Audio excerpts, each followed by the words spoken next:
Are we live, Mr. YouTube? So we can get started here. Are we live? All right. YouTube says that we are live. Welcome to the Minister Brother Derrick Show. And let's get it.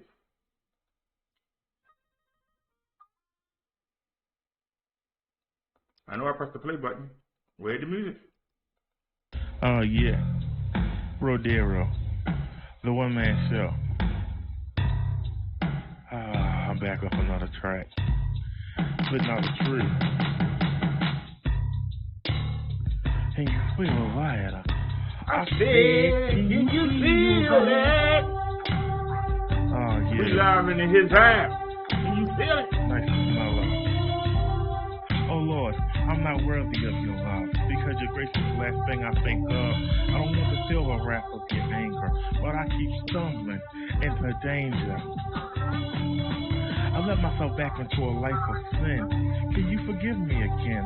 I'm only flesh, but deep down I have a zest. I keep failing the devil. I'm not ready. My heart is heavy. I'm stuck in a state of confusion. I'm doing wrong. It's like a nightmare, but it's no illusion. My God, what's the solution? Is the pleasure of this world enough to make my faith unfurl and pass? I try to stay on the right path, but it never lasts. I don't want to feel the wrath of your anger, but I keep stumbling into danger. I feel like a marked man. I know you understand that this agony is part of your plan. Or am I just weak? How did I let the devil sneak inside and deprive my spirit? Jesus said he would never leave it, so why is he being quiet while I died in snacks and unclean acts? Oh Lord, I'm not worthy of your love, because your grace is the last thing I think of. I don't want to feel the wrath of your anger, but I keep stumbling into danger. I'm making my plea. Jesus, can you help me? I'm not perfect on the outside. I seem righteous, but inside I'm fighting the battle of my life. I need someone to focus on, a child, a wife. I got too much time on my hands. It's all about me. I'm free to do what I want, whatever I feel, with no repercussions. I get bored. My flesh and face start struggling. I get lonely. The followers at the church don't help. I'm around 100 people, but I'm still by myself, so it's easy to lower myself. I've been in the company of someone who threatens my spiritual health. But Lord, you took my great-grandma, my mother, bless their souls, and I feel with no guidance in this cold, cruel world. But worst of all, you snatched my baby girl just when I was starting to appreciate fatherhood. And you won't send anybody good who I can marry, who can carry a child for me. I refuse to be a single missionary in another country, alone in a nation I don't know. But deep down I feel that's where you want me to go. Oh Lord, I'm not worthy of your love, because your grace is the last thing I think of. I don't want to feel the wrath of your anger, but I keep stumbling into danger. I don't understand my purpose. Can you unlike me and bring to the surface what you have in store for me? I wonder, are you ignoring me, or is it the other way around? I know I'm stubborn, but your word says that a believer will from within be changed, and then that person won't want to sin, while I'm really willing and able, waiting for you to disable myself from lust and get come out. In you I trust, so do what you must. I give you full control of my soul. Oh Lord, I'm not worthy of your love, because your grace is the last thing I think of. I don't want to feel the wrath of your anger, but I keep stumbling. It's the danger. Another hit from BROTHA, one-man show. Can you feel that? I hope it touched you in some way. I'm out. Praise God. Never forget what he does to you. It's the wrong one.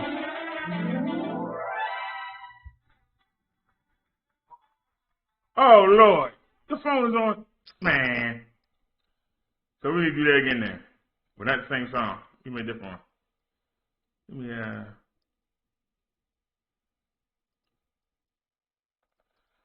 Hey, yo, go to cheating. Yeah, BROTHA, the one-man show. We ain't mad. I'm trying to do it right. This comes from the heart. You feel that? I got one question for you. I'm on with it. Hallelujah. Amen. Hey. Are you born again? You never know when Jesus will descend on the white cloud. If you say it loud, say it proud. I'm born again. I'm born again. Amen. Hey, are you born again? Are you ready for the Messiah to descend with the book of life? Are you on the pages Jesus gave you by faith, not so by action? Will you meet a satisfaction, not by action religion, not what rituals done out of habit? God is offering you a brand new thing out, giving you a second chance. That's why Jesus died, was crucified, his perfect body a ransom for our sins. We don't work up to God again and can receive the gift of the Holy Spirit. Ignore the desires of your flesh. You can hear it, you can feel it. Don't be foolish unless they steal it. You can't do anything that God can't fix, that God can't heal. Don't turn your back. Only want somebody time to live. It's in man's nature to sin, but God will forgive if you're born again. Amen. Amen. Are you born again? You don't know what Jesus would have sent on the white cloud if you say it. Say it loud, say it proud. I'm born again. I'm born again. Amen. Amen. Hallelujah. Come on, let's get it. I get born again while you are slave to sin. It's not enough to want to change your ways. If your heart to change, right, you want to repent. When you know you say to spend doing harm to others, do body, you don't. I get this all over us. You think God is not listening, not aware. You get dirt. You get dirt. Then come to church. You think you're playing this song. Acting good and sick, but I'm fool everywhere else. The devil tempts you. God understands. You believe he'll offer his hand and help you get the results you need, more total what you want. Don't be deceived by Satan's tongue. He's a liar. He will fill your desires, lead you into the lake of fire, the most in hell. The devil is the Lord of this world. So I say to every boy and girl, stay close to God, pray every day and ask Jesus help you change your ways. See, I believe, amen. That's how I know I'm born again, and I'm asking you, are you born again? You never know when Jesus will descend on the white cloud. If you say it loud, say it proud. I'm born again. I'm born again. No man can never start every purpose, but we can try to attain or at least maintain a certain level of right and wrong or balance. The devil counts every day to lead us the wrong way. God knows this, so I represent his only son. So lean on Jesus. Don't dismiss this. He will help on your behalf. I will face these devils to feel God's wrath. Remember Job? Words to be born again. Able gold, not because of the deeds. Because Job believed. To be tested, he felt comfort even under the worst pressure. Shielded by God's love and protection. I'm just a messenger to hear my voice. Be saved or die is your choice. Are you a sinner or you want to be a winner? I'm asking the question. Are you born again? Do you know when these waters sin on the white cloud that you say it loud, say it proud. I'm born again. I'm born again. You want to be a sinner or a winner? I'm asking the question. Are you born again? You never know when Jesus will descend. On the white cloud, you say it loud, say it proud. I'm born again. I'm born again. Can I give a shout out to God? Can I get one for Jesus? And you know we can't forget the Holy Spirit. Come on. You can come on home and sit at God's throne or rock the hell with the devil. That's up to you. I can only bring you the knowledge. You gotta do something with it. Come on. Are you born again? You never know when Jesus was to sin. When the white cloud is to say it loud, say it proud. I'm born again. I'm born again. You want to be a sinner or you want to be a winner? I'm asking the question. You want to be a sinner or you want to be a winner? Not by works. Judge by faith, not by works. Believe in Jesus. Try to live like him. You'll be all right. All right. Go there, bro. One man show. I'm out. I don't think so. One man show production. We're giving everybody a chance to get up in here. So let's go ahead and play one more. Where everybody at? I don't know.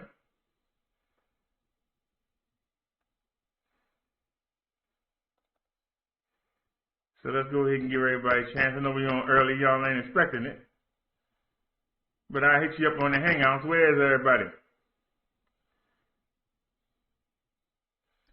Oh, Lord. Now the computer gonna freeze. Come on, now.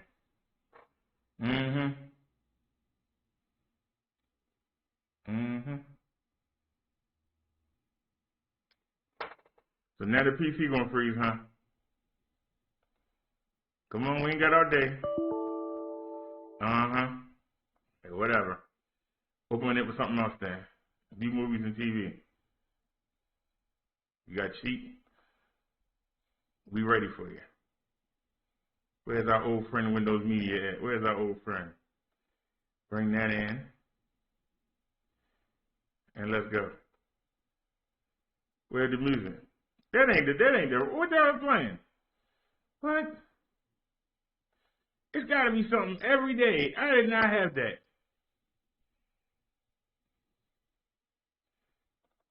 This is what I wanted to play. Now why won't you play it? It's just spinning. And then it plays something else. Hope we won't get flagged for that. Oh, I love it.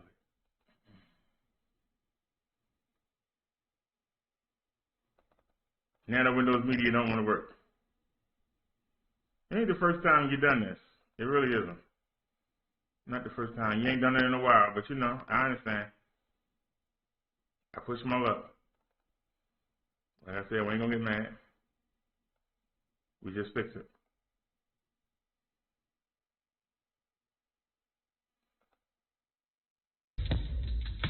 Let's use this program.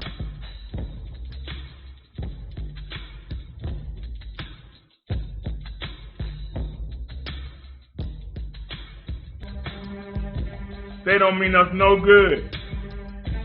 But you tell me, why do we chase behind them? We got over 1,000 videos. You can improve your situation. And not just what's wrong with your situation, but what you can do right now. You think you're doing something. Instead of chasing YouTube dreams, why don't you chase Jesus Christ? Why don't you get him and you chase Jesus Christ, will you? But you'll chase everybody else. Wake up, people, and get it together. Wake up and get it together. All righty. Welcome to the show, everybody. We on early. And as usual, ain't nobody here. Am I surprised? Nope. Number one, we on early. But number two, it's sad determined.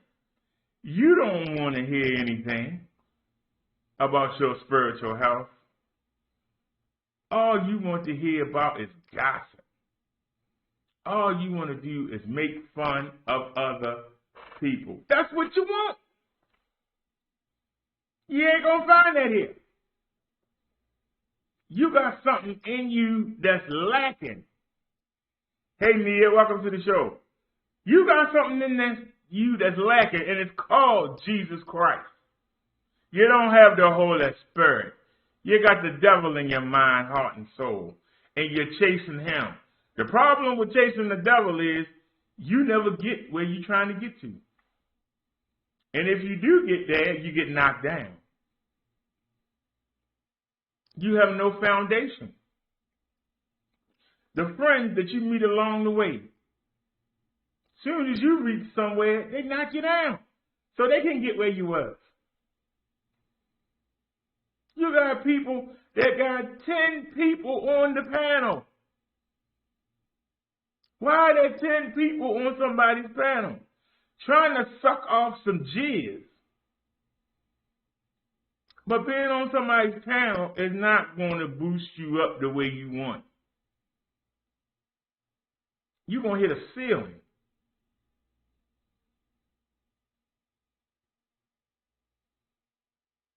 Now, some idiots might come over here and say, well, I'm doing better than you. Are you?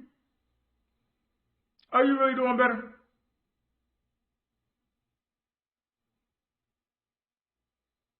Because, see, if I go jump on somebody, I expect to do the views they doing. If I go get up under somebody's armpit, I should be doing the views they doing. I don't see y'all doing it. So the devil not rewarding you, so why are you working for him? He's not rewarding you. We always go after people who we think going to do something for us, but if they're allowing you to hang around, you got a use. And when their use is not there anymore, they're going to turn on you. The media builds you up as a celebrity, and then they knock you down. They can't wait to knock you down. That's why they build you up. Look at what he's doing. Look at him now. He's great. Oh, he's messing with the kids. Look at him. Oh, he cheated on his wife. That's all y'all doing. You build each other up. You knock each other down. And you have a little circle. But my issue is not with you. My issue is with the people. Because the people allow you to do that. Instead of saying, I ain't watching this bull crap. Wasn't y'all just kissing each other? Now y'all doxing each other. I ain't believing this fake stuff. And you go along with it. Yeah, get him. The same way you can't blame the Pharisees and the teachers of the law for lying to the people about Jesus coming. You can't complain about these YouTubers that lie to you every day because that's what you want to hear.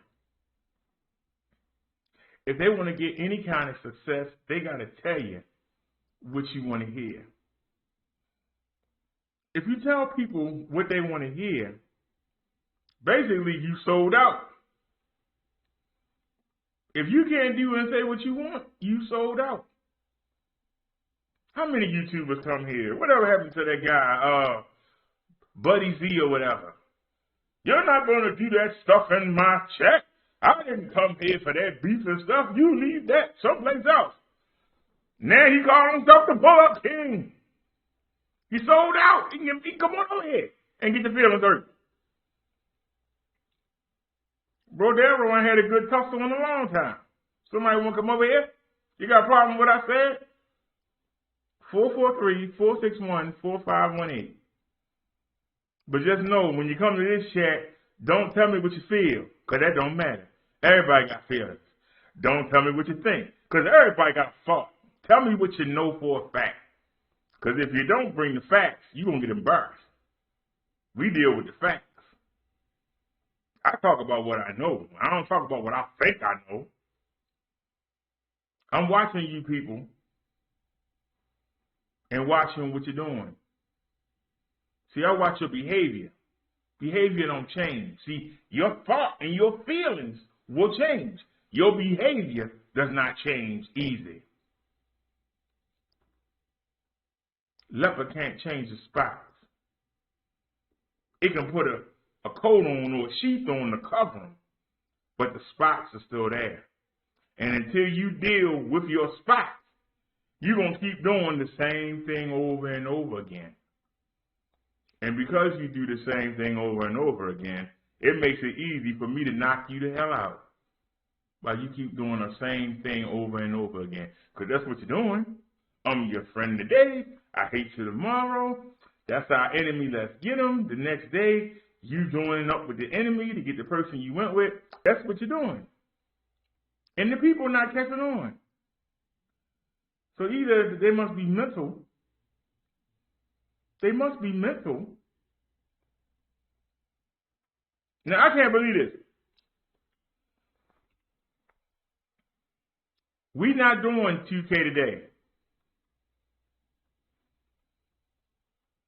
And yet we still having the same problem with the phone, right? We're not doing 2K today. I dropped it down. And you still giving us a problem? Okay. I ain't mad.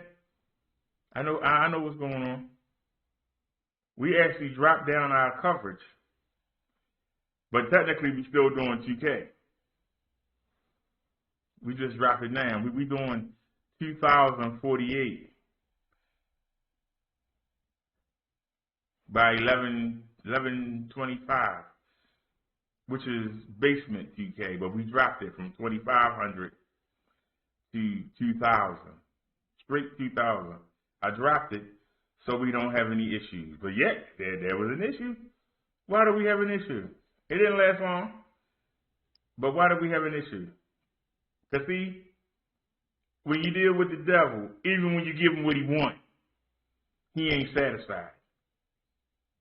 And when you follow the devil, you never satisfied. As soon as you get one thing, guess what? You need to get something else.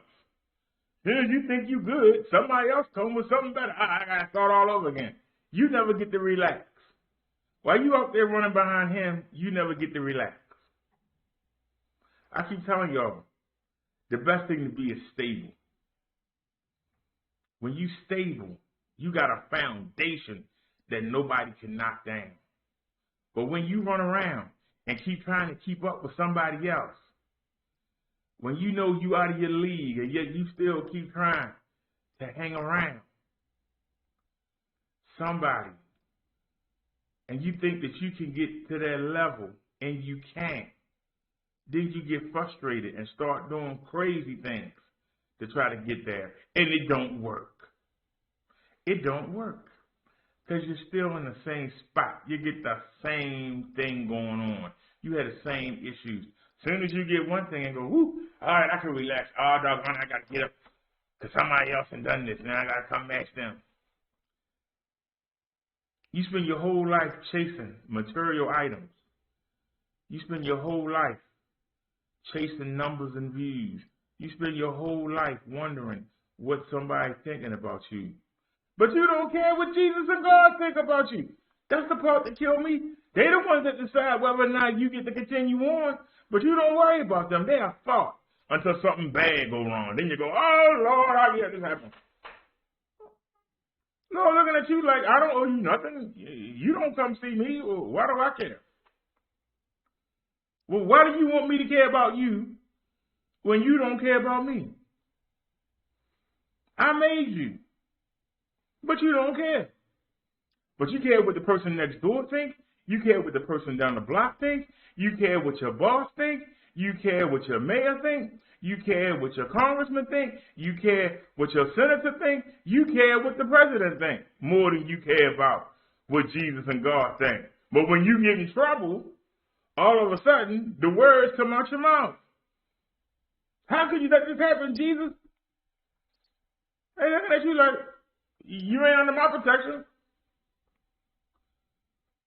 What are you calling me for now? Are you coming to repent? You gonna keep doing the same stuff that got you in that situation? Then what the heck are you calling me for? Don't call my name. Soon as something go wrong, then you know my name. Oh, Jesus, oh no. No, Lord Jesus. Any other time, you don't give Jesus a thought. You more worried about what somebody else say. You in the store shopping. You say, you know what? That's a nice hat. Oh, it got too many colors in it. I can't get it. Oh, it's red. I can't get red. Oh, no, it's black and gold. I can't get the black and gold. Oh, no. The gang gonna get me. Oh, I can't get the blue. Can't wear that color. You worrying about what other people think. If you under the protection of God and Jesus Christ, why do you care what somebody else think? Answer the question. Why do you run behind people who you know mean you harm? You know going to drag you down. You run behind people that you know. As soon as you start doing something, they gonna come mess it up. What are you doing? I'm trying to get us someplace. Nah. Give me that money and let me go get high with it. Why are you trying to? Nah. They knock you down when you're trying to get up. People don't like change. When you say, you know what? I'm going to start me a business. Yeah. Not a business for anybody going to buy your stuff. I'm going to start a YouTube channel. I'm going to do it on conspiracies. Ain't nobody going to watch that, man. They going to say you're crazy. Well, I'm going to do one on religion. They're going to say you're crazy. Don't waste your time. I'm going to do something about people coming together and building. I don't know nobody want to come together and build. Why don't you do something that people like? Do a comedy channel. Dress up in that stupid. You can sing, can't you? Do a singing channel. Well, okay, I'm going to sing about God and Jesus. No, nobody going to listen to that. No, you got to sing about what's going on in the street. You got to sing about the drug dealers and the prostitutes. You want somebody to buy your record? Well, maybe I won't sing. I know what I'm going to do. I'm going to open a recreation center. For what? Ain't going to be nothing but a bunch of half-deeds and they're on there. They're going to tear it up. They're going to steal the basketball hoop in the net. They're going to take everything out of there. Well, what you want me to do? Do what I'm doing. Nothing. Just chill. Let's go get some weed. Let's go get a little drinky drink and let's chill. And let's watch other people do stuff and laugh at them. How many of y'all got people like that in your life? Tell the truth. You know you got them. As soon as you try to do something, they yank you, they try to hold you back. They put a chain on you. They try to drag you back. As soon as you say, I'm going to go up, you know what? This person doing good. I'm going to go mess with him. Well, why you going to mess with him? Because he doing good. I want to go mess with him. Well, if he doing good, that's a good thing. Why don't you try and join him? Nah, I'm going to go knock him down. We going to go dox him. He got a crazy uncle in his family. His aunt used to be on the corner. Look at all this stuff. Let's go to Facebook and Instagram and just knock him down. Get pictures of his family. Let's see what we can do to knock this person down. Hey, did you know when he was young, did you know he used to be a hustle boy? And now he's telling people not to do it? He used to do it. Well, I would think that the young boys would respect somebody who been where they've been, so maybe that's good that he's going to do that. No. We got to knock him down. Why do we keep people around us that want to knock us down? See, this is a good topic here, and we got two people here. But if we was talking about what Sissy Mayo was doing, and we was talking about what Shucky Ducky was doing, and we were talking about what 9X was on, we would have a full chat. That's the problem. We were talking about some dumb stuff. People be here. We talk about real issues. Nobody comes. I challenge anybody to call in here right now and tell me, why do you hang around people that do you harm? People that try to pull you down and try to keep you from getting anywhere. People that want you to sit and get high with them and chill. Sit in the club with them and chill and don't want to do nothing but sit around and complain all day. Why they ain't got this? Why they ain't got that? And when you try and tell them, it's because you ain't trying to do nothing. They want to beat you up then. Shut up. When you say, I'm going to go out there into the world and try to do something, they want to bring you back. No. Let's do this. No, that ain't going to get us nowhere. But this is fast money. Fast money don't last. Sooner or later, fast money runs out. That's why it's called fast money. You better go out there and do whatever you're going to do and save it, because it's going to stop at some point. Because somebody's going to see what you're doing.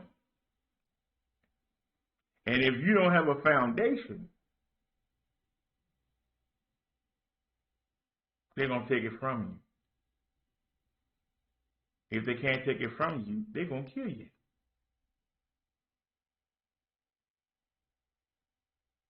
When I used to work security,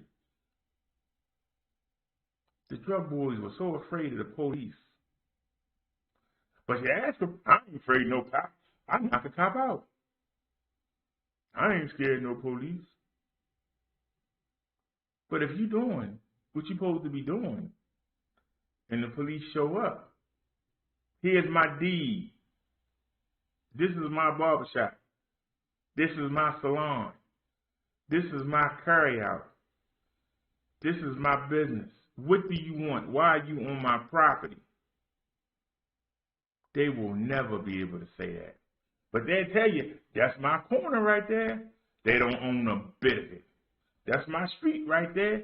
They don't own nothing on it. So when the cops do come, when the DEA do sniff around, when the feds do come, they run. But they'll kill you over that corner. But they won't buy it. Why won't they buy it? Because the DEA gonna take it. They got everything in the mama name, everything in the sister name, everything in the girlfriend name, like a Breonna Taylor. But see, when they get smart and make the laws that say, even if you put something in somebody else's name, if we can prove that you're doing illegal activities, money laundering, drug dealing, gambling, whatever it is, we're going to take all of you to jail. Guess what? The whole game will stop.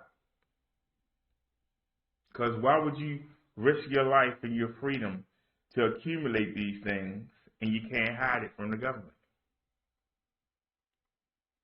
That day coming. And when that day comes, it's going to be anarchy out there. And the day's coming. How do I know? Because I send tweets to people to remind them, hey, you need to start going after the family members who they put the stuff name in. Are you doing that? No, you're not. You're hiding in your house, praying that they don't mess with you. Change. Who's trying to do change? There anybody really trying to do change? Or are you just content with the way things are and you just hope you don't get caught up in nothing? You see people getting killed, raped, strong-arm robbed around you. You are oblivious to it until it happened to you. Then you want to come on TV? I don't believe. Yeah, people look at you like, man, this stuff going on every day. It's just you today. We sit here and show the news every day. I'm getting oblivious to it. It's not even, it's like whatever. Because the people do the same thing over and over again and expect a different result. See, I come here every day. I don't expect nobody to be here. That's not insanity. If I came here every day and tried to tell you what you didn't want to hear and I expected it to be 300 people here, that would be insanity. I don't expect it to be 300 people here. I don't think it's 300 people on YouTube that I can say, hey, we all going. I don't even think it's 20 who I can confidently say I know is going. So why would I expect there to be 300 people here to see me? Tell me what you don't want to hear. Why would I expect it to be 300 people here when I'm telling you what you don't want to face? You know what's going to happen to you. That's why you go to see them churches where they tell you, keep on doing what you're doing. Keep on doing what you're doing. They tell you that. And you know they lying to you, but they telling you what you want to hear, so you say, okay. You know they lying to you. They know they lying to you. But you want somebody to verify and support the behavior that you do.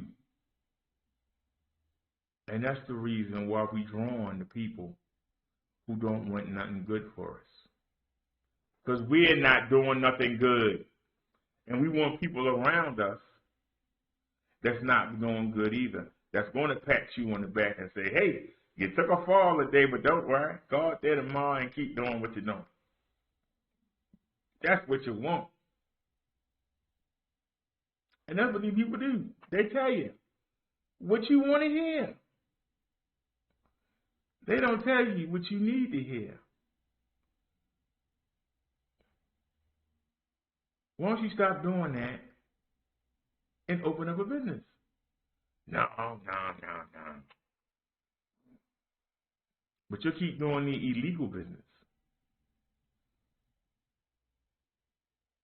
And then when the hammer come down, then you surprised. Oh, well, why you pick me out? He doing it too, and he doing it too. It's your turn. Everybody get a turn. But people believe that it's never going to be their turn. People believe it's never going to be their turn. We all get a turn when we're doing something wrong. We all get a turn. You got people that keep reinventing themselves. You keep reinventing yourself, but you're doing the same stuff. How do you expect to get a different result if you're doing the same thing? Let's be honest. How do you expect to get a different result if you keep doing the same thing?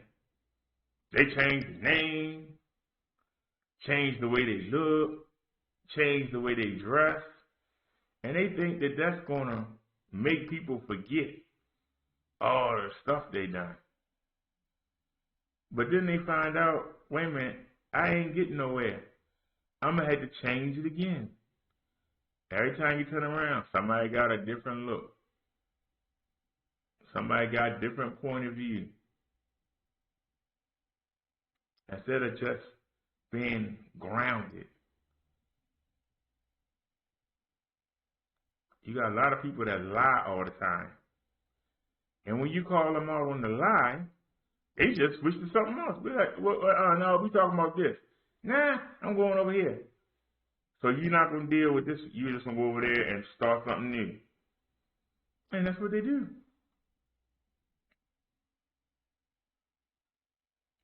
But they're not successful. You don't see growth.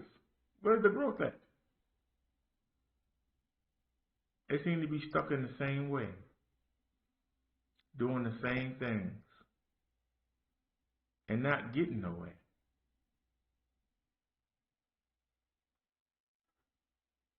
It's a lot of opportunities that are out here right now. And we just watch them go by. But yet foreigners come over here and they can get businesses going. And we wind up paying for them to get their businesses going. When you see them pull up in that nice truck to open up that store that you standing outside waiting to go in, because you got to get your blunts. You got to get your cigarettes. You got to get your Black and Mild. They smiling every day because they making money off you. And talk about you behind your back in their own language. And they take your money and they take it to their community. And their kids benefit from your money. And your kids don't benefit at all from the money you earn. You wonder why they laugh at us? You wonder why the Africans look down on us? They come over here smelling like unk. And they come over here, you dumb, lazy, stinking American. You don't see the opportunity you have. We see it. And we're going to make our living off of you. You got Mexicans that sneak over the border. They can come over here and outwork you. And make less money than you, but outwork you. They can live 10, 11, 12 in one house, save their money up, and send it back to Mexico. After 20 years, they can go retire. Because they can come and make the money that you won't even deal with. They'll take that money and go retire and live a nice life in Mexico while you sitting in the slums. But you make fun of them. Wetback and everything else you call them. They laughing at you. They think you stupid. You telling them to get back over the border, they're going to get back over the border after they make a nice living. It's cheap to live in Mexico, a lot cheaper than the United States.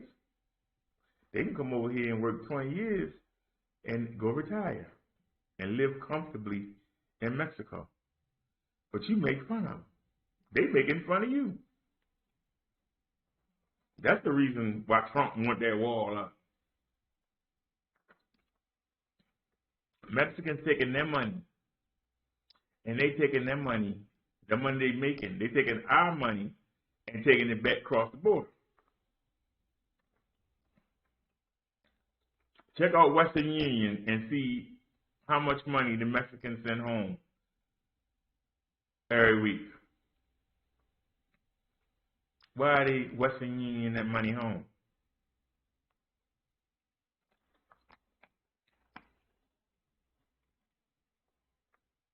Coming over here and making $7,000 to $8,000 an hour, to them is rich. We see it as no money. To them, it's like being rich.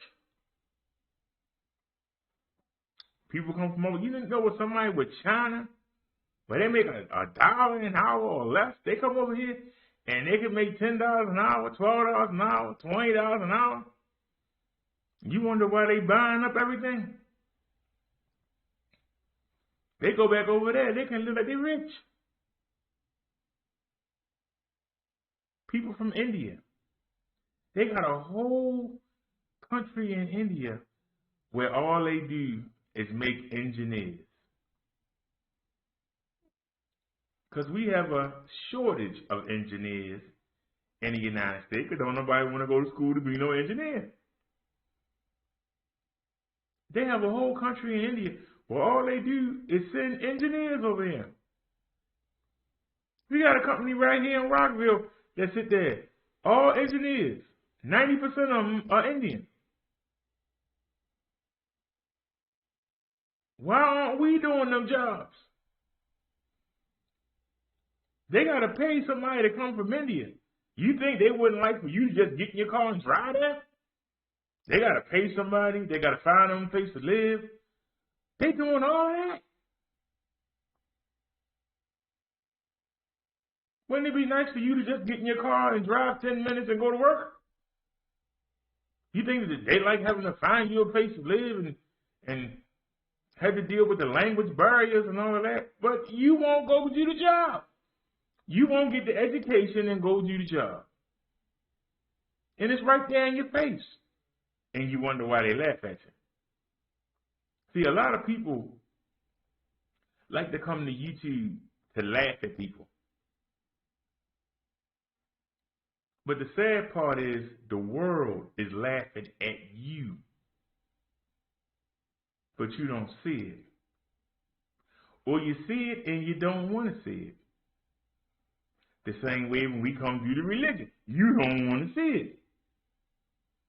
But when we start showing the news, the numbers go up, don't they? Because you want to see people doing worse than you. That's it, isn't it?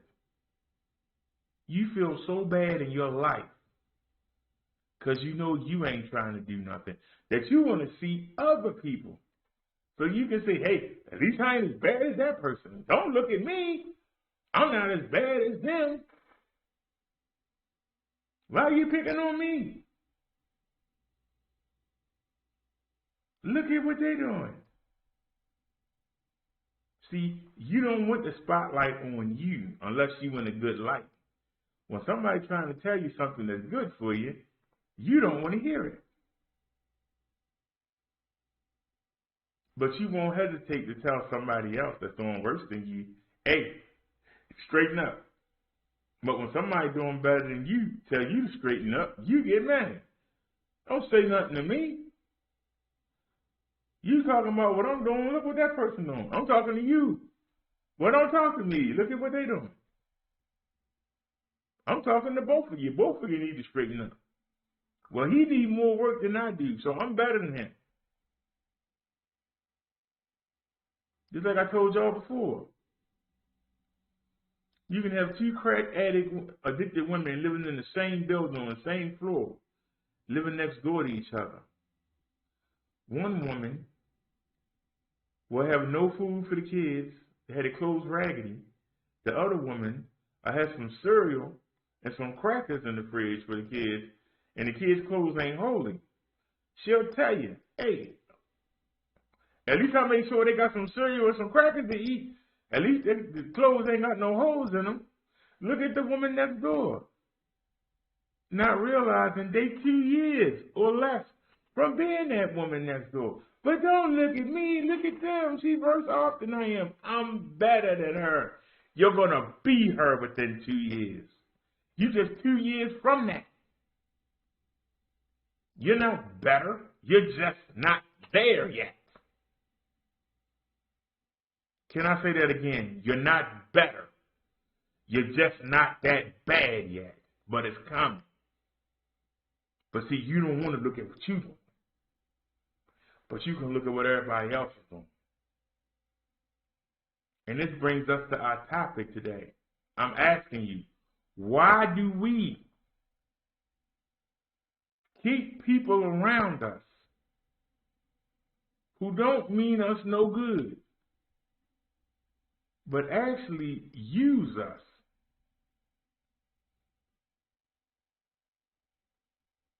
And see, you think because they doing better than you are.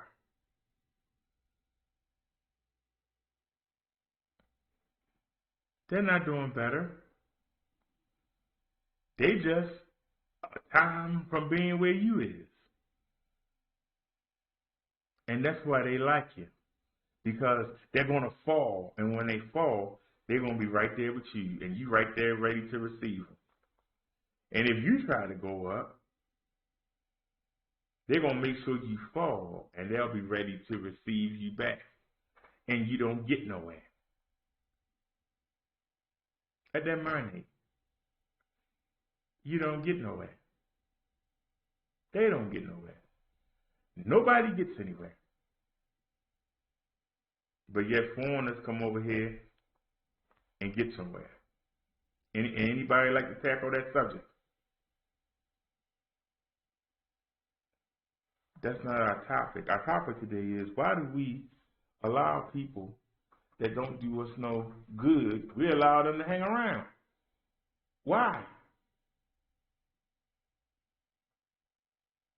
Ain't nothing worse than having a mate that don't do nothing for you.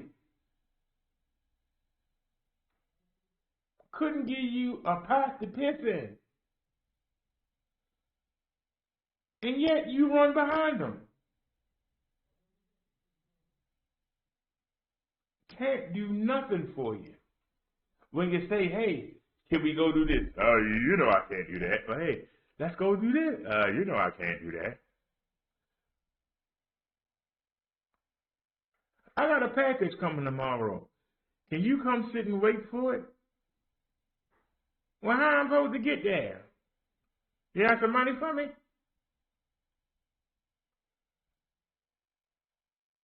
When you asked me to come over your house, the 50 times you asked me to wait for something for you, you never once said to me, how am I going to get there? You never once said to me, here's some money. You just asked me to get there.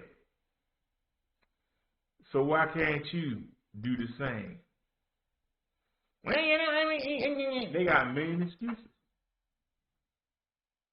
They got a million excuses as to why they can't help you. But when they need help, they expect you to be right there. And if you ain't, they're going to tell everybody they know, you ain't worth nothing.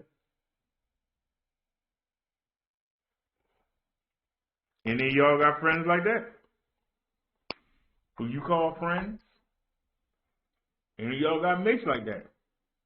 If you need something, they don't know you. But if they need something, you better be right there. Why do we keep people like that in our lives? I just got rid of a person like that. I had to come to grips with the fact you can't change this person. You can't help this person.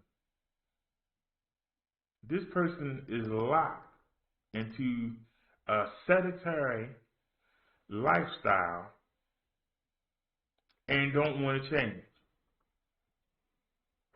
And instead of saying, well, okay, I'm not going to do nothing, let me support you. You're trying to do something. Instead, every day, all day, you're doing this wrong. You're doing that wrong. You ain't doing nothing. How you going to tell me what I'm doing? See, if you were doing something and I was trying to do the same thing and you were better than I was, then I might listen to you tell me what I'm doing wrong. If you ain't doing nothing, how can I listen to you? How can I take you seriously? But we allow these people to stay in our lives. We allow these people to stay in our lives.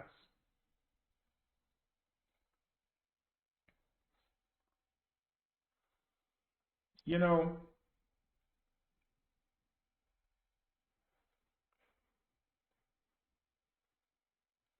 this person will never have the courage to come in here and say something because they'll get destroyed. Not by me. Y'all would destroy this person in the chat.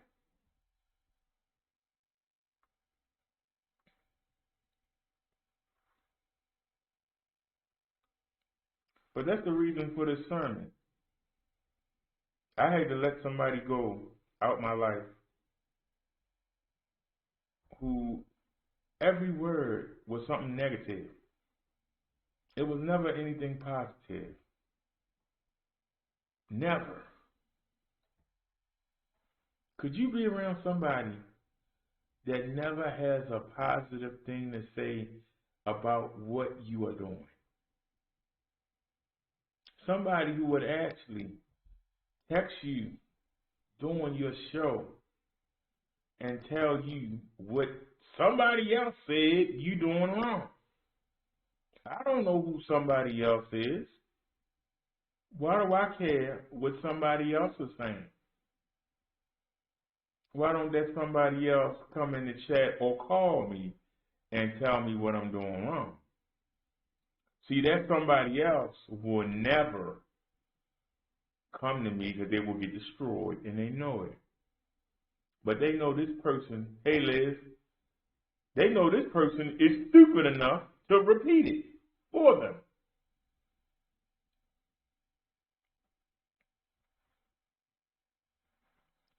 They know that this person is stupid enough to repeat it for them. They know I'm going to get the message. Welcome to the show, Liz. I hit you up. I don't know what you was doing, but glad you finally showed up. Thank you. Thanks for coming.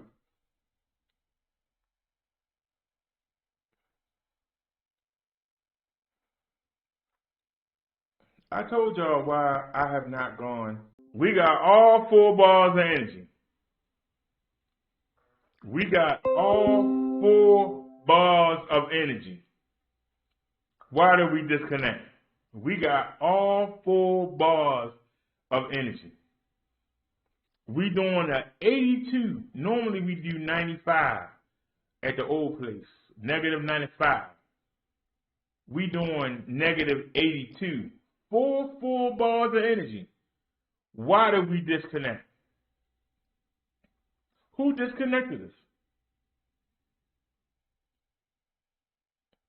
Cellular antenna is right there, aiming down at the phone.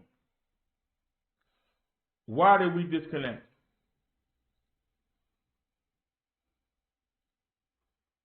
I'm just asking, why did we disconnect? I lowered the resolution. We're not doing 2560 by 1440. We're doing 2048 by 25. So we're not doing the full 2K. I don't understand how 2000 is 2540, but we're doing 2000. I downgraded. So we're still doing 2K, but we're doing baby 2K, or basement 2K. But we're still doing it. We ain't doing 1920 by 1080. So we still doing 2K, but that should be enough. Okay. Nope. Still got to attack the show. Trying to knock me off point, but I'm going to stay on my point. My point is, why do you worry about what somebody else says? Because this is the problem, especially a problem with inner city black women. They don't understand how come the men, when they get where they got to go, they don't understand why they tend to go out their race. They don't understand it. And I got several shows up on this topic, and nobody don't pay them a bit of mind. But the fact of the matter is, if a man busts his butt and got a woman tagging behind him trying to slow him down from doing everything that he try to do, when he meets somebody that says, hey, I see what you're doing, I'm going to help you get there, why wouldn't he want to marry that person? Why wouldn't he want to marry that woman? You trying to do something and somebody, you should be spending that money on me. Or why are you trying to start this business? You trying to be a basketball star. Why are you buying shoes? And why are you buying different basketballs? And why are you trying to set up a hoop? You should be taking me out to dinner with that money. You should be getting me some hoop earrings. They come along and meet somebody that say, hey, why you getting that? Why don't you get this? I got you. Hey, I see what you're trying to do with the marketing. But look, you can do this. Hey, I see you trying to be a rapper. I see you trying to put out videos to get attention, maybe a record company. But look, you sending it to the wrong people. Why don't you send it here? See, most black women won't do that. You wasting your time doing that stuff. You ain't gonna get nowhere. You ain't nobody gonna listen to you. And guess what? When somebody do, and you get to where you want to be, when you look back and say, who can I pull with me? Are you gonna pull them? The people that been holding you back and doubting you the whole time? Or are you going to bring the people that was actually supporting you? And the sad part is, for the most part, it's not going to be the woman you meet where you grew up at. Jesus once said, a prophet will never get any respect in the town he grew up in. Fact of the matter is, almost every celebrity you see didn't get no respect from somebody that knew him.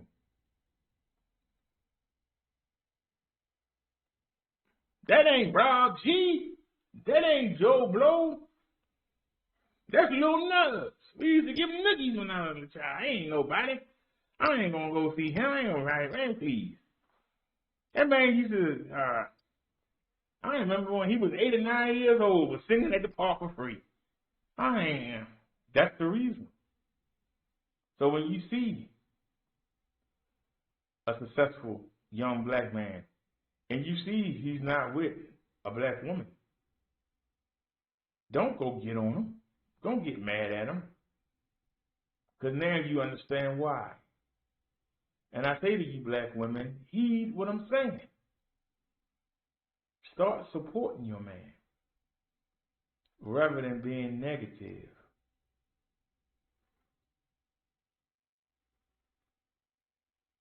Because see, at that time, that man can't attract better than you. But when he get the way he want to go, the options open up. And if you haven't dug in his trenches, when he look back to bring somebody up with him, he's not going to look for you. He's not going to look for you. Because all you're going to do is just come in there and tear it up. Why are you doing that? Why are you paying him that? Why are you wasting money on this? You should be spending that money on me. Why the heck would he want to bring you? When he's trying to get somewhere and you just constantly nipping at his heels trying to knock him down. So I say to my black women, be supportive. Even if you don't agree this person is going to make it anywhere, what if he does? When he does, he's going to remember all the negative things you said. He's going to remember all the ways you tried to slow him up. He's going to remember. And he's not. He's not going to come back for you. And you're going to watch somebody else benefit off of something you should have been benefiting off. And you're going to get angry and bitter and get around with a bunch of other women and sit here and go, see, that's what I'm talking about. And I'm going to make a YouTube channel about how come black men always run off. You're the reason. You are the reason. It ain't the other person from another race. They just saw somebody with potential and said, you know what? This person can do something. You were there before they were. You saw the potential, but you didn't want him to reach somewhere. You want him to stay at the bottom with you. And that's the topic of this show. Why do we let people who are satisfied and content with being at the bottom, why do we flow to that person? Why are we attracted to that person? What? Just what? I can tell you from my own experience. The person I just let go of would listen on the phone to me for hours.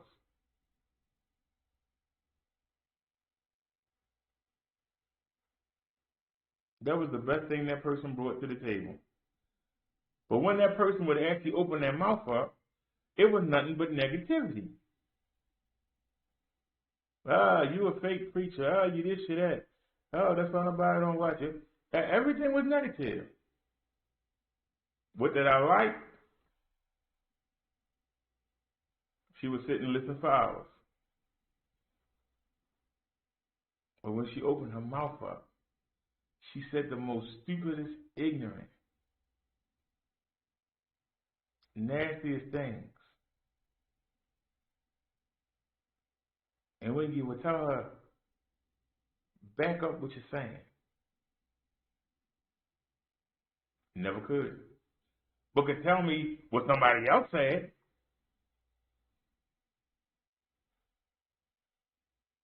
But what do you say? Well, such and such said, did you? Who's such and such? What do you have to say? She never had anything to say on her own. I told her, if I ever do get big, you can't be my first lady. How you gonna be my first lady when you call me fake preacher 15 times a day? How are you gonna be my first lady?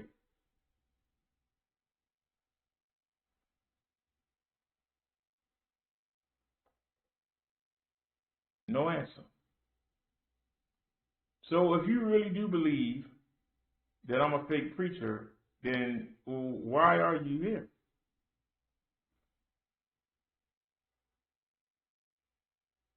Is something wrong with you?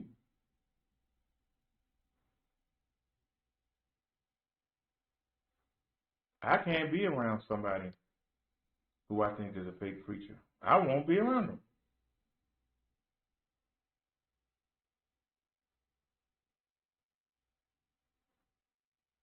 But you call me and sit on the phone for hours.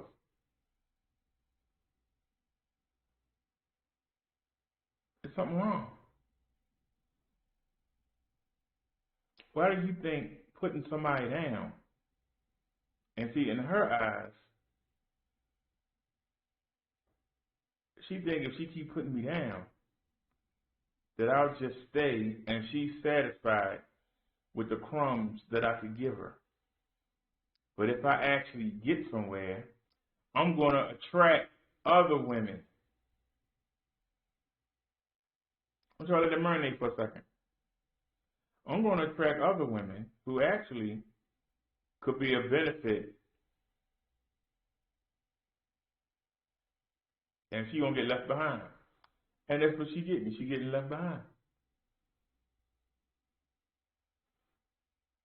And when I get to where I want to get to, I'm not going to look back. And that's why most black women will never get married. Because you can only see what a person has at the moment. You can't see into the future. If a person doesn't have the right look, you don't think they're ever going to get anywhere.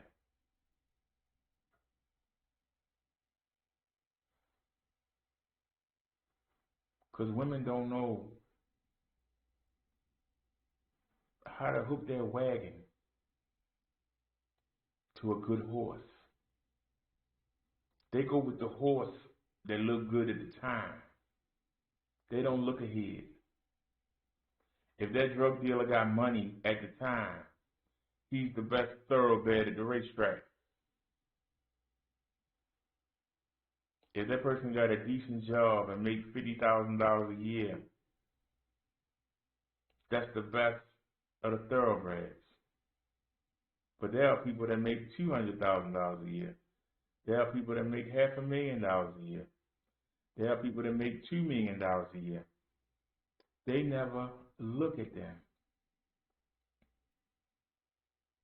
because they got excuses.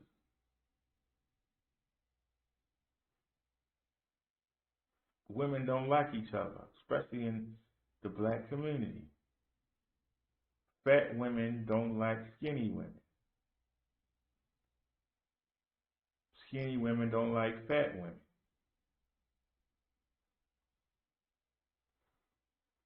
Well, they're the same race. Why wouldn't they like each other? Because skinny women ain't going to be with no broke man. But fat women will be with any man. They are enemies.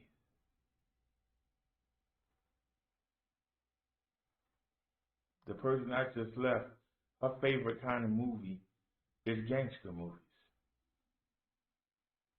And you know how annoying it is to have to sit there and listen to watch a movie and the movie is junk because it's trying to glorify drug life.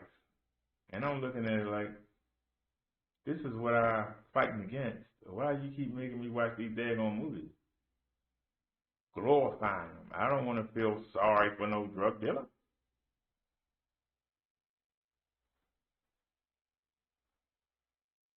How do I feel sorry for him?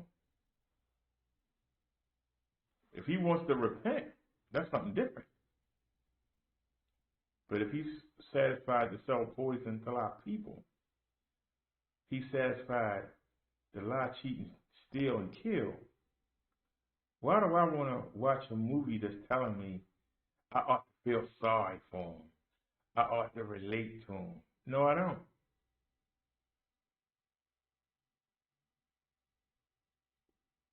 He doing the devil's work. But to make it even more irritating, to sit here and hear, see, look at her. They use them sexy women to set the men up.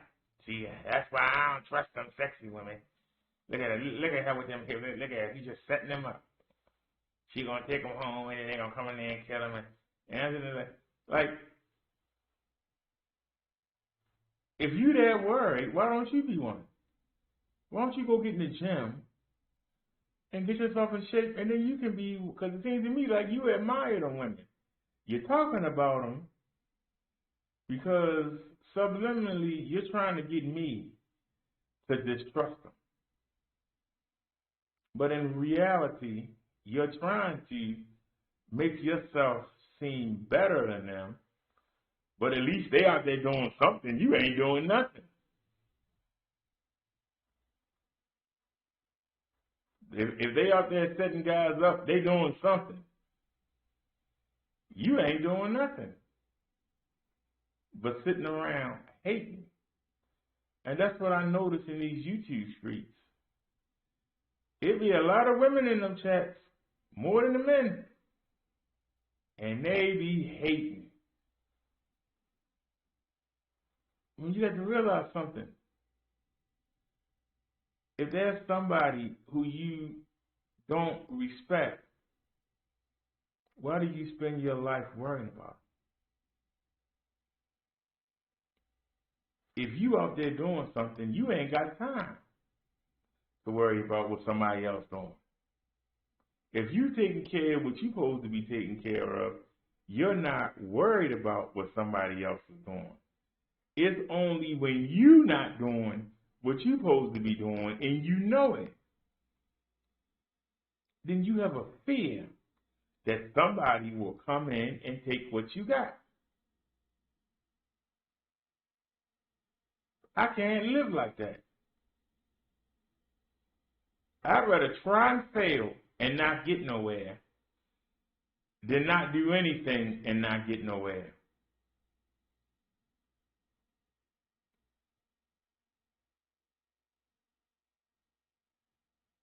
Can I say that again?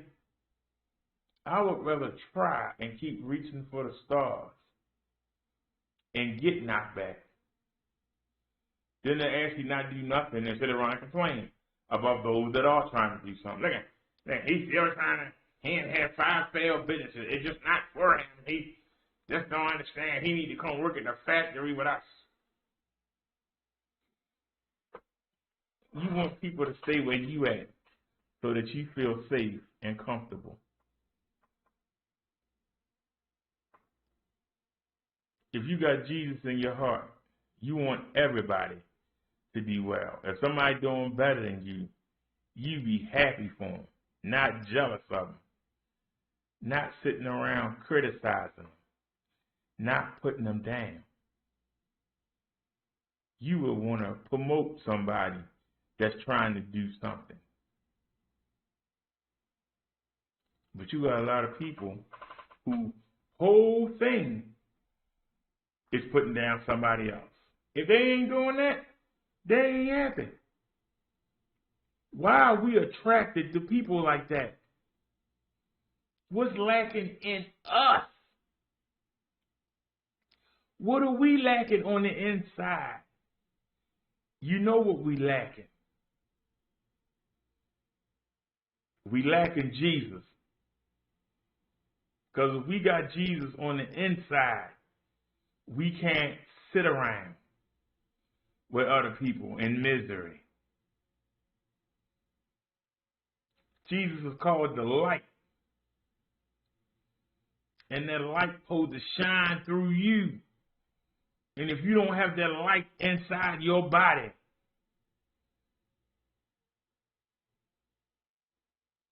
you will fall for the traps that are set for you. And there are traps that are set for you.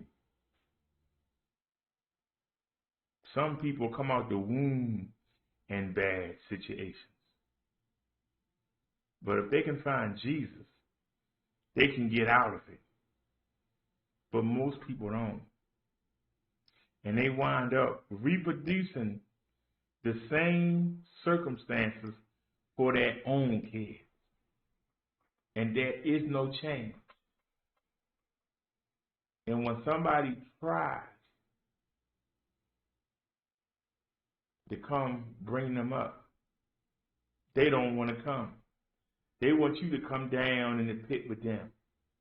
And if you don't come down in the pit with them, then you're not down. You're not cool. You don't have no swag. You ain't man enough to be with me. You got to abandon all your morals and everything that you know to be the truth to come down in the pit with them. I want y'all to listen to me now. I'm telling you facts here. I want somebody, 443-461-4518. Anybody disagree with what I'm saying, you welcome to call in. You are welcome to call in. They want you to abandon. The Bible says the woman is supposed to leave her family and come to the man. A lot of people take that the wrong way. They think that the man is supposed to leave his family and come to the woman. I don't think that's what it meant. I think it means that the woman is supposed to leave wherever she was brought up in, and she's supposed to come to the man.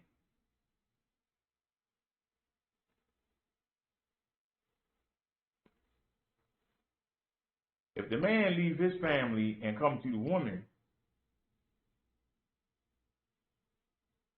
back then the woman was kept in the house all day, cooking and cleaning. What could she tell a man what to do in the world? Doesn't make any sense when you think about it. Sometimes you got to look at scripture and understand it. Not just read what it says, but you got to actually look at what it's saying.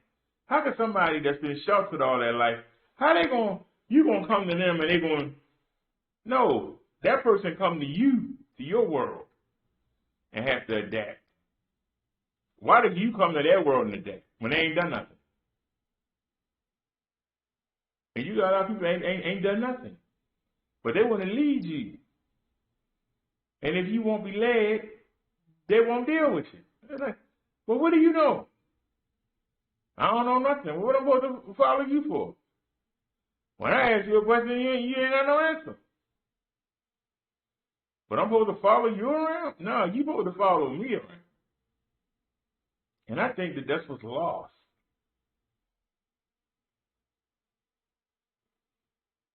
Because you got men being raised by women. And they actually out there looking for a woman that's like the woman that raised them. They should be looking for the opposite. Their mother couldn't give them a man to show them how to be a man. So they out there looking for a woman that's supposed to be a man with breasts and hips. It don't work.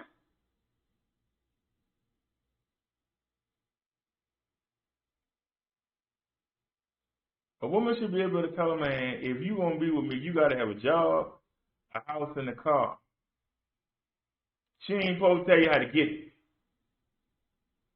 If you listen to a woman and tell you how to get it, you in trouble.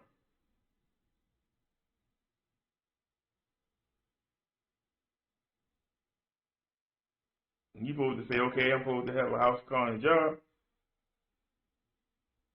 Let me go talk to a mentor. Let me go talk to the deacon and find out, how do I do these things? I'm not going to learn from the woman. She ain't done it without you. And women nowadays probably have. But back then, women ain't know nothing about doing no business. But trying to tell you, that's why they didn't tell you. They just came in and mingled in. But you as a man, you have to now mingle in. All you had to do was get the approval of the girl's father to get married.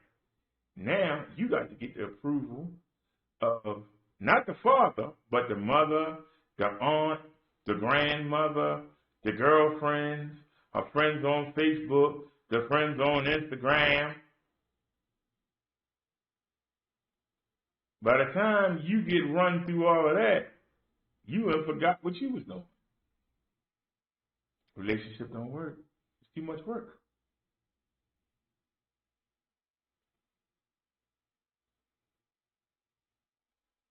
I had a woman tell me that I need to get a car with the stimulus.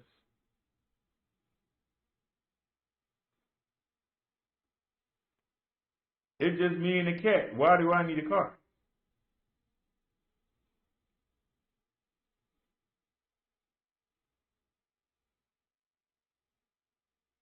So you can take me someplace. Didn't the government give you a card that allows you for $3 to go where you want? Why I gotta come ride you around? Cause you don't want to even spend the $3? You want me to come ride your mother and cousins and adopted children around? Then you need a car, not me. But you can bring people with you with that card. Why do you need me? Then you can get up to 4 people to come ride for that $3. But you don't even want to spend the $3.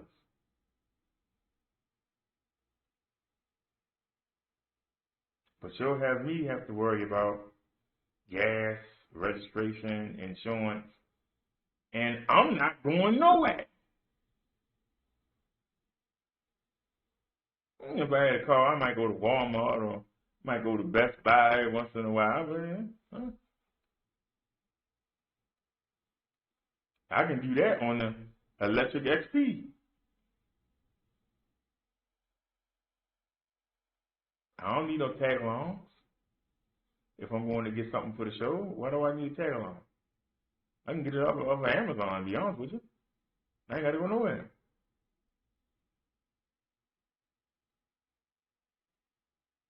Oh, you just want a better bike so you can go ride around and show the city and stuff. That's what the... Well, more people might watch if I do that. Ain't nobody gonna watch you. You need to get a car.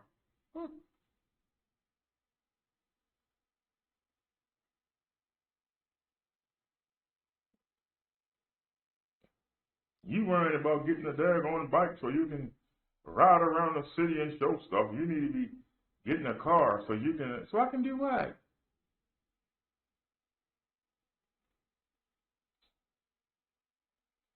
So I can do what? So I can ride you and your people around, right? Isn't that what you want? Isn't that what you want?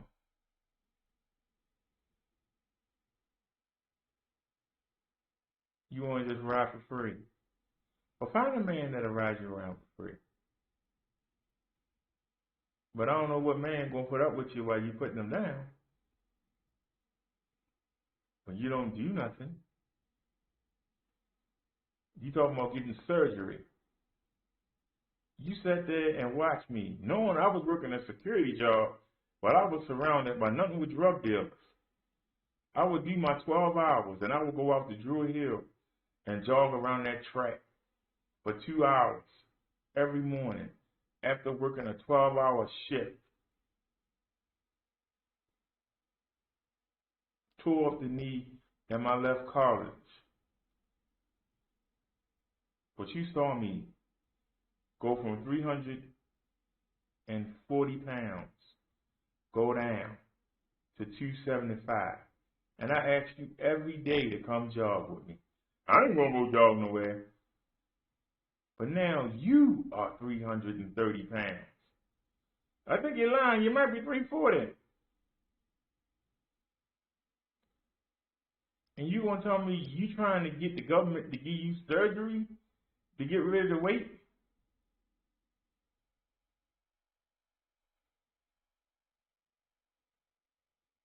Really?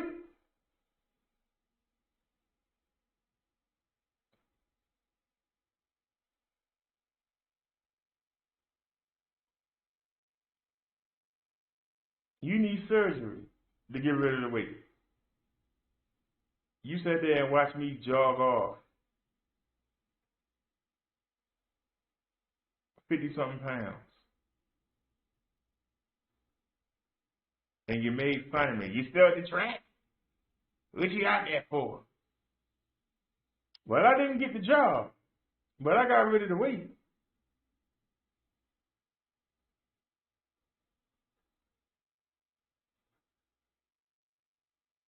I had never to call me fat. You where I was 8 years ago. You are where I was 8 years ago. I need y'all to understand this. Remember I told you earlier about the two crackheads living next door to each other?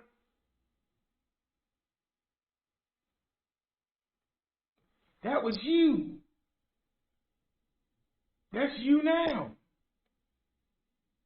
You're making fun of me saying that I weigh too much, but you are now. That's why I say you're only years away. Whenever you say that person worse off than I am, you only years away from being that person.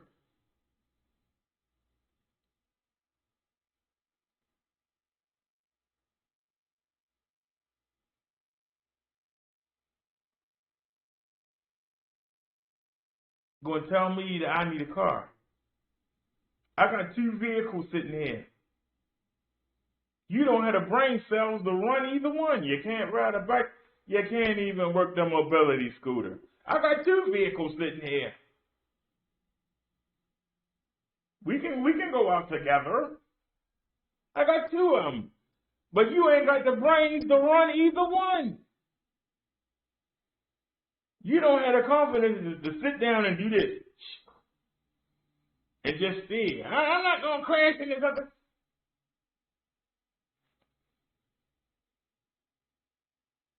Really? We had to take a cab to go to the market when I had 2 vehicles right there.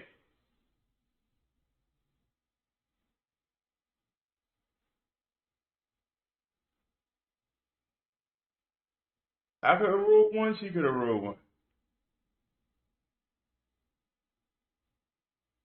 Why do we hang around people to drag us down? Do we really believe that we can change people? Do we really believe that if we put out a good effort, that maybe they'll say, hey, I want to do what he doing. He doing a thing, maybe I'll join in. Doesn't work that way. They get mad at you. They think you leaving them behind. And instead of trying to come match you and meet you at the level you at, or even surpassing you, and maybe you have to go, wait a minute now, I got to keep up with her. No, they want to stay down there and they want to yank you back down. And they start out with the comment. Yeah, I don't know why you keep going out there. You need to go sit down somewhere, huh? Why everybody laughing at you while you trying to get around that track? Yeah, you know, you've been running for 2 months. You still look fat to me. See, they try to stop you with the mind game. They try to stop you with the mind game. And then when that don't work, then they start bringing other people in. You got people coming off the blue. I heard you was going out to the track. You know it ain't doing you no good. What you going to the track for? You know you don't come home and eat a daggone cheese steak anyway. You wasting your time. People out the blue who you don't know, but you don't know them, start coming up to you. When that don't work, then that's when they try to knock you down.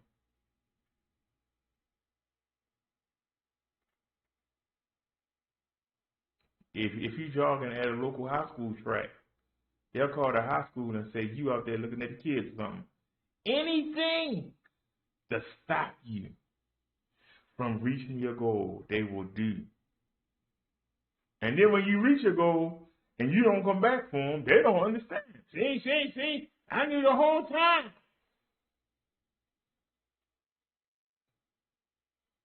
He never liked us black women. Now he bringing y'all in. Us. Now he bringing the whole pack in. See, to get the sympathy from y'all. Yeah. He never liked us dark-skinned girls anyway. Look at him out there. Yeah.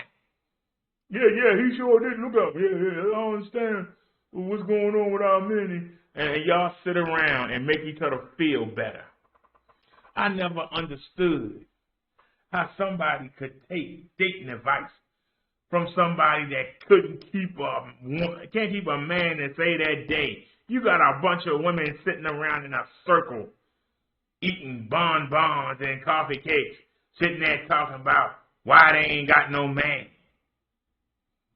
I don't want to learn from somebody that can't keep nobody. I want to learn from somebody that been with somebody 40, 50 years. That's who I want to learn from, how to do it. But see, they don't want that. Because they know they're going to tell them they're going to have to change. They're going to have to put out some input. They're going to have to put in some effort. And they're not going to do that. So they rather just sit around a bunch of old women that nobody don't want and complain. And that's why they wind up with a Pookie and a Ray Ray. That's why they got to steal somebody's husband. The best they could be is a third string. And they happy with it. And they satisfied. And they think they doing something. Christmas time come around. The man with his real family. Thanksgiving, the man with his real family. New Year's, the man with his real family. You calling and texting. You gonna find time to come by and see me before the ball drop. You satisfied to be second fiddle because you don't want to put in the work to be the main squeeze. You'll settle for scratch as long as you ain't got to do no work. And then you wonder. I remember the drug boys would come back from the club and they'd be like, man, we didn't pick up nobody. Well, you know, we can always call Susie. You know Susie home, she ain't doing nothing. And they would all go over there and run a train on Susie. That what you want to be, a Susie all your daggone life? Or do you want your own? If you want your own, you got to do work. You got to maintain your own. You got to make somebody want to be with you. Make somebody be proud. Yeah, that's my wife right there. And I had to be ashamed when you come around. And I had to be afraid you're going to say something stupid. How many of y'all carry around friends and mates that y'all take around y'all family and y'all people, and you scared every time somebody asks them a question because you afraid they're going to embarrass the heck out you? Somebody talk to me. Anybody know what I'm talking about? Am I lying here? Am I just sitting here lying, or am I calling out the truth? You know you got people in your family you won't take nowhere, but you know you got mates you would never bring around your family. You want pins and needles. Please don't say nothing. Just go in there and just look presentable. Don't say nothing. The minute they open their mouth up, you know you're going to get a phone call later on. Please. What the hell was you thinking? What, she good in the bed or something? Totally brain dead. Had no, we couldn't talk about nothing. Why would you even bring her around us? We're going to have to do an intervention on you. Oh, what are you thinking? You ain't bringing her in the family. Oh, hell no. You going to bring down the daggone brain receptor ratio by 900%, bringing her retarded butt around. Oh, heck no. God damn. Couldn't talk about nothing. All she can talk about is love of hip-hop and Tyler Perry and Empire. Anything other than that, she don't know. Just brain dead. There's a lot of you women out there, and you know you brain dead. Somebody asks you a question, you go, Hmm. But then when you want to talk, that's when it gets scary. Because when you actually open your mouth up, you don't know what's going to come out of it. But you know it's going to be ignorant. And you know you're not going to know what you're talking about. You know it. I can tell y'all, if I actually had, if I wasn't a minister, and say I was dating a female minister, some of the women, some of the men are going to come up to me and ask me questions. And even though I'm not a minister, I know I got to do some kind of research to be able to answer these questions. Otherwise, I'm going to make my wife look stupid. Why is she with that idiot? He could have answered another question. There ain't no first man. He needs to be in the first seat in remedial English. This guy couldn't tell me nothing. Couldn't say nothing.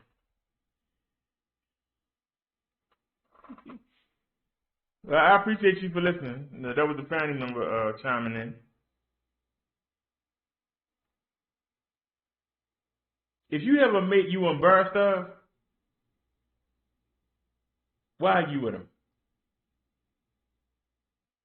Seriously. If you have friends that embarrass the heck out of you, why are you with them? That's our topic for today.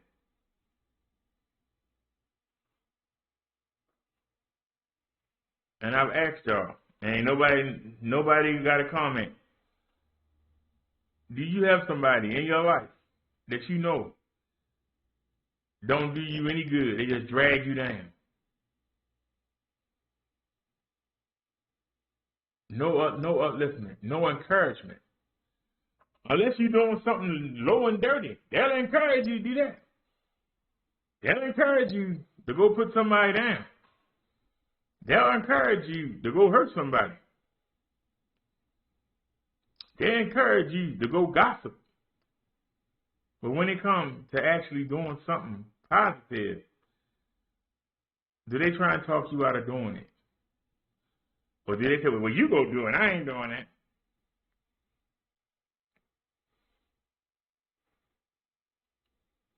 How many people right now are finally getting to the goals they set? And as they look, they've been climbing that hill, and they are reaching the top. And when you look back and you see who's trailing you, who's following you, are you going to want to have to come back down the hill and get them and try to drag them up to the top? Or are you just going to see what's at the top? Serious question. Are you going to go back down the hill that you just climbed up? To come back from somebody that fought you every step of the way up that hill? Are you going to go back down and pull them up, or are you just going to say, stay there, because you're happy there? You ain't going to do nothing but drag me back down.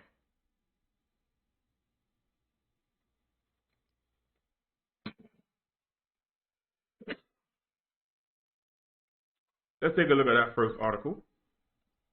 Yes, we do have articles.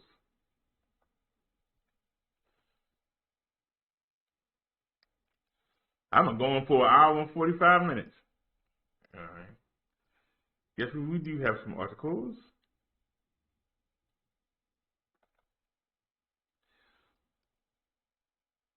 I don't even remember. I pulled these up. We both done the sermon yesterday. All right. Do I attract toxic people? We can skip that part. Today's question. Why does it seem like I'm surrounded by toxic people?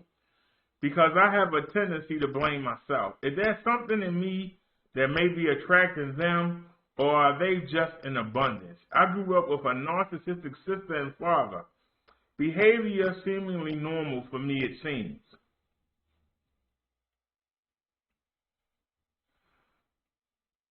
That's a great question. And here's the answer. Let's see what they say. First of all, you are not the cause of someone else's toxic behavior.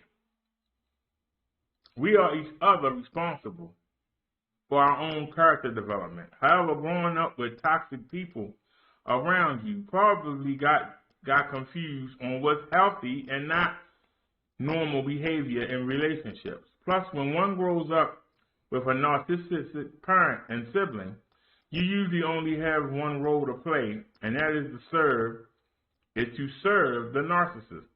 Every child needs to feel safe, valued, and wanted.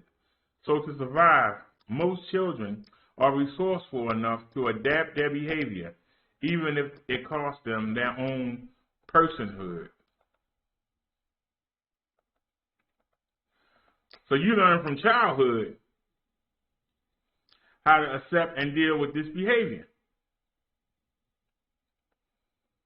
In addition, Christian teaching has sometimes glorified the biblical virtues of sacrifice, servanthood, and suffering, as well as dying to self. Good people sometimes believe they are a vanguard when they allow toxic people to repeatedly carnage their life with no consequences. But the Bible does not teach that. We see Jesus himself escaping from situations where people intended to harm him. See Luke 4:31. So let's see it.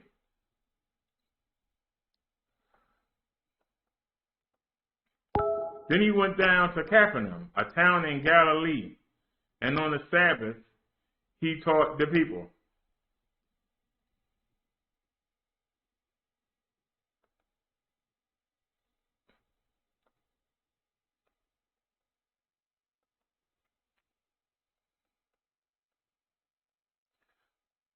So let's find the scripture.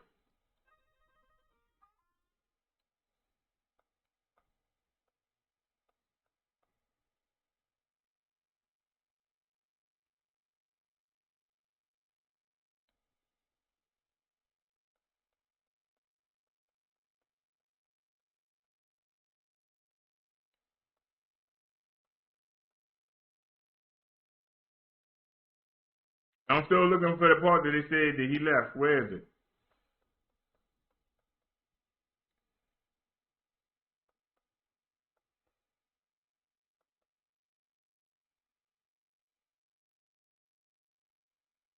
But I will tell you what I did find. Something I said earlier, and I won't hesitate to say it. Where is it? All right, this is what we're looking for. All the people in the synagogue were furious when they heard this. They got up, drove him out of the town, and took him to the brow of a hill on which the town was built, in order to throw him off the cliff. But Jesus walked right through the crowd and went on his own way.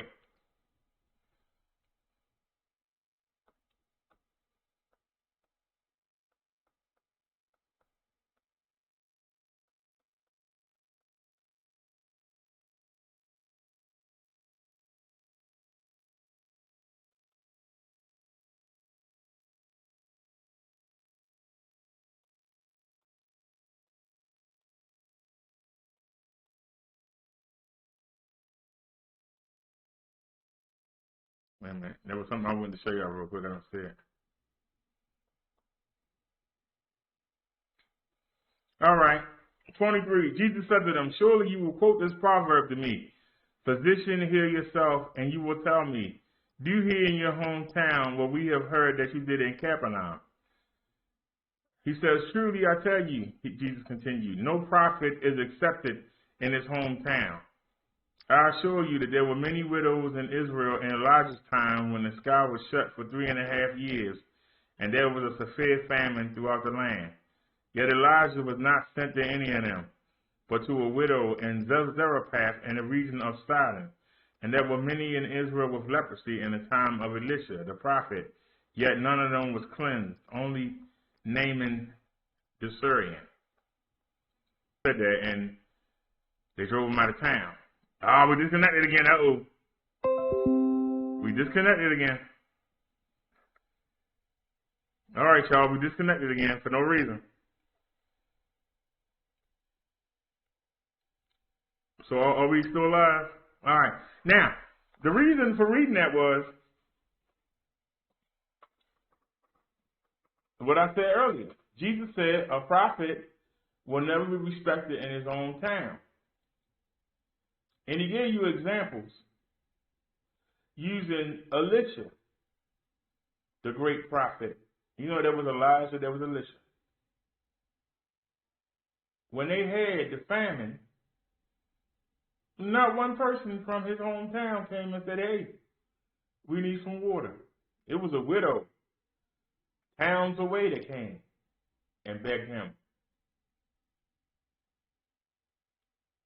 People had leprosy in the town Elisha grew up in. Not a leper came and said, can you cleanse me? But somebody came from someplace else and got cleansed.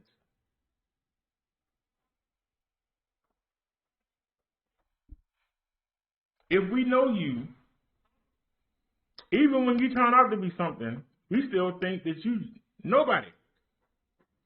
And we won't give you the respect. But somebody from someplace else can come in there and tell us anything, we'll believe it. Anybody have a comment on that?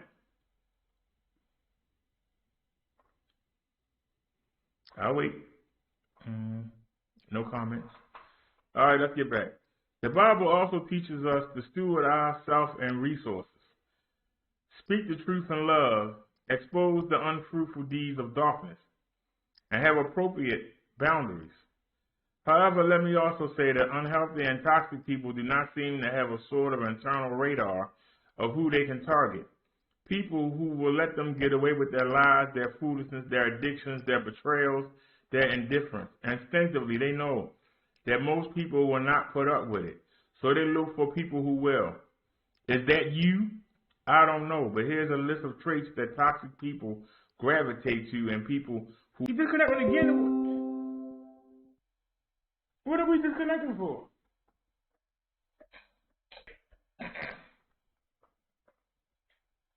What is going on with you, phone? Seriously. I see you hot.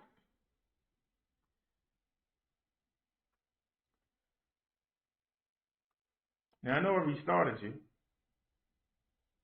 You're at 97%, so you're doing everything you're supposed to be doing. So why do we keep connecting?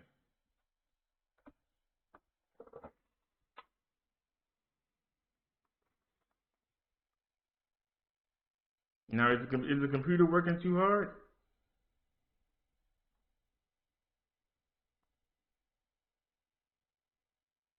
I'm looking at it. We holding on to 25 frames, which is good. Movie theaters use 24.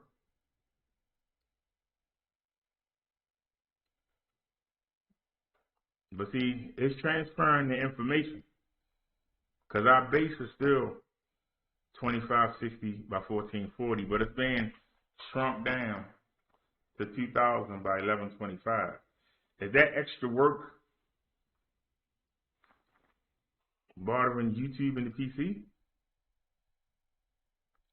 All right, let's get back to the topic. People pleasing. Pleasing people is fine as long as you're able to say no when you need to.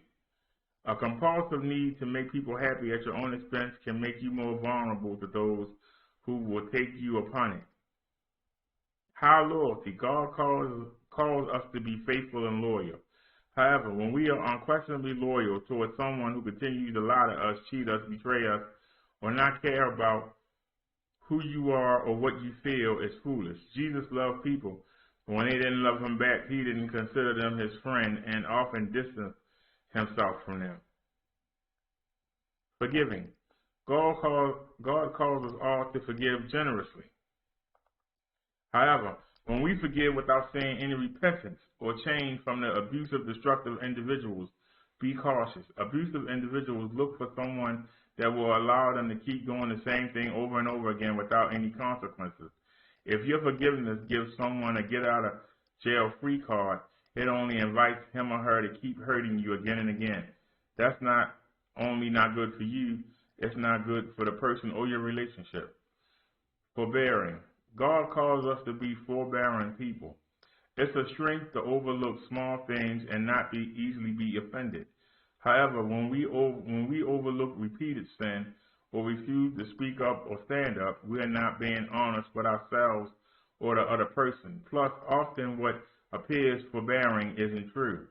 Bible forbearance, but rather fear and passivity. You're afraid to speak up or rock the boat with the truth about how you feel or what's wrong. 5. Kindness. Kindness is one of the fruits of the Spirit. You can be kind and set boundaries and be firm at the same time. However, when we are kind with no boundaries or never speak up on what's not okay with us, we invite those who take advantage of our kindness to do so over and over again. Selfishness. You probably learned to be selfless growing up with 2 narcissistic people in your family. There was no room for you to be you. However, biblical selflessness or dying to self does not mean becoming a non-person. Rather, we are to become self-focused or self-absorbed, either with our flaws and failures of our strengths or virtues. Dying to self doesn't mean abdicating your personhood. It means dying to your pride and ego so that you grow into the person God designed you to become. Much like a seed dies to itself as a seed, not becoming nothing but to grow into the oak tree or rose bush God designed it to become. Native trust. The Bible says love bears all things, believes all things, hopes all things, endures all things. Sometimes Christians have been taught that love means always trusting someone's words. However, a verse before this passage says, love rejoices in the truth. Jesus didn't trust people because he knew what was in their hearts. John the Baptist said to the religious leaders, prove by the way you live that you have repented of your sin and turned to God. You can learn to be a godly and healthy person if you see yourself having some of these strengths, yet coupled with the inability to set boundaries or speak up for yourself. You can learn.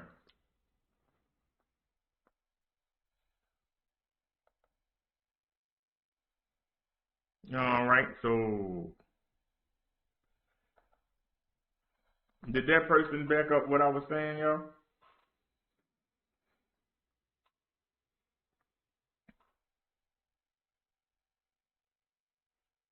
Let's take a musical break for a second, and then we get to our next article, and then we'll get to the news.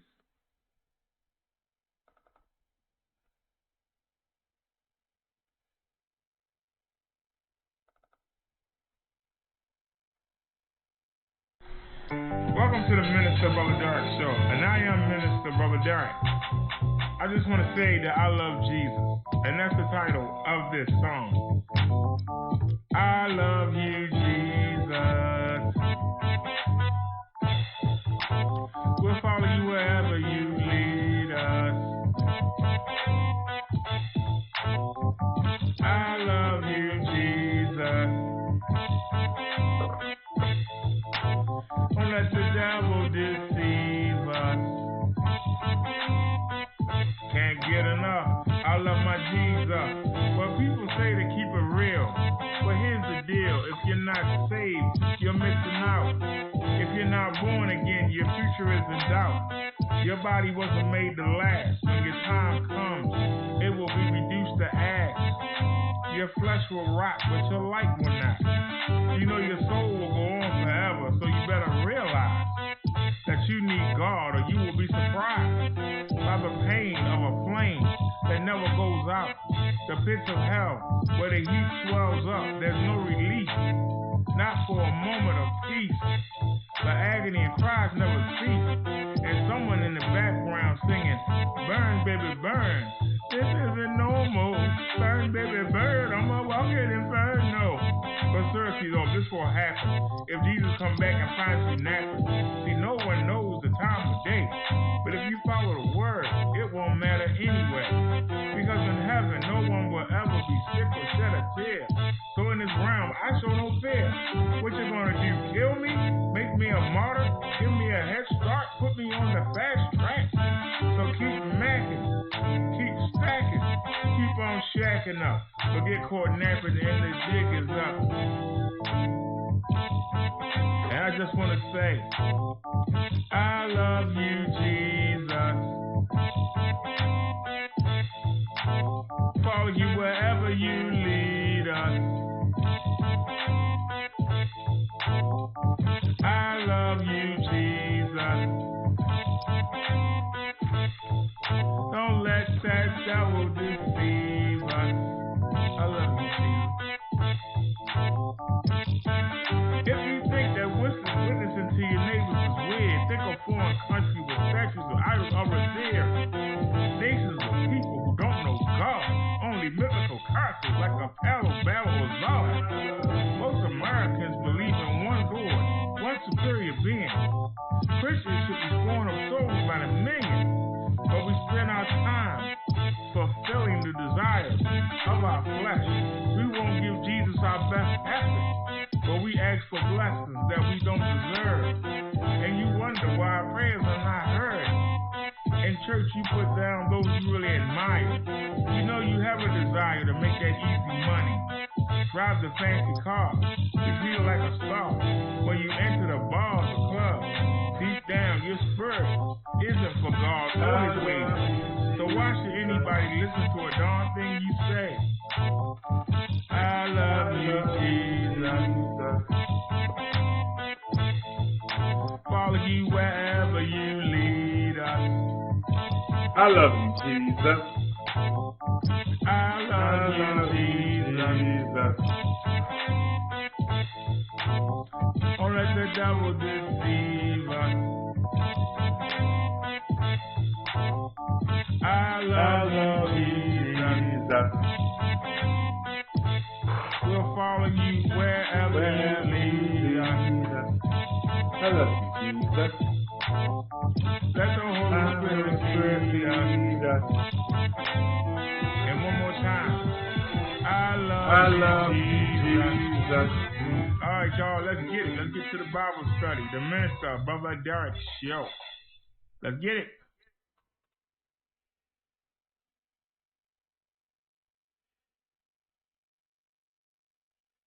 All right, y'all. We have an issue here, and once again, we have an issue here. That's confusing. A family member thinks that I'm talking about them. I'm talking about my lady friend, who I just extricated from my life. I'm not talking about anybody on YouTube. I don't know how they got entangled. I don't know if I'm blocked or not, but let me try to see.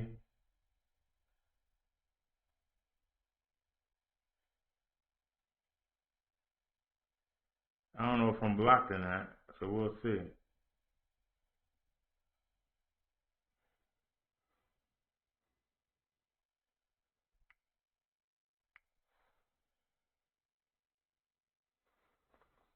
I don't know if it's blocked or not. Am I blocked?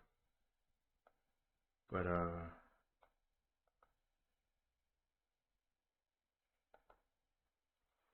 the message didn't go through. Hang on a second, huh?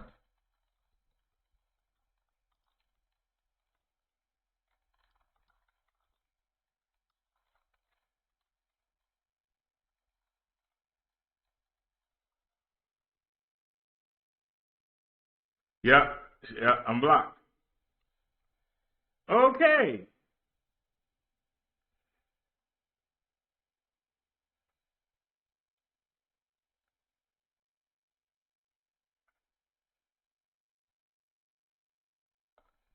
Okay.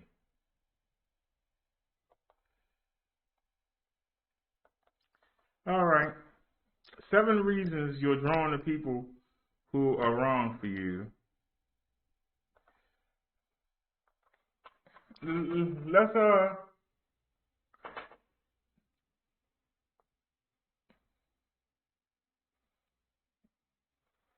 no, I had to block my lady friend all the phone calls.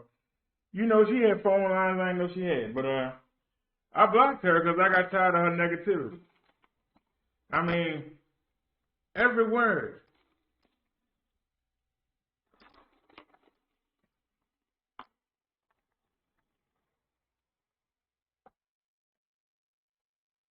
He was so worried about you ladies that it was getting on my nerves.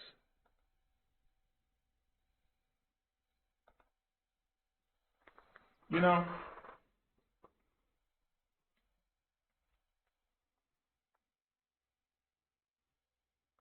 She was always putting down the BD family. She really irked me because when I first started and the Spirit told me to watch the person on this video, I don't know if the Spirit meant to watch Victim or Tommy, but Tommy was on the screen. So that's how I started watching Tommy back in summer of 2017. I didn't make my first video until September, and I told y'all it was after the elder Rashawn. Tommy had made a video about him, and I said, that man can get people to watch him. God darn it, I know I can do it. And that's when I started making videos. But I would play Tommy while I was driving, and she would be in the front seat sometime, and she'd be like, turn that mess off. I hate that man. That man always talking about black women. He nasty. Don't play him. You gonna be on YouTube. Why you want to be like him? That was back in 2017. I lost my car in mid-November. And like I said, without the car, we lost contact because there was no way to get to see her or her to come see me. She ain't got nothing. If they didn't give it to her, she ain't got nothing.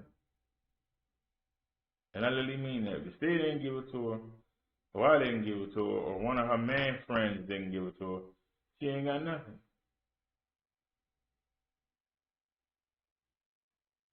But she had the nerve to tell me, because now all of a sudden, now that she sees that I'm a YouTuber, and now that she sees that I'm not a big YouTuber, but I'm a YouTuber, now it's like, wait a minute, he might actually blow up. So let me go ahead and knock him down. Well, you know, you got them women that feel sorry for you and they ain't got nothing better to do, and that's why they sit there and watch you, but you ain't never going to be as big as Tommy is. See, ain't none of y'all going to be as big as Tommy, because Tommy is the man. I thought you said that Tommy sucked and that you hated him and you wanted him to kill. Huh? Yeah, you don't remember when you used to blast me? You used to tell me you was going to get out the car and walk home if I didn't turn off the tablet in the car? Yeah. But we ain't talking about that. Yeah, yes, we are. You told me you hated the man.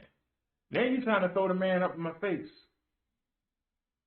That shows you that you don't have no scruples. You would throw somebody who you hate in my face because you were intimidated by the women in my chat?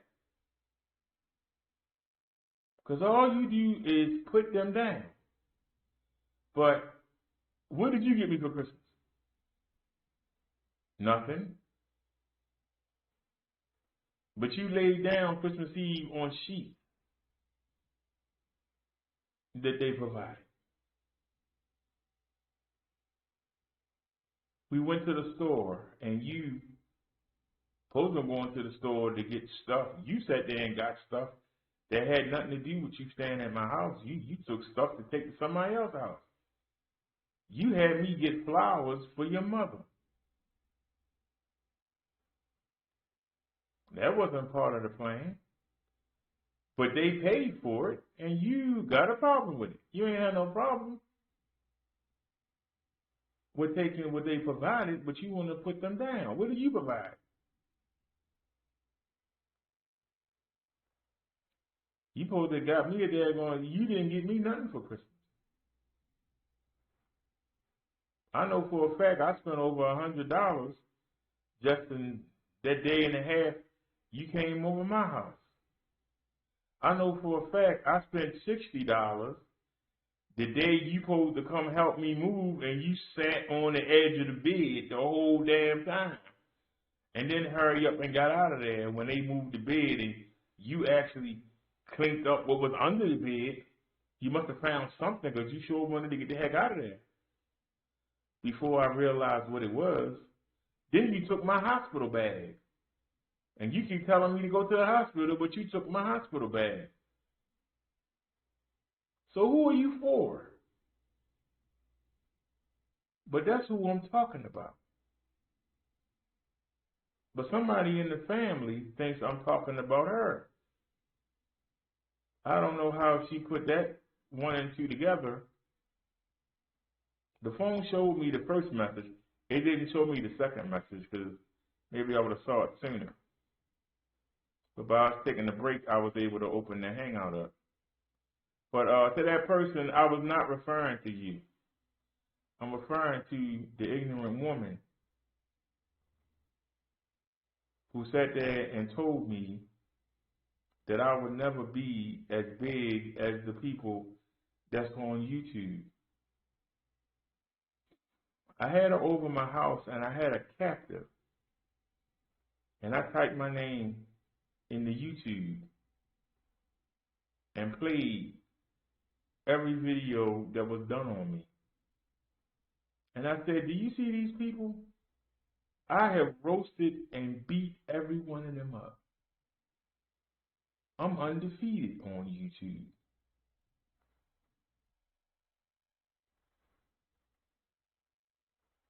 But I didn't come here for that.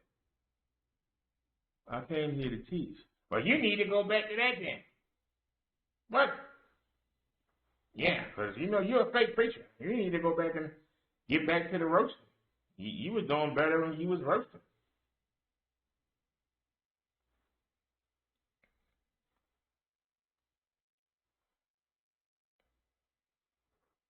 I told her I'm coming on in opposition to that, to try to get people to get to know Jesus, to get people to improve situation. Ain't nobody gonna listen to you. Don't nobody want to hear that. All they want to hear is people cussing and fussing, and you was good at that, and you should have stayed with it. So how can I keep that person in my life when they keep trying to get me to go backwards? Remember what I said about climbing that hill? You can't bring somebody from the bottom because they're going to keep pulling you back down because they don't want you to rise.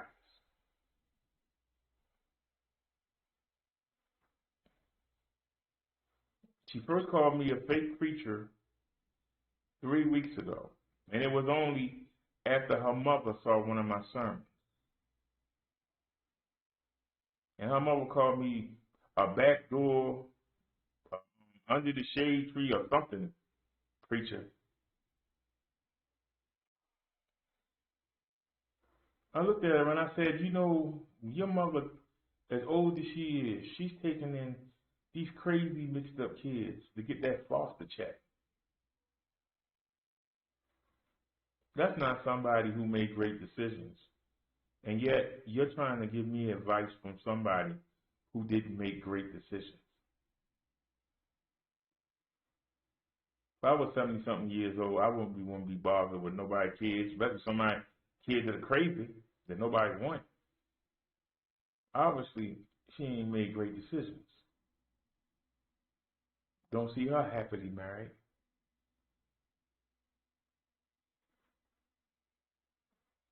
Well, she say God is her husband. Really? That means that she couldn't get one.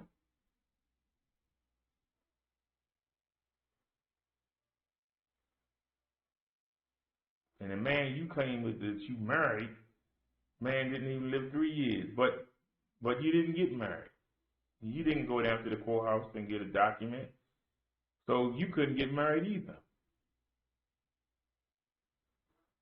But you forever telling somebody something about a relationship. You can't keep one. All you can be is somebody's third or fourth woman. Don't nobody want to take you around their family. I think don't. Yep.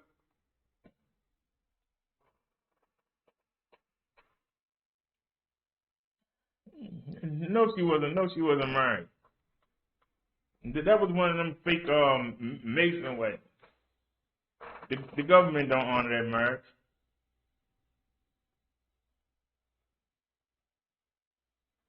The woman gonna sit there and tell me that her husband,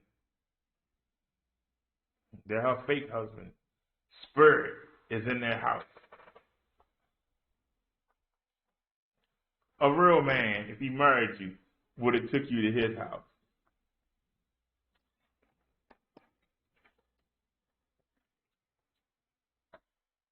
A real man wouldn't live in a house that another man got for you. Because even though the state paid for it, I found that house. You were down there looking for stuff around the jail, trying to be close to your mother. I'm the one that took you out to the county line. That's the house I picked for you. And you wasn't going to get it. I negotiated with that junkie landlord. He didn't know what a Section 8 was. I negotiated with him and got you that place. I got you that place. Not nobody else. Not your mother, not anybody. But I have not slept a night. I have not slept a night in that house. But everybody you know has lived in that house, including the man you call a husband, including that lazy. And I knew he was sickly for 5 or 6 years. I didn't know he would go in less than 3. And you sit there and talk about that man like he's still here. When you hear me teach every day that funerals are for, damn, show and stop again. What is going on here? Why do we keep cutting off? What the heck is going on here? I don't understand why we keep cutting on.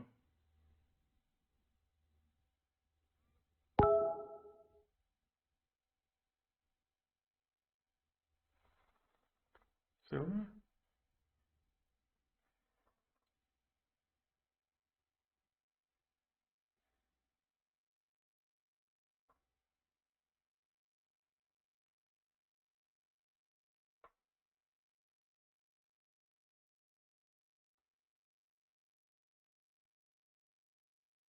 all right, good news.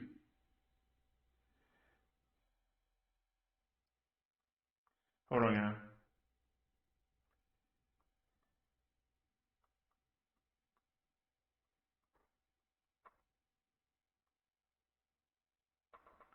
All right. Now, once again, all of a sudden, we're back. So it's not a technical issue because we haven't technically cut off not once.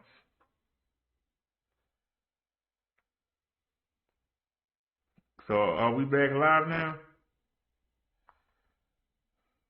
And let me back out here.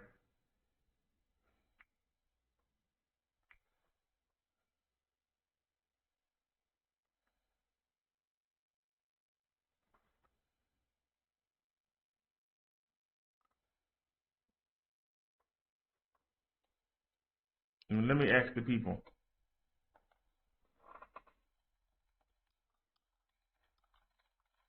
Are we live? So us doing 2K wasn't the problem, because I lowered it. We're not doing, well, we are doing 2K technically, but we're not doing 2K. And we cutting off worse than when when we did 2K. So it's not that. Something's going on. And I don't understand. We got the antenna right here. In the same way that I had to buy a Wi-Fi adapter because the one that's in the computer now, it wouldn't stretch to the bedroom. And we had to buy a whole new one.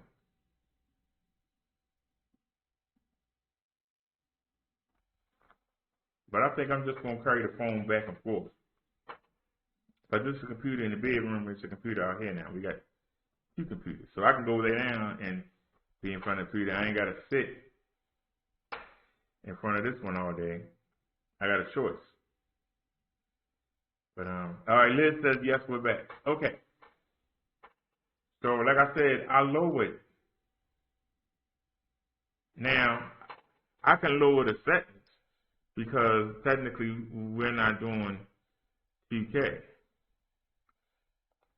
Matter of fact, I'm going to bring y'all along with me. Let me bring y'all along with me. Where's Windows Media? There she is. Now, let's go into the settings. And we go to video. Y'all might have to get a flashlight and look up there, but you can see 2540 by 1440 is our base canvas resolution, right? That's considered officially 2K. Even though 2K is 2000, I don't know how 2560 is 2K, but that's what they call it. Our output, what we send into YouTube, 2048 by 1152. So we downgraded. We're doing 1152 instead of 1440. We're doing 2048 instead of doing 2560. But we're still doing above 2000. So that shouldn't be an issue. Our output. Now, I could rescale it. I could take it back up to 2K. As a matter of fact, I will. Let's take it back up to, oh, they won't let us do it. I can't rescale it. Okay, but we're doing 3950. I'm going to change it to 3850 and see what happens. Well, it made it 3650, so that's good. All right, and let's go. And save the changes. And let's see if we stabilize. So we're doing 3650 gigabits or 650 megabits.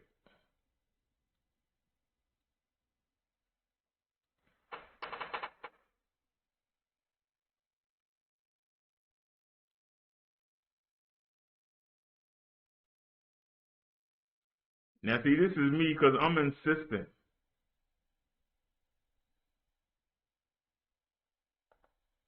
I'm insistent on doing 2K. If we just did 1920 by 1080, we wouldn't have had a problem. But see, we can get up to 10, 11, 12 megabit up or down, and you need at least 4.3 to do 2K. The problem is we're being throttled. And they're not calling it throttle.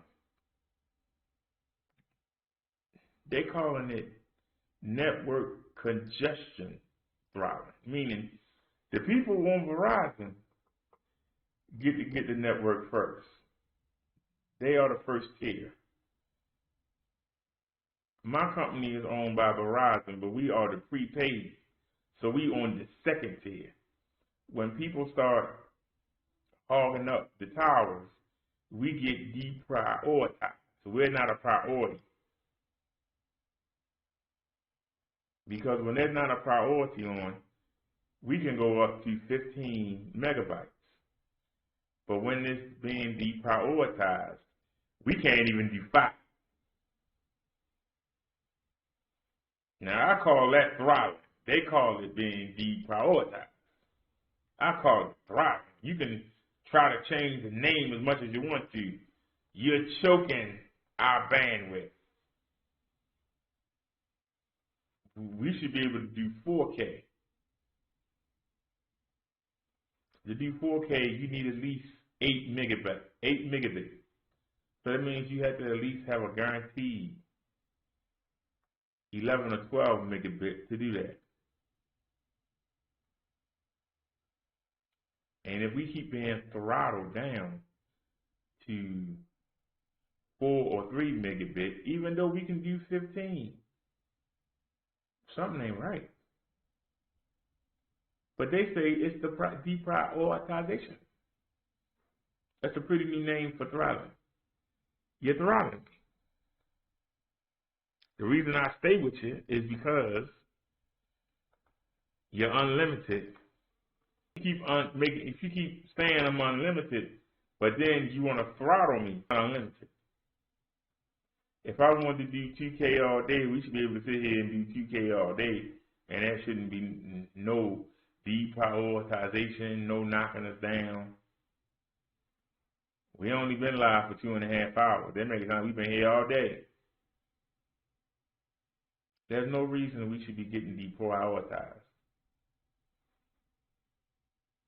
And when it's done,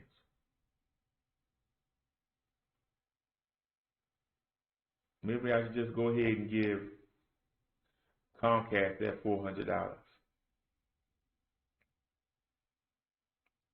It just dropped again for no reason. What is it now? I actually lowered it. I lowered the bandwidth that we were using, and it still went down. So we lowered the resolution, we lowered the bandwidth,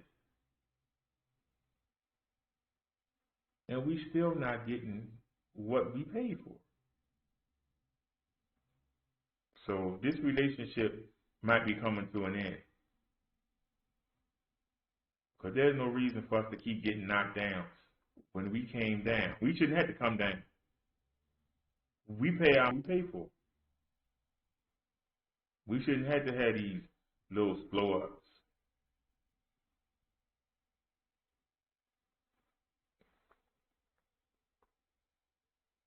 Now, like I said, I could stop the show and I could come back at 1080, or I could stop the show and I can come back at 720. But that ain't the point. Why should I have to? It stopped again. It stopped again.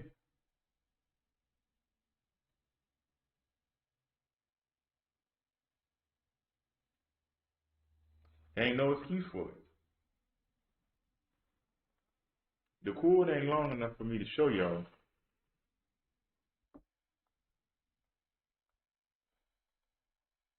I don't think the cord long enough for me to actually reach. Will it reach? No, it won't reach. But I can tell you, we doing negative 87, 88 now. And it's bouncing. Now we at 89. It's bouncing all over the place. Now we at 85. Why is it bouncing? Why is it bouncing?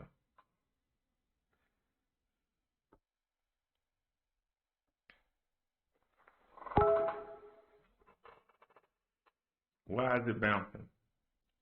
You know, I thought I blocked all these personal lines. They still found a way to get through and send in messages. Don't send messages.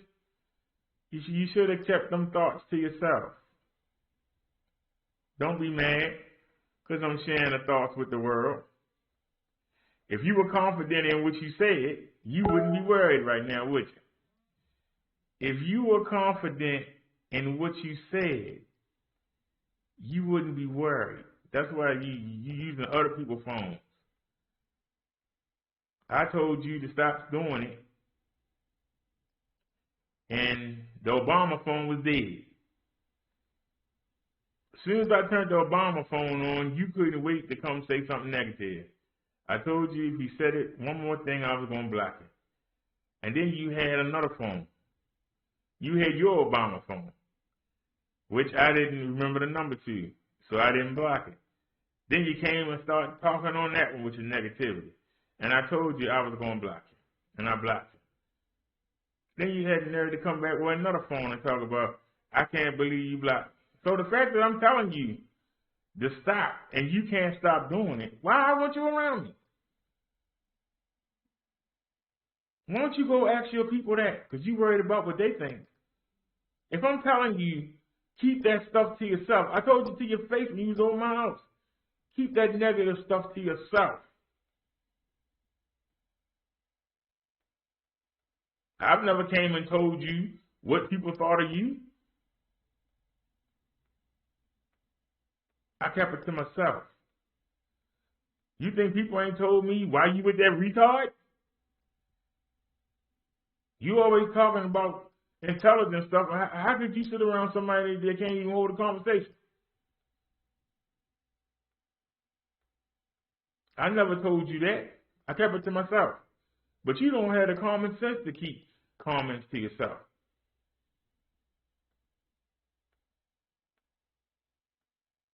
And then when somebody asks you something, you ain't got no answer. We still waiting. You still ain't told me what makes me a fake preacher. I'm still waiting on that. When you preach, it don't make me feel good. Knowing about Jesus don't make you feel good? Oh, you got issues. I can't help you with that. When you preach, it don't make me feel good about myself. That's why you should change. No, you're not going to change. You're going to put me down. The same way you intimidated by women that's in good shape, but you won't get in good shape. Instead, you put them down. Look at them. See, they always using them to set men up. They always trying to get over on a man. That's why a man should not be with a good-looking woman, because a good-looking woman, you make up these things and tell me I'm lying. You got a section of people, and this is what I say about the people that live in the hills of the South. They make up their own reality rather than trying to merge into society. They separate and make their own reality. You can say what you want to say. I don't care how pretty a woman's face is. A woman that got more jelly rolls than the bakery is not sexy. Well, maybe some people are like that. It ain't sexy and it ain't healthy. Now, I ain't saying I got nothing against fat women, but fat women in good shape, you can't even walk to get the damn cab. But you worried about what sexy women doing.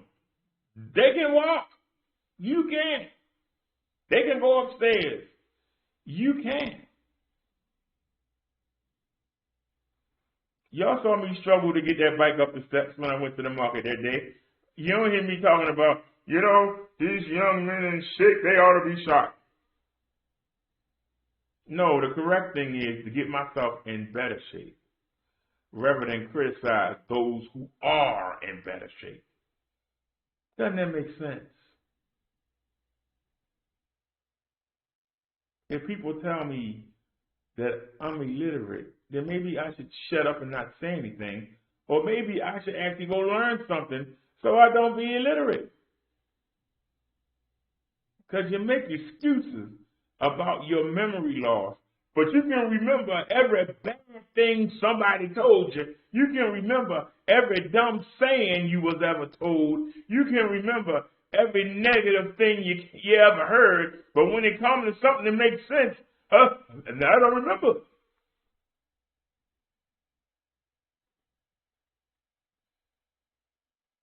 You can sit there and tell me something that somebody did wrong 30 years ago, but you can't remember what somebody just told you 5 minutes ago. And I'm supposed to believe that. Now, I think you're a simpleton. And I'm calling you out. And the fact that you keep finding ways to get in contact with me after I told you I don't want nothing more to do with you. So obviously you don't care about anything I've ever said or anything that I say. You still going to do what you want to do. Well, do it with somebody else. I'm not going to live around that negativity. I think positivity.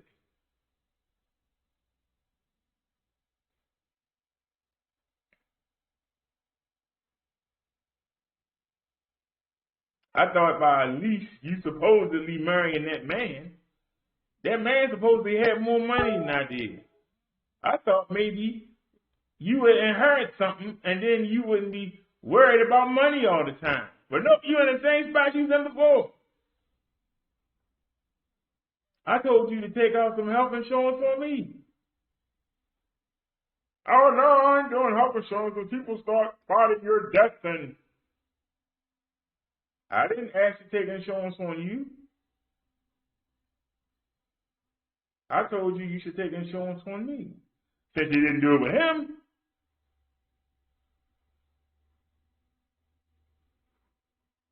You didn't have the sense to do it with him. I was telling you, do it with me.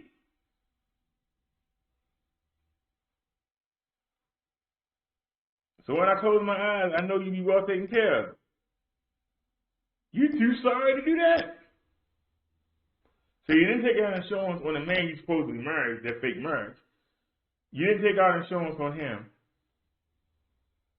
When they had the will reading, was it there? No.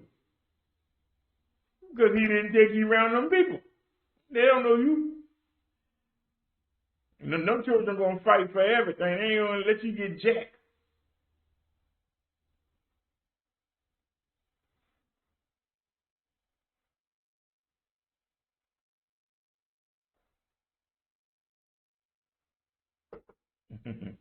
Nia says BDS don't give anyone permission to insure your life unless you are married.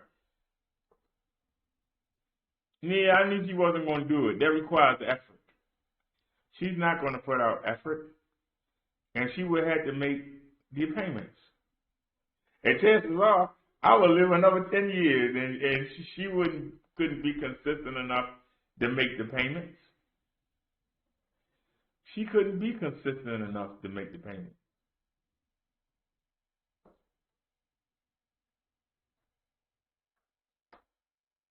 But if somebody tells you to leave them alone, and you insist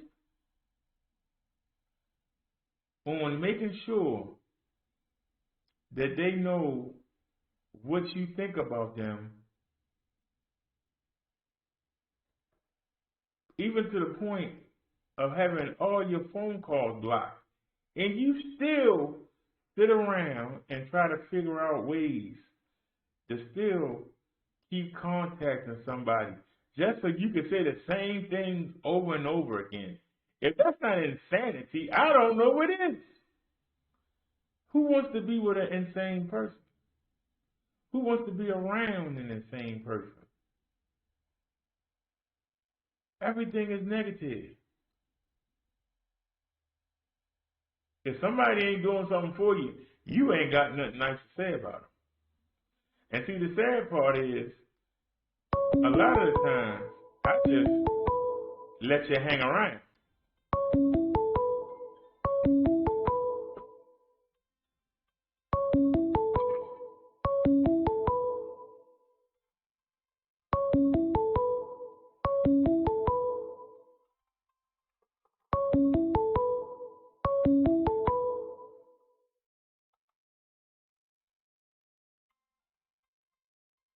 I know I pressed the button. Hello?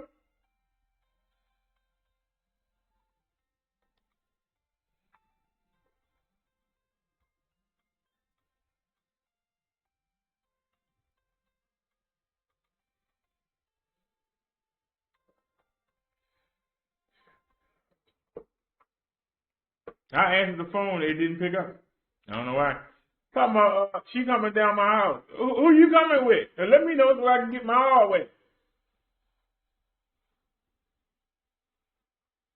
Because remember, you got to get through 2 doors and come up them long stairs. So I already know you going to be out of gas. Who you bringing? You ain't coming by yourself. Because it will be a front kick. Kick your ass right down steps and your company. If they want to come see Bro Darrow will come to the damn job. He ain't going to hesitate. You want to come see somebody. Somebody asks you, leave them alone. You want to call them from every phone number you can find. Somebody asks you to leave them alone. You want to come down and cause trouble. See, that's why black people don't get married. You seeing it for yourself. You can't say, oh, Brother Derrick, you're making this stuff up. You seeing it for yourself. Nia says, oh no. Liz said, oh no. Nia said, oh dear, should be careful. You want to send somebody? Send somebody. You can't say a darn thing I said was wrong. But you can go find you a simp, can't you? Can't you go find a simp and lie to him? Isn't that what you honorary black women do? Because see, that's all you can do is just destroy stuff. You can't make nothing. But man, you can destroy stuff. So you want to send somebody over here to get hurt? Well, send them. All I ask is Jesus give Bro Darrow the power to send that person back down them steps. That's all I ask. See, that's the difference. You rolling with the devil. I'm rolling with Jesus Christ. Who you banking on? You coming over here, you can't even walk down the daggone steps. You want to let yourself go so bad. You want to talk trash. You want to talk about, I came over there and you ain't even try to touch me. What are you, gay? Somebody want to touch a damn whale for. Didn't make not one move on you. Neither of the times you came over here. I didn't make not one and didn't want to. And I didn't know if I wanted to go, the mating call of the wildebeest. There she blows. Harpoon that whale.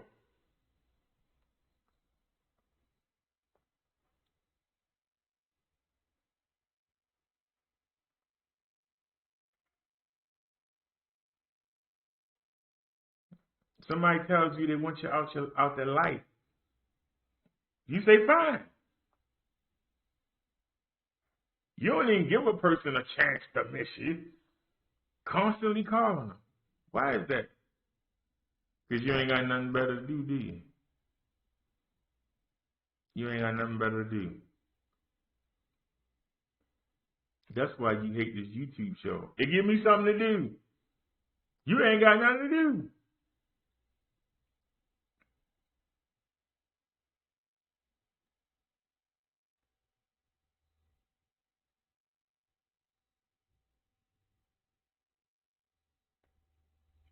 I can tell you.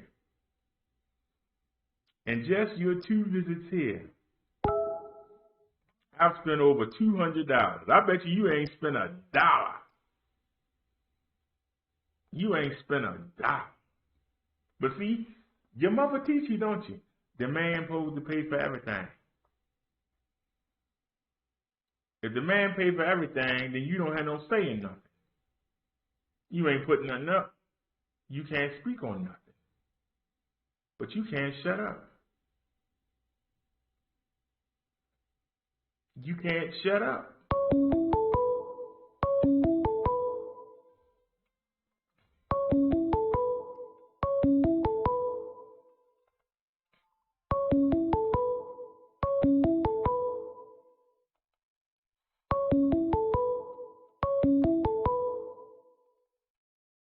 It's not letting me answer.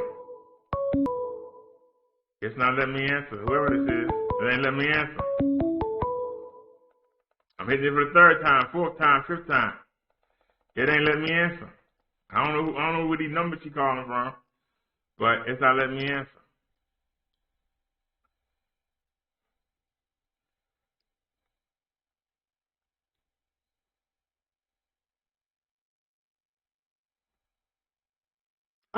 I'm gonna show y'all how retarded she is. She just said, why are you talking about my daughter? And you lying. My daughter wasn't trying to sleep with you. Tell me something about her daughter.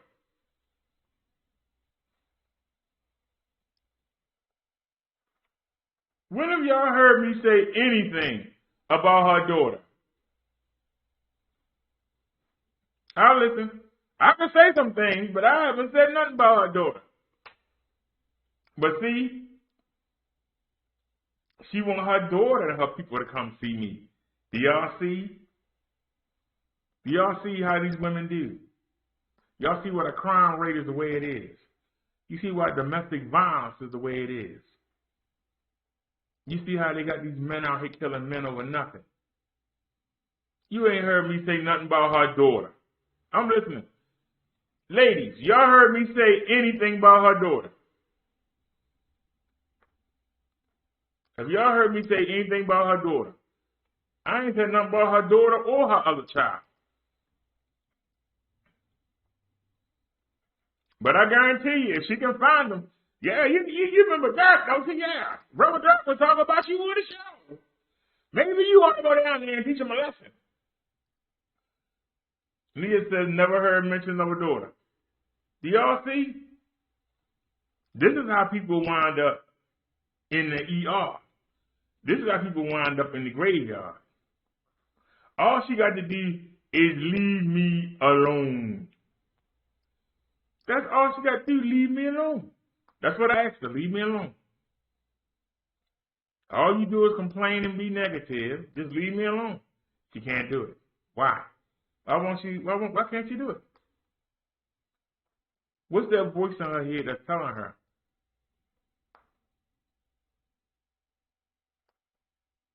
Because see,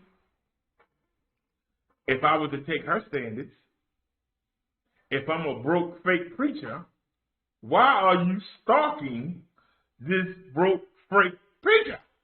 Somebody make it make sense, as the man would say. Make it make sense. Why are you stalking? You say we only got 5 people over here. Why are you worrying about what 5 people say? This is what's wrong with women today, especially ghetto women today. You more worried about what 5 people think of you when there's 4 billion people on the planet. You more worried about that. You always tell me, you always showing everybody what you're doing. I ain't got nothing to be ashamed of. Unlike you, I can admit it. Yeah, I'm fat. I'm ugly. I'm short. I'm broke. But I'm a child of God. I'm in the family of Jesus Christ. They say I'm all right. They determine where I'm going. Not none of these other people. She keep trying to call the same number. It says we're already in another call. So which one is it? So hang that one up and try to... Hello? Hello? Hello?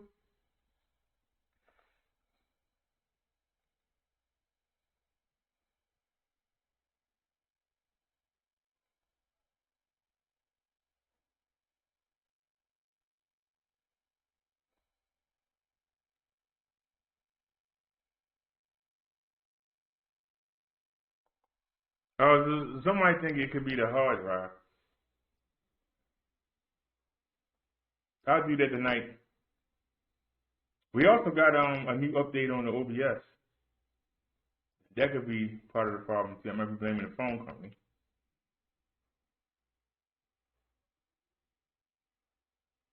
But that reminds me of something. Since we're talking about the phone company, let's see here. What are we doing right now?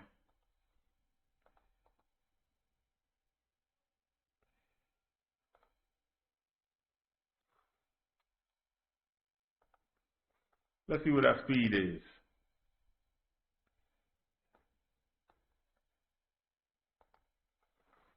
So what is our speed? See how we keep these drills back? And we sitting right here in front of the antenna.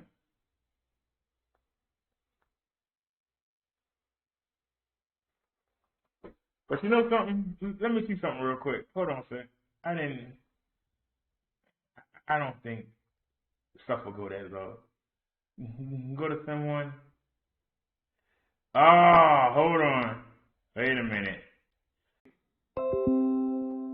So, all right, we should be reconnected by now. All right. Now let's go look. All right. Let's try this again. Do a refresh. Let's try this again. Let's do a refresh. Run a speed test. Let's see what our speed test is now. Come on, Chico. It's taking you a long time. Now, y'all saw it tried to shoot up to 8, but it's staying around 5. Now it's down in the 4s. Now it's at, look at it. Just holding us back. This is what counts the upload.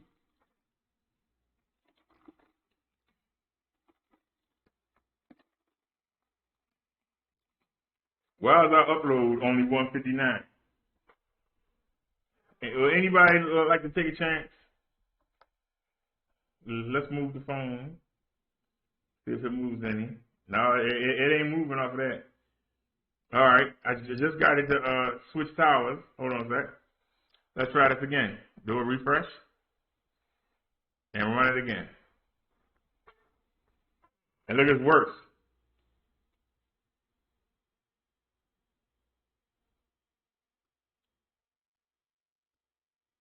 That's our download speed. Y'all can see it's worse.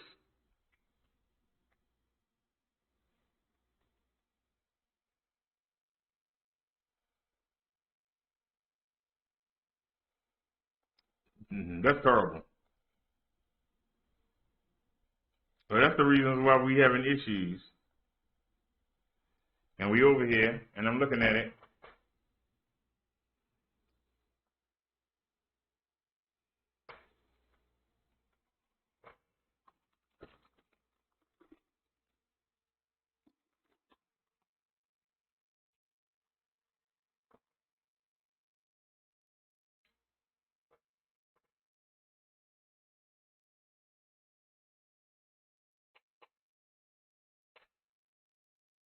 All right, seems to stabilize. It had us on, I had took it off and only had it on band 13, 700 megahertz. And that's what that antenna is for. And the phone put itself back on band 2, band 4, band 5. I made it get back on the right band. It should never have gotten off of there. But it's a new software they put in that's making it switch back. So anyway, let's get back to the show. Let me check the chat.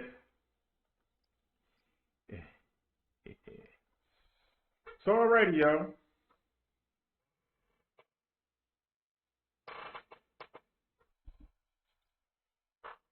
And like I said, it's only, according to the phone, there's only 5 people here.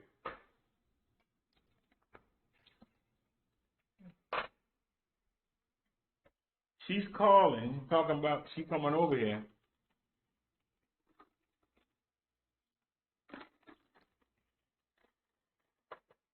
Her motto is, nobody better not come see her unless they've been invited. She just invited herself to come over here. That's breaking her own rule. So you can't even trust what comes out of her mouth. It's just let them marinate. Would you really want to be around somebody like that? Why do we find ourselves with these kind of people in our lives? Well, let's look at this article. 7 reasons you're drawn to people who are wrong for you. Are you drawn to a bad guy or a bad girl? Or maybe you're attracted to that type of person with whom your personality clashes. Do you find yourself breaking up for the same reasons over and over again and wondering how you ever fell for that person in the first place? Some broken part of our human nature seems to crave things that are wrong for us. If you find yourself drawn to potential romantic partners who are wrong for you, here are 7 possible reasons why. 1. They retract trauma from your childhood. You may have had a difficult relationship with your parents, or you may have had the best relationship ever. Either way, psychologists say that we automatically seek out people who embody our parents' or guardians' worst traits. What shapes who we choose as a romantic partner is our relationships with our primary caretakers as kids. We are unconsciously searching for somebody who has a conglomeration of negative and positive traits of the caretakers from our childhood. In this article for Psychology Today, psychotherapist Ken Page explains, even though we may be adults, we often have unresolved childhood hurts.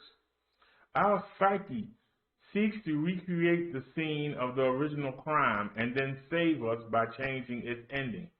The child in us believes that if the original perpetrators or their current replacements finally change their minds, apologize, or make up for that terrible rupture of trust, we can escape from our prison of unworthiness.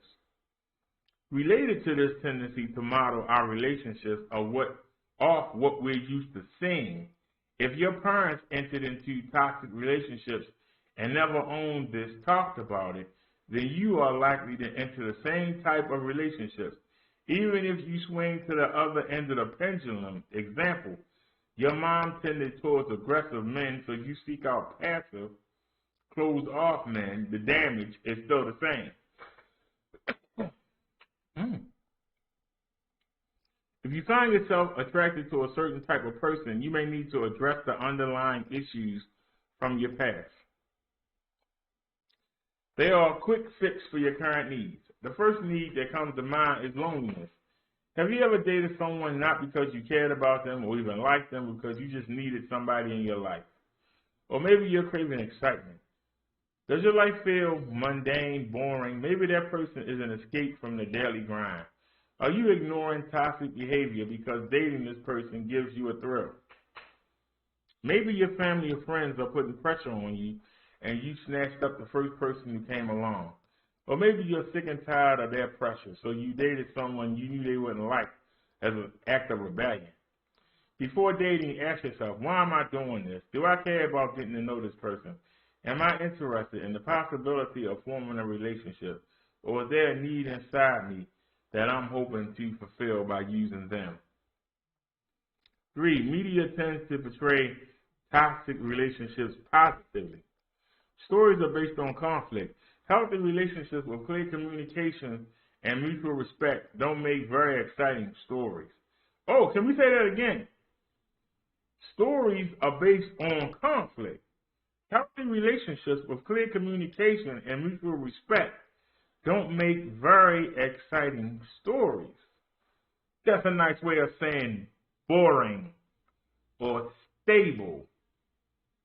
Without calling out any particular movies, books, or TV shows, how many plots revolve around a brooding, emotionally distant hero or even villain who only has a soft spot for one specific person? Like the characters, we like to feel special. The idea of being the one person an otherwise heartless man cares about is attractive. The idea of being the one person an otherwise heartless being cares about is attractive. Really? We like the idea of passion. Media often portrays passionate lovers just as quick to fight, sometimes violently, as they are to express their love. If they got along, how would that drive the plot? True love sells. We love stories of true love overcoming all obstacles, including obstacles like evil or abusive partners, poor communication, or people who by all outside rationale do not belong together. Best yet, we love it when the pure, true love of one partner turns the other away from evil to good, the saving power of true love. The true love of Christ has the power to save, but human love doesn't cut it. Media confuses attraction for love and human attachments for the saving power of Christ. When we're bombarded with depictions of unhealthy relationships, we begin to believe that they're normal.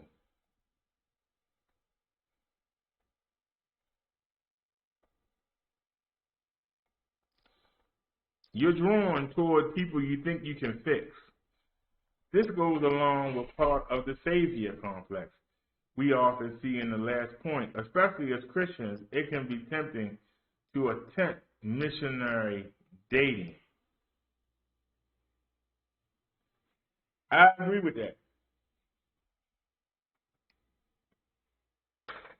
I thought that by getting this woman out the city and getting her toward the county line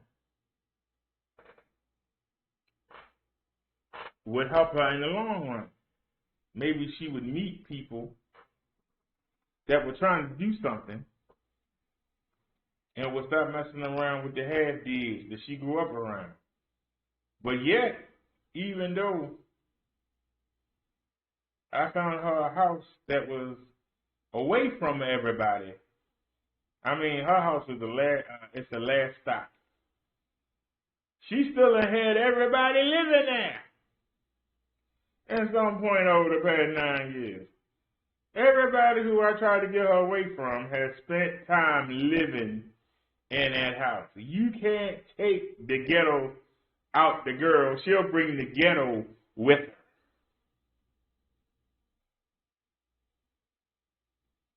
Do y'all understand?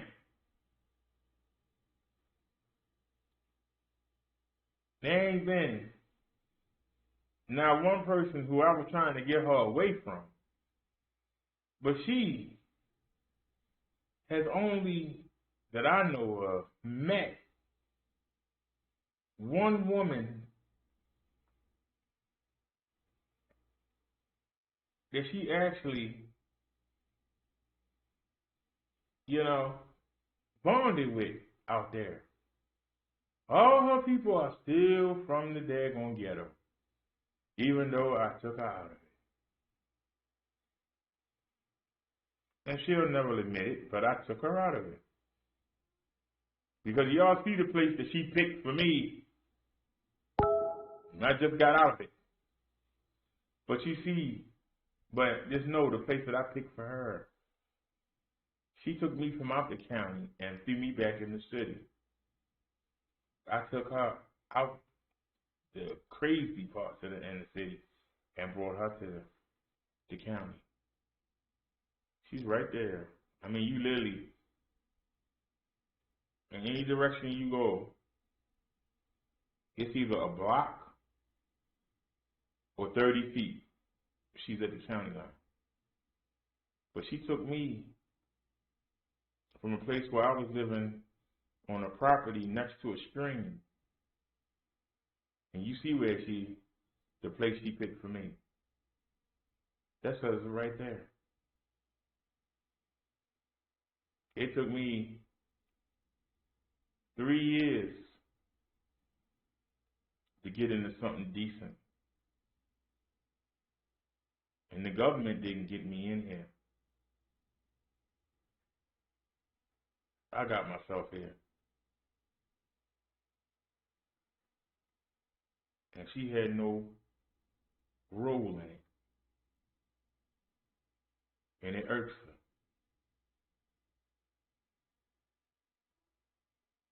It irks her.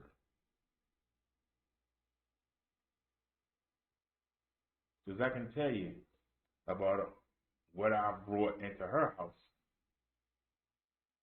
She can't tell you one thing she brought in the minds other than her lazy behind. She can't tell you one thing. I wasn't going to tell y'all this story, but it's relevant, so I'll say it, and she'll probably have a fit about this. She was talking about when she get her stimulus that she was going to get a new dining room table. The first thing that she said when she walked into the apartment, she said, "You need a dining room table and you need to get a living room sofa. She said this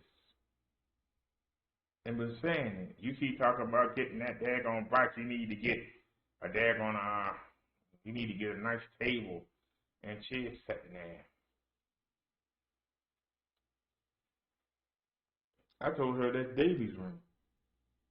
Well, you can still put something in there, but then it's not her room anymore. Why can't I put a table? Why can't I put a table and chairs in the living room? Why I gotta mess with Davy's room? Nah, you need to. So what? I'm supposed to put Davy out in the living room? When I'm doing my show, why do I want her in the litter box or something? No, you need to have a. So, let's get back to the story. Y'all had the background. She said, I got to find somebody to come take this dining room table I got and these chairs, and I got to find somebody to get them or find somebody to give them to you or throw them away. Or I said, why would you throw them away? Because the one time I was over there, within the past 4 years. I've been over there many a time, but I very seldom came in. Because, see, I was just the chauffeur. I said, we sat there and ate that KFC. Wasn't nothing wrong with that table. Oh, the table, raggedy, this and that. I said, well, then you should give it to me and let me put it in the center of Davy's room. And I'll move her stuff to the sides of it. And then you'll get what you want. I'll have a table in there. She goes, no. Well, you just said you was going to throw it away or give it to somebody. Yeah, I was going to give it to somebody I don't know. Huh?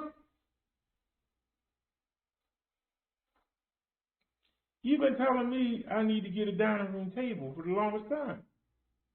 For you to come sit at it. Because I had one common room for the last 3 years. So I'm not used to sitting at a dining room table. So unless somebody was here and we were using it together, I wouldn't use it. So it's not a priority to me. But it's a priority to you. And you say that you're looking to give this table away, or you looking to throw it out somehow. And I say, why would you do that? You wanted me to get a dining room table. Just give it to me. Nah, I ain't giving no man no table. What? Do y'all hear the retardism? Do y'all hear the retardism mixed in with the Shirley Chisholm? Because that is idiocy. You're going to tell somebody they need something. You're going to throw out the exact thing that you say somebody needs. But you won't give it to somebody who you know, who you say need it. You want them to buy a whole new table. You're going to buy a whole new table. And you're going to throw the table that you got, you're going to throw that out in the dumpster. Or give it to somebody that you don't know. Can somebody tell me how that makes sense? Anybody want to tell me? This woman in the chat, somebody tell me how that makes sense. So basically, you siphon stuff from guys. But when a guy asks you for something that you don't need back, oh, no, I ain't give it back. I'm not giving no guy nothing. Get your own.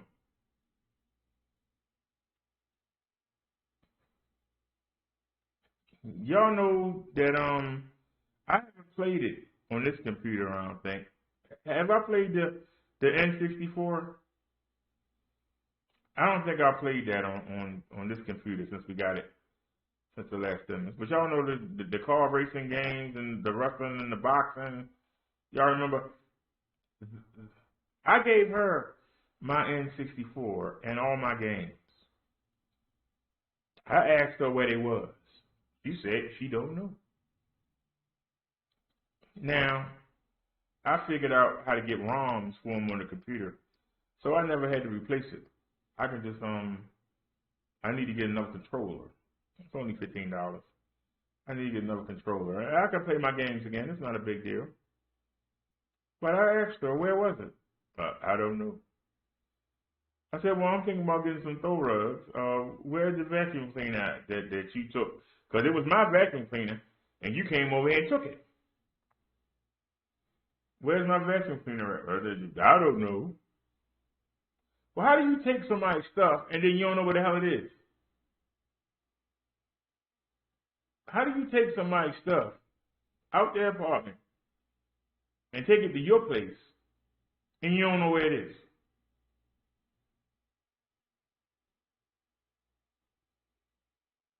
I asked her, where was the adapter I got for your TV? I don't know. What adapter did you have? Unlike,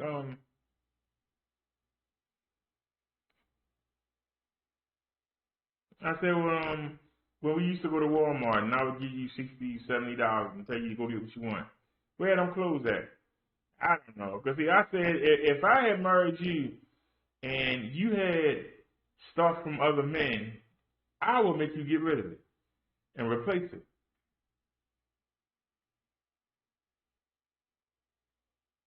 There's no way that I can know that somebody else picked their house out and you've been living in it and I'm going to come and live in it. No. I would create a place for us to go. Because you're supposed to be my wife and you're supposed to come live with me. I'm not supposed to come live in something else somebody else picked out for you. I'm just asking the question. And I asked her, what kind of man?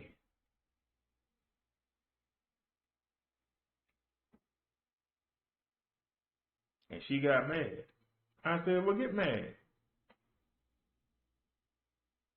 Because I backed off to let this man come in here, and I thought he was going to do better for you. You live in the same way, got the same stuff, dressed in the same, you doing the same thing you did before you got married. Nobody would know that supposedly y'all was on that fake marriage. Nobody would know it. Nobody would know it. But yet I hadn't been over there in almost 4 years. But I walked over there and saw stuff that I brought in the house. Ain't that here you brought? You a lie. I see the same stuff that I brought in the house 4 years ago still sitting there. Ain't no way in the world, me as a grown man, wouldn't start replacing some of that stuff. I wouldn't want no memory of another man to be, especially if I'm staying there, I wouldn't want no memory of another man. I couldn't be comfortable laying my head down. That's why I've never gotten into her bed and got under the covers. I didn't pay for that bed.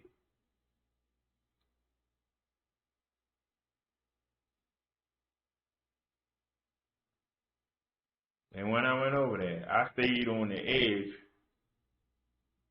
I sat on the edge of her bed and watched TV. I might have leaned back if I got tired or sat on the floor.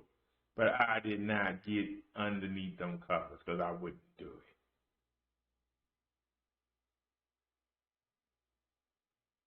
A man won't do that.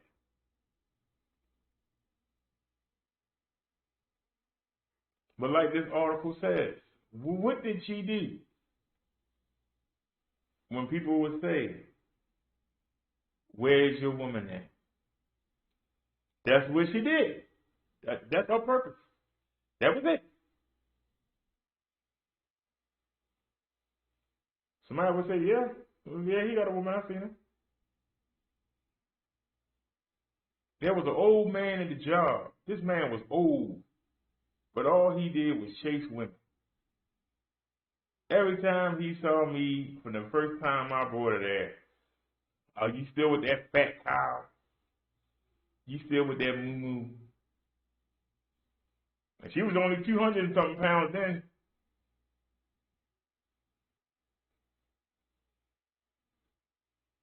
Now she's 330 something. I wonder what the old man would say now. Like, God damn.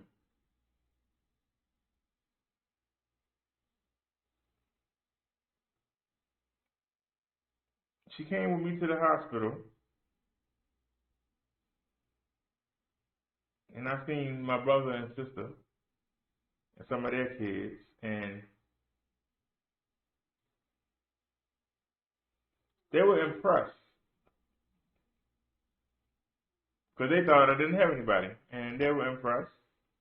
And luckily, she didn't say much. But I went in, I saw my grandmother and made peace with her. And if she would have came, my grandmother, with all them wires, with all the stuff they had her on, she'd have got up. I don't believe this. Why do you keep bringing these damn sows? She'd have rose up. Wires popping everywhere. Just paint stuff coming out on. Just, yeah. Every time you come by here, you got a goddamn moo-moo with you. My grandma would go through great lengths to make sure that she stayed in shape.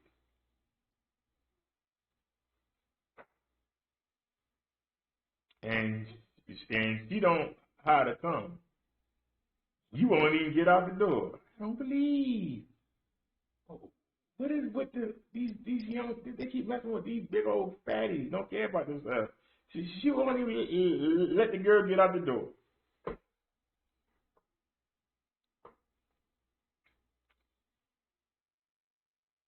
But I'm just saying to y'all, we need to just go our separate ways and leave it alone.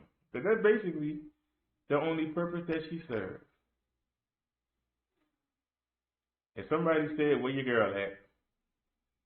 There was somebody I could say. That was it.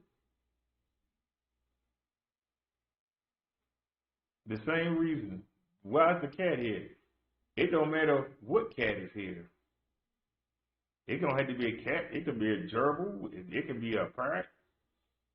As long as it's somebody for me to talk to, and somebody don't say he in there talking to himself. That's the purpose.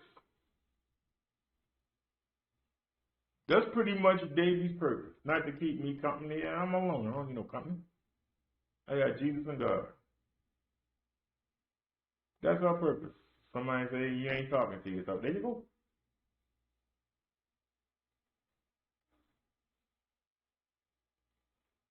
At least I can be honest.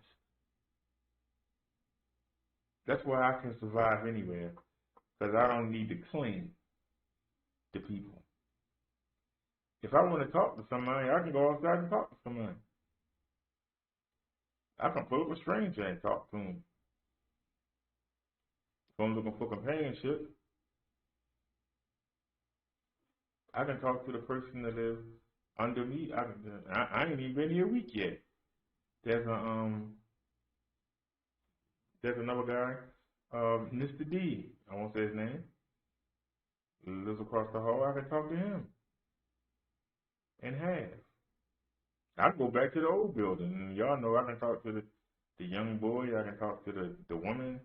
I can talk to the man. Y'all seen that man. Don't worry, he gonna be coming. We waiting on the chair. You know, we sat there and waited all that time for that chair. And the man wouldn't give us a tracking number. And the app just kept saying that it was coming. But we didn't know who was bringing it or anything.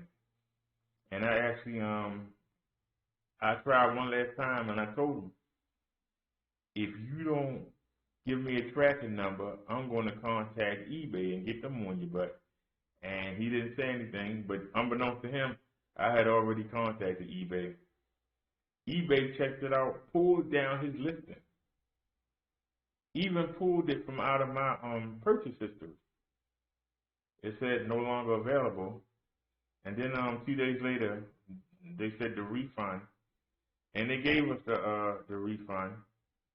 But me and Chung Lee spent hours trying to find a chair at a decent price. And it turned out to be, you know what they say, if the price was too good. But I was able to find one. It's not as nice as that, but I like it. I was able to find one, everybody. It's not as nice as the one that I had, that we had picked out. But it was in the price point. Hold on. I forgot about it. And I've been waiting for that chair so long, I was starting to forget about it.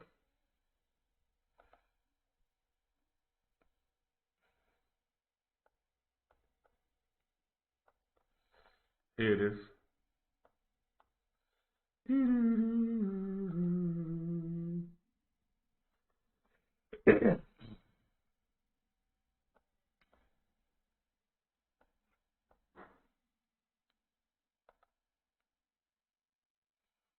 Now y'all can see it's not as nice as the other one, because I wanted the arms to be padded, but I wanted the executive, the level look. That's what I wanted. To look professional. And so that's what we got. So what do y'all think? Now, like I say, unless I get up, y'all really not gonna be able to see it. But I wanted something, to just look professional. I wanted padded armrests, but we ain't gonna cry about it. It's all good. It's nice. So what do y'all think?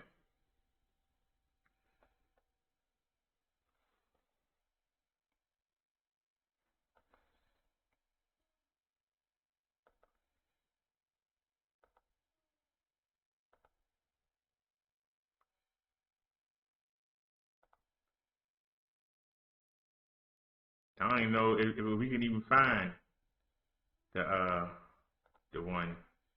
If we can find a picture of it now, because they pulled it. It's not even in my listing anymore. Oh, it's not even in the listing anymore. Look at that. But there's the washing machine. There's the mask that I ordered. Oh, it's not even there. Oh, so how would I look?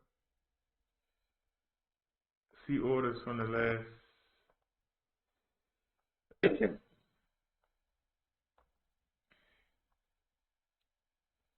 It's not showing up. Maybe it's in the cart. I mean, the watch history. Look in the watch history. Look in the watch history. Just send us a minute to Cap still there. Amen. Let me see if it's still. Is that still on there? Wait.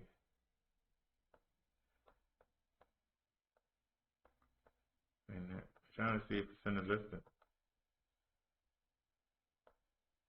And they said they got rid of it. They weren't playing.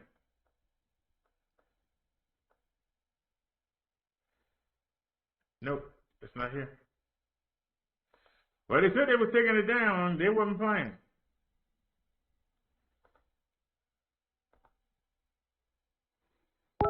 But maybe I got it.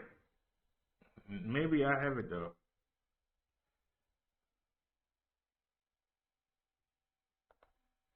Maybe it's on the downloads. Let me see.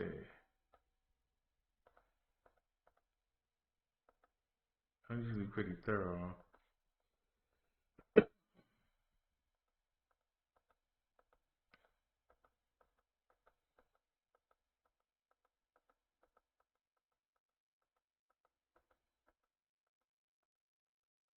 All right, go to screenshots. Maybe I got a screenshot of it. And if not, I know it's in the Hangout. That's the desk. Come on, I know I got a picture of that.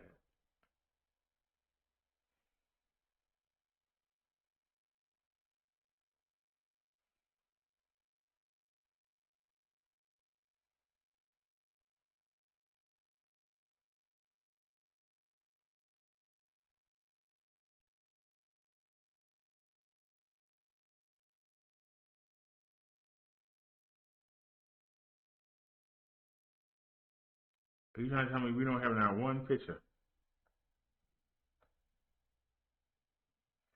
Okay. Then we gotta go to the Hangouts. It should be.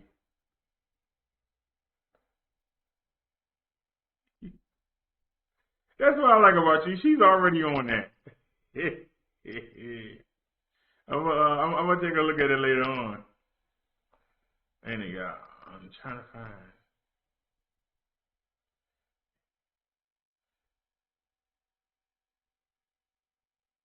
I know that she would have it because I sent her pictures. Why am I not finding it?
All right, y'all. I don't know why I can't find.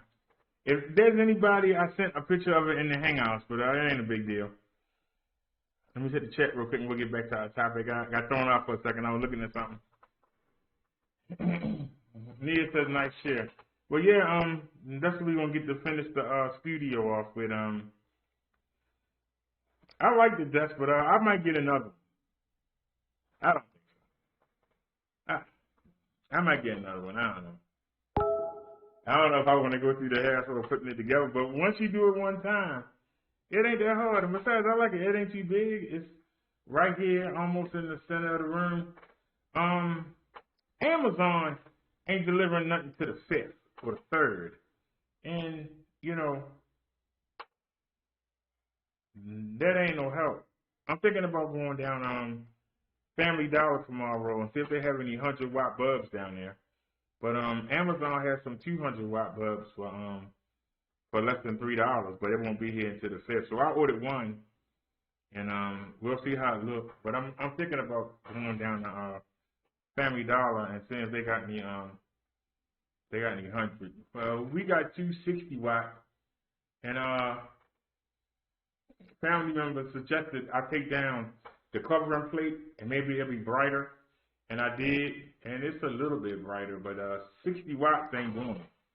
Like I said, we got a 200-watt bulb coming, and I'm gonna go down there and see if I can find a 100-watt until then. But right now, it's still daylight out, so you know.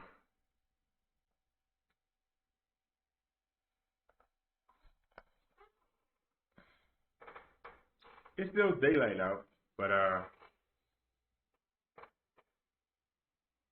it's like it's too much color in my face. And if y'all look, y'all can see that light is right there. We need to move that. I don't know. I'm ready to say heck with it. But I do see that. I'm definitely. Let me see if I can change that a little bit. Where's the webcam at? Go to configure video and then move that over and advanced settings. What about the color intensity? Oh, heck no.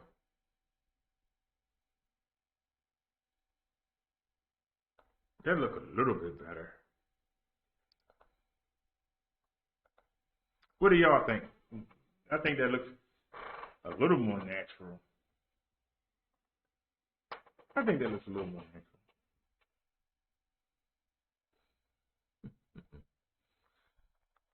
It feels strange not to have anything behind me. Oh, the banner above my head, it comes from Chung Lee. She said she might get one for the wall, to be on the wall for the studio. That would be amazing. Let's get back to our story. Check the chat real quick, and then we'll get back to our story. Ain't nobody said nothing. So let's keep on. All right, hold on a sec, y'all, because I have to block another number. She ain't found another number. Let me go ahead and knock it out.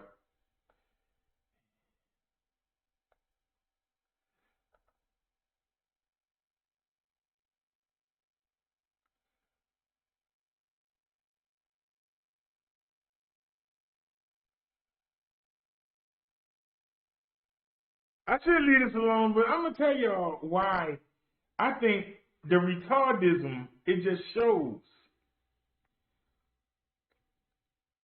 If I told you that you so fat and nasty that I wouldn't even thought to sleep with you, why would you say, why the F are you still saying we F? What? Let me block this person and get him out of here. Let's get him out of here. Let's block it. Is there any other numbers she snuck in here with? No. All right. So we got that number blocked. All right. Liz got all the daggone stories and she keep vanishing. Why Liz keep vanishing? She got all the stories. I mean, they keep throwing her to the bottom. All right. Let's wind this up, y'all. We keep getting knocked off balance. We keep getting knocked off balance.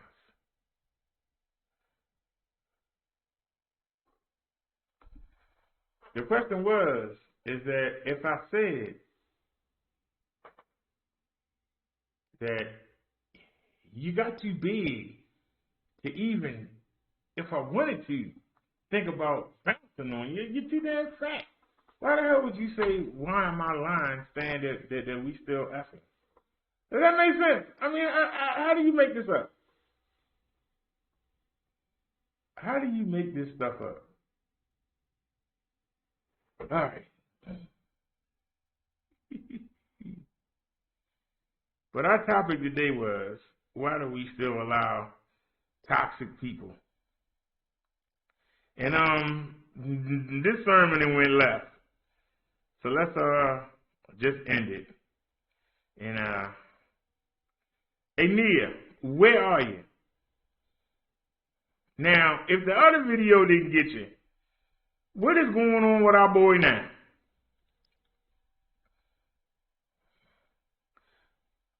Is it time to take the Obama phone? It's baby dog eviler. I'm saying it, sir. See, look at the dog, y'all. See, look at the dog. The dog is evil. Ha ha ha ha ha.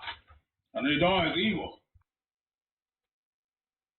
What the heck? You getting flagged?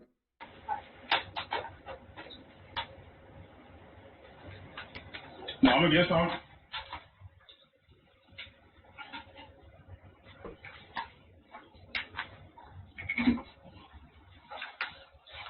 Look, y'all.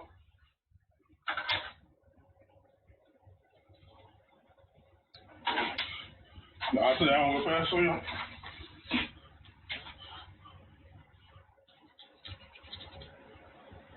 So I'm patting the baby dog eviler lips.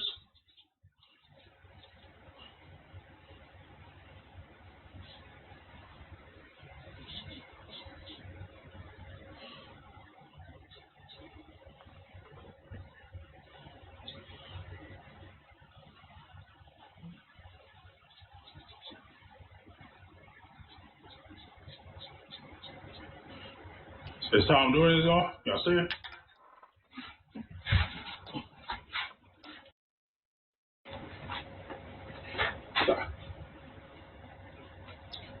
Saturday there, eyebrows, y'all. Oh, we gotta turn the Y'all see the tub behind me? Killing me.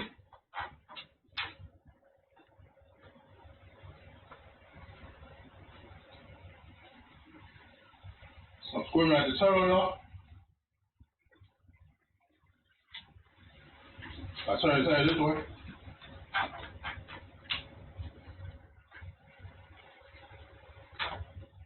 Still, I got him, y'all.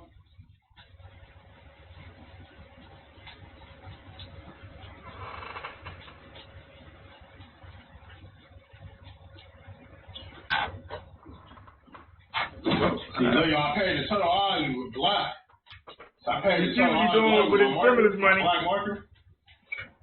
See, y'all see? I'm paying his odds.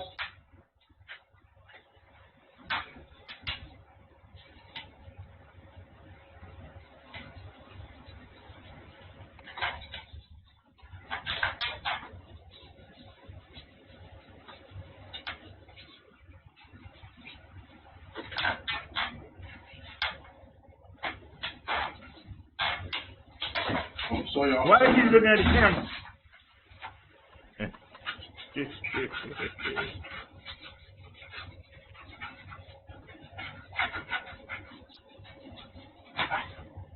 See how I'm doing this, though? See, look at him. Ha look at him.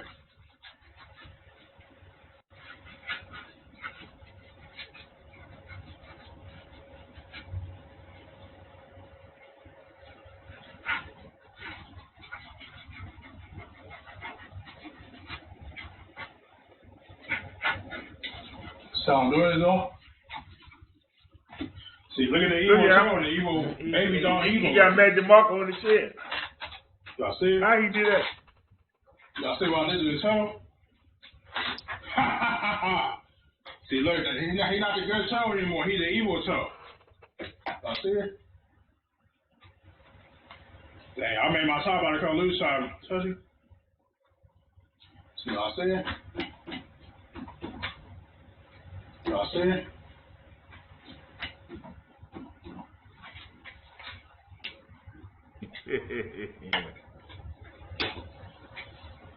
See, look at my dog. See, y'all see how I paid my baby dog eviler? My new word, the baby dog eviler.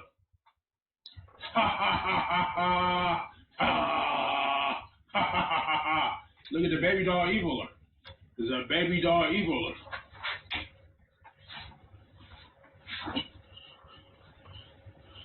See, you see the baby dog eviler? The baby dog eviler. Baby dog eviler. My new word for this dog. Baby dog eviler. Baby dog eviler. Baby dog eviler. Baby dog eviler. Baby dog eviler. Baby dog eviler. Don't let him hold a real one. You'll do a baby dog like that. All gone. Do a real baby, you'll kill her. Okay. Alrighty. That was our boy Kevin Prince King. Okay.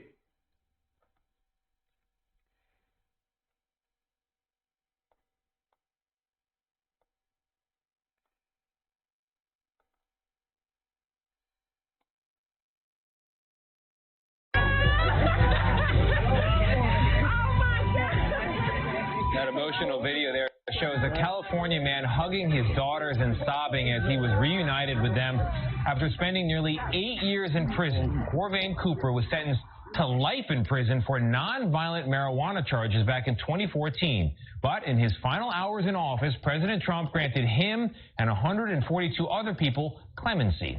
National correspondent Rika Duncan spoke with Cooper in his first interview since his release. I'm serving a life sentence for marijuana, money laundering, and tax evasion for nonviolent crime. That's the voice of Corvain Cooper from a maximum security prison. The 41-year-old was featured in the 2020 BET documentary Smoke, Marijuana and Black America.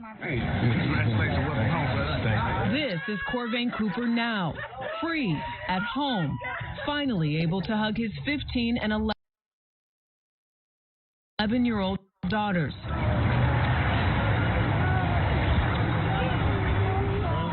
I seen my daughters, and I finally got to tell them, you know, I'm sorry.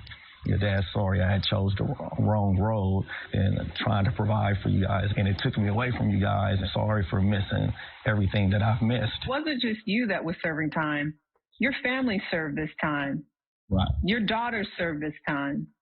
The pain that I have caused on my kids and on my dad and on my mom and on my family and all my loved ones and the pain that I caused on myself. It's been a long 8 years for Cooper and his family. When he was arrested in 2013, Cooper says he hadn't sold marijuana in at least 4 years. I had a clothing store that it was like a boutique that was called SC Clothing, named after my kids, Scotland Clear. I had the face on the side of the wall. He was convicted for his involvement in trafficking marijuana from California to North Carolina and sentenced under the now widely criticized 1994 federal crime bill's 3 strikes rule. Because Cooper had 2 previous nonviolent convictions, he received life without parole for his 3rd conviction. Those 2 previous convictions were later vacated. I'm watching rapists get out, and my brother was in prison facing life without the possibility of parole. Things have changed. You know what I mean? And he's not there all because of marijuana. And then it's legal here, so it makes it even worse. Change came to California when cannabis was legalized in 2017. My kids have to roll by every day while living in California, and they have to see more dispensaries than they can even see liquor stores. The clothing store that I built from the ground up with my kids' face on it, had all events and everything, and finally to try to make my dream come true, turned to a dispensary. Need to change the clothing store to a weed store. While the nation has been decriminalizing marijuana possession and its use over the last decade, relief for Cooper didn't come until the last day of Donald Trump's presidency, when he granted Cooper and at least 11 others like him clemency. So I'm in a cell for about an hour, and then they come to the door and say, pack it up, you got 5 minutes to get out of here. You just got immediately released. And I just break down. Wow, just like that. Just like that. I made my first call, and I called my mom, and she said, I'm crying uncontrollably, but she says, "Where are you crying for?" Ivanka Trump called me at 12:30 and said that you're coming home. A homecoming for a father trying to make up for what he missed with his daughters Clear in Scotland. It's like to have my dad home, it's like a relief. Like it's like when he was in jail, it's like I was missing a part of him. It's like a piece of me is back. It was like memories lost. Like I would see my friends have their dad there and they would pick them up, and I didn't have that memory with my dad. A dad determined to set an example by growing a message of hope. How do you save someone like yourself at that time? First thing I'm going to tell them is they get to see the results. They get to see what actually happened to me. I got a life sentence. I'm going to show them the stuff that they're chasing is all fool's gold. Cooper started a website selling clothing and also advocating for companies that legally sell marijuana. He said that the BET documentary Smoke, Marijuana in Black America, was pivotal in raising awareness about his story and many others. And we should note that BET is a division of Viacom CBS. Tony? It's a powerful story, Drika. Thank you very much. What I think people really need to take away from this is that the issue is mandatory minimum sentences. Yes. If you black and you smoke weed, why are you in California is my question. If they got a 3-strike and you done rule, that should make people who know they're going to get arrested. Why do you stay there? I asked the same question about people in Louisiana. When the driver showed us how bad those prisons was, why do the same men keep coming back to them? Why don't they move to another state that got better prison? You know you're going. At least live in a state that got a good prison. The way you ain't got to live in 2 feet of water and with the rats biting you while you're trying to sleep. And I mean, why do we, remember now the topic of the sermon was, why do we keep toxic people around us? Why do we live in areas that are toxic to us? Could also apply. Nia says some murderers aren't serving life sentences. But in California, they have a 3-strike. If you get locked up 3 times, you do life. So if I'm a criminal and I live in California, I need to move. California don't have that revolving door. You get locked up 3 times, no matter what it's for. You're done. Why would you stay there if you're a criminal? You're a drug dealer, you're a hustler, you're a scammer, whatever it is. Why would you live there? A lot of people give, oh, my family there. Tell the family to move. I can't stay here. I'm not going to spend my whole life in jail for something stupid. I'm going to move. I'm either going to stop doing it or I'm going to move. From one or the other. But I'm not going to sit there and let it happen and then go, well, you know, it shouldn't be that way. Yeah, well, it's legal now. It wasn't legal when he was doing it.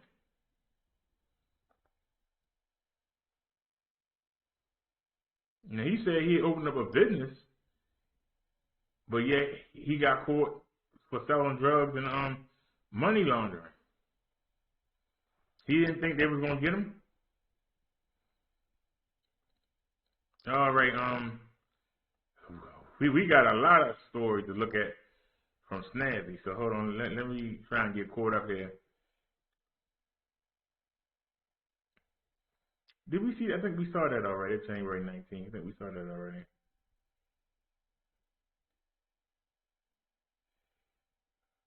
Yeah, we saw it already.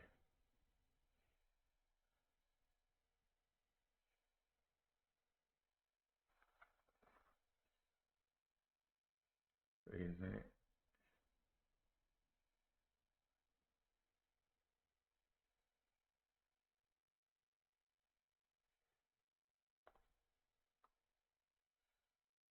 All right, I don't know if we've seen this already. Y'all let me know.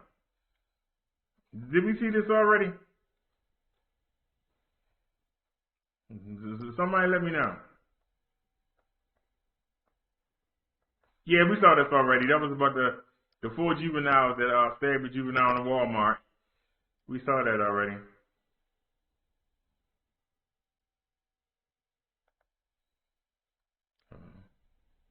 All right, the man trapped in the machine. We saw that already. Okay, what about this one? I'm trying to get caught up here. We've been on that a day and a half. The nitrogen, yeah, we covered that.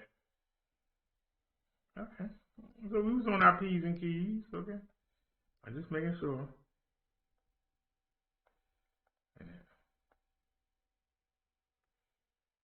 All right, did we see this one? Yeah. All right, I thought I was behind. There must be Liz I'm behind on. All right, this is from Snazzy.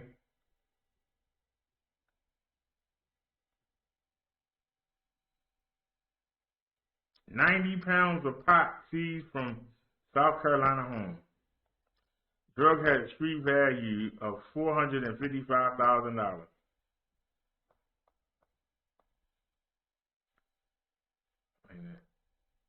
You don't want to read the full story. There we go. Do they got video for us? Yes, they do. Yay. Lexington. It's loading the ad. So let's get ready.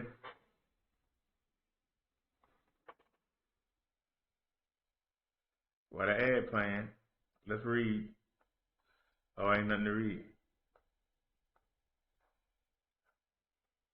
3, 2, 1. Oh, I hit the wrong button. Oh, no. I hit the wrong button. Uh-oh. I think I hit the wrong button.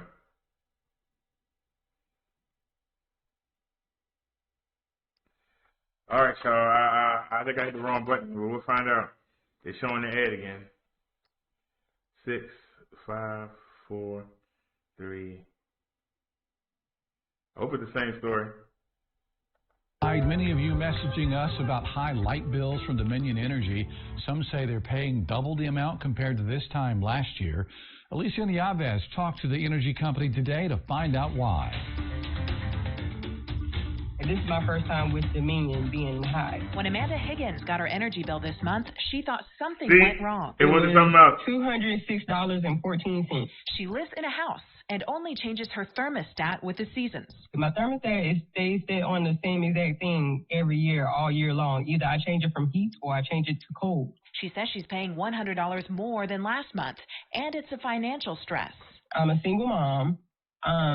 I just recently lost a job, and I'm supposed to I start my new job on the 8th. Life still happens. Life still goes on. I still have to pay for my son's practice. I still have stuff I need to be paying for. Another customer who wished to remain anonymous is in the same boat. Last year it's like $230 something, and then this year is $320.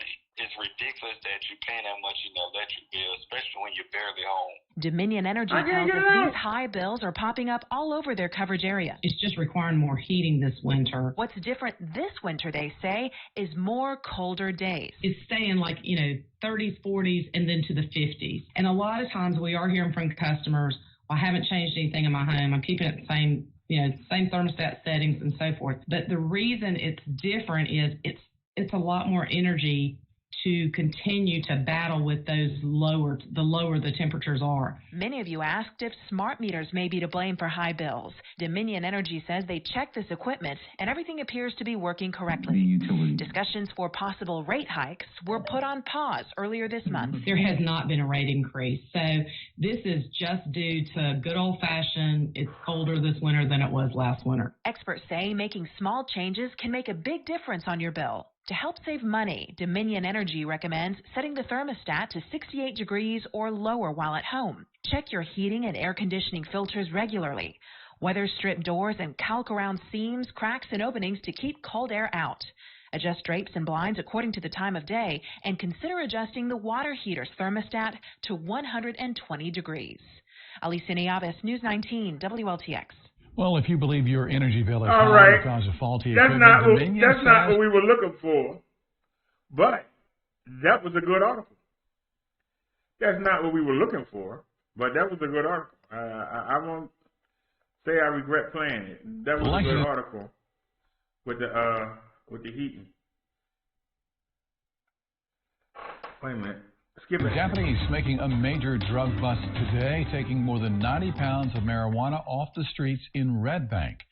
The suspect is 26-year-old Javier Ayala. Deputies say a community tip led them to his home on Crest Ridge Drive. More than $26,000 was also seized. Ayala is currently being held at the Lexington County Jail.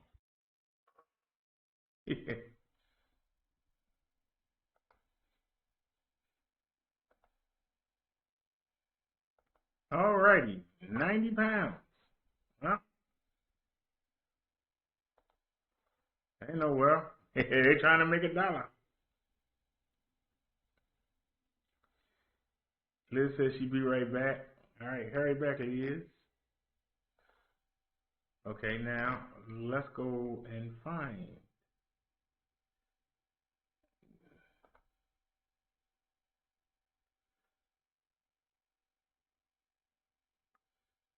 Now, I should wait and look at this, but what the heck? Why not?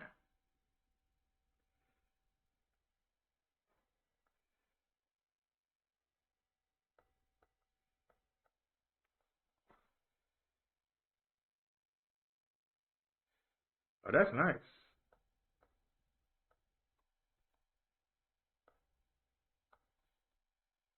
And the David in black? Wait a minute, that is black, ain't it? Yeah.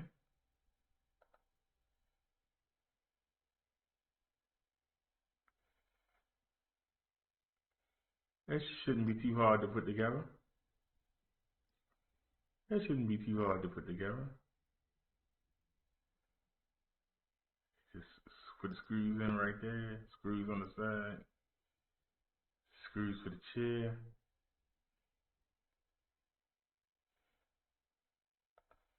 Let's see some other pictures.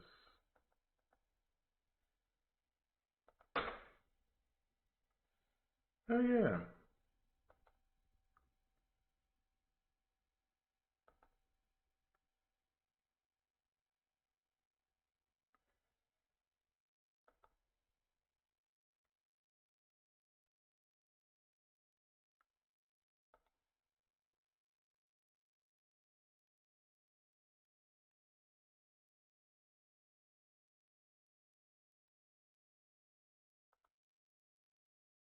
All right, so let's put that on the watch list. Let me put it there, add the card.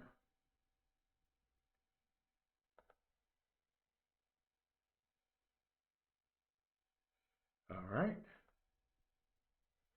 And you can put it on, you can add it to the list. In case anybody want to help us out, let's stick it on the list. Yeah, that is cute.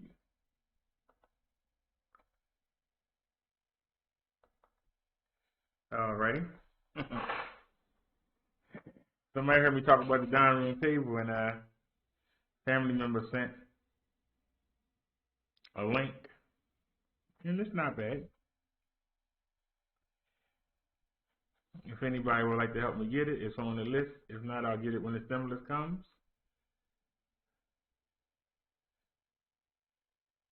Or if somebody want to go in half and half, let me know. All right, let's get back. I want to get back to the Hangouts.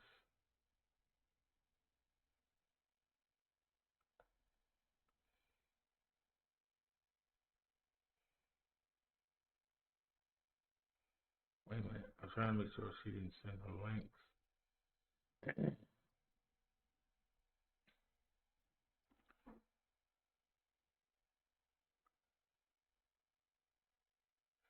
Oh, No Night by Cash sent some links too that we haven't looked at.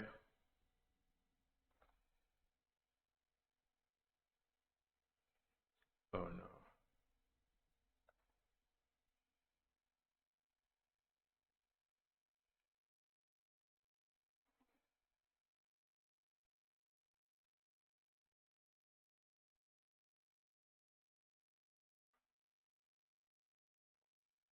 Okay, so where's the first one?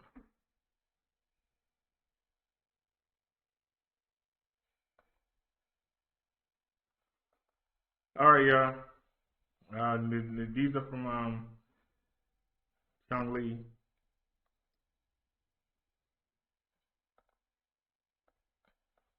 Drug dealer released from prison due to COVID-19 accidentally shot dead by cousin while celebrating. That's crazy. The incident happened Tuesday in northern Jordan on the day the victim was released from prison. Sareem Salem Wada, 46, was shot in the head as he was walking towards his house as a crowd of family members and neighbors gathered to welcome him. Police and family members identified the shooter as the victim's distant cousin, Ahmad Salama Wada. In the video, Sari arrives in a blue car amid a hail of off-screen celebratory gunfire. Sari exits the car and is approached by Ahmad, who points a handgun skyward. The weapon appears to jam twice before Ahmad fires a shot, after which it appears to jam again before he fires 6 shots into the air. Then as the two men walk along the road, Ahmad appears to fiddle with the gun and fires one more shot at Sari, who immediately drops to the road. Well, where's the video? That's like a picture. That's not a video. No, that's a picture. But we don't need to see that anyway, because that sounds good. That's crazy, though. Why do you have to fire off a gun to show you happy?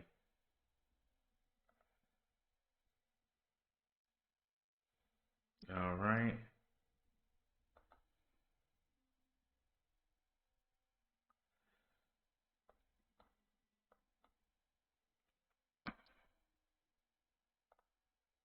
Terminally ill doctor killed pediatrician and himself after hours-long hostage standoff in Austin, police say.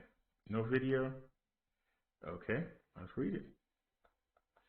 A terminally ill doctor carrying numerous guns held an Austin medical office hostage for hours on Tuesday before fatally shooting a local physician and himself, police said, shaking the Texas capital city and leaving investigators hunting for a possible motive. Following a standoff that lasted more than 6 hours, officers entered the Children's Medical Group building in Central Austin on Tuesday night and found the suspect, BROTHA, a 43-year-old pediatrician from Southern California, dead of an apparent self-inflicted gunshot wound, according to police. Nearby officers said they found Catherine Dotson, also 43, and a pediatrician. She too had been fatally shot.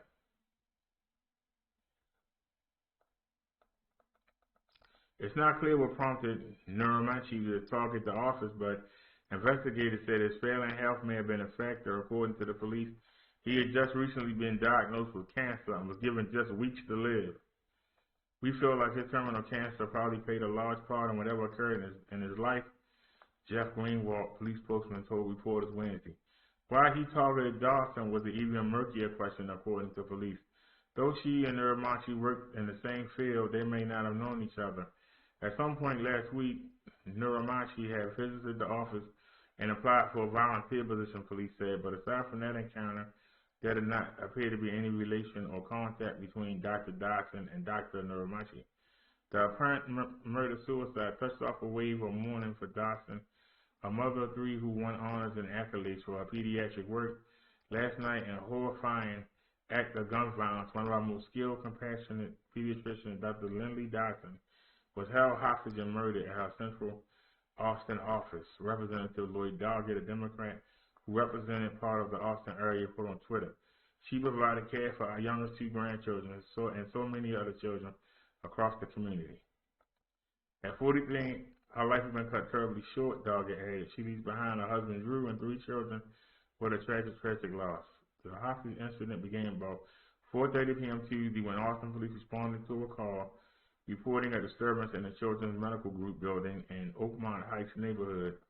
Shortly after arriving, officers learned someone was barricaded inside the building and requested a SWAT team. For hours, members of the SWAT team pleaded with the suspect to answer calls or texts.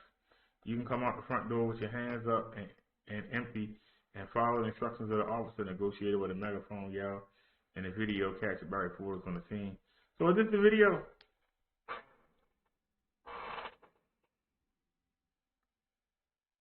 All right. See, if you read long enough, you find what you want.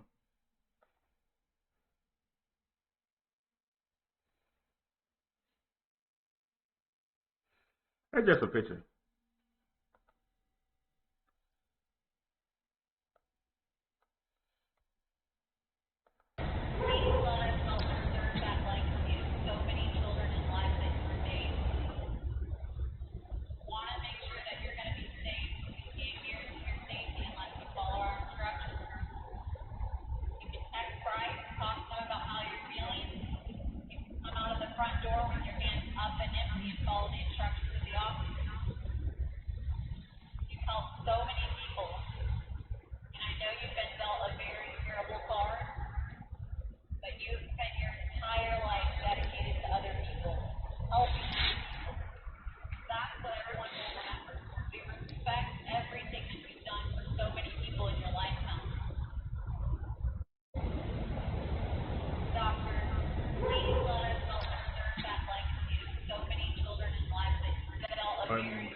But this is boring.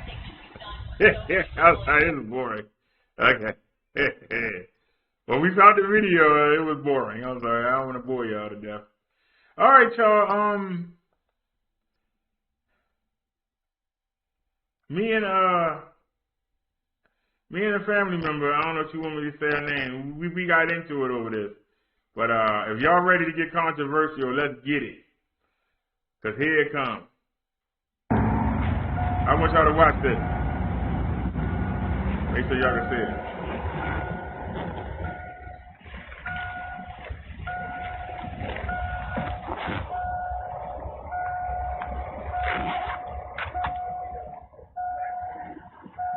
No, not yet.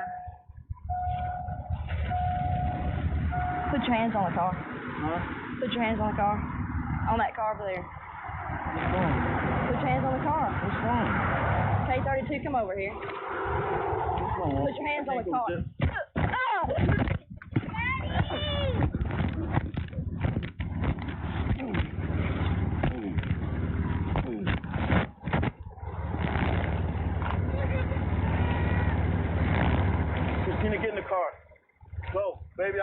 jail.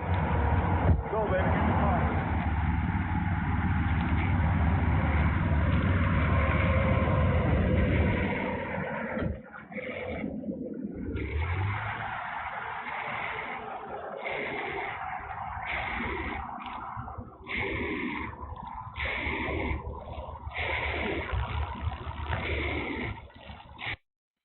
Now, it ain't over, but I want to stop it right here. Y'all saw what y'all just saw.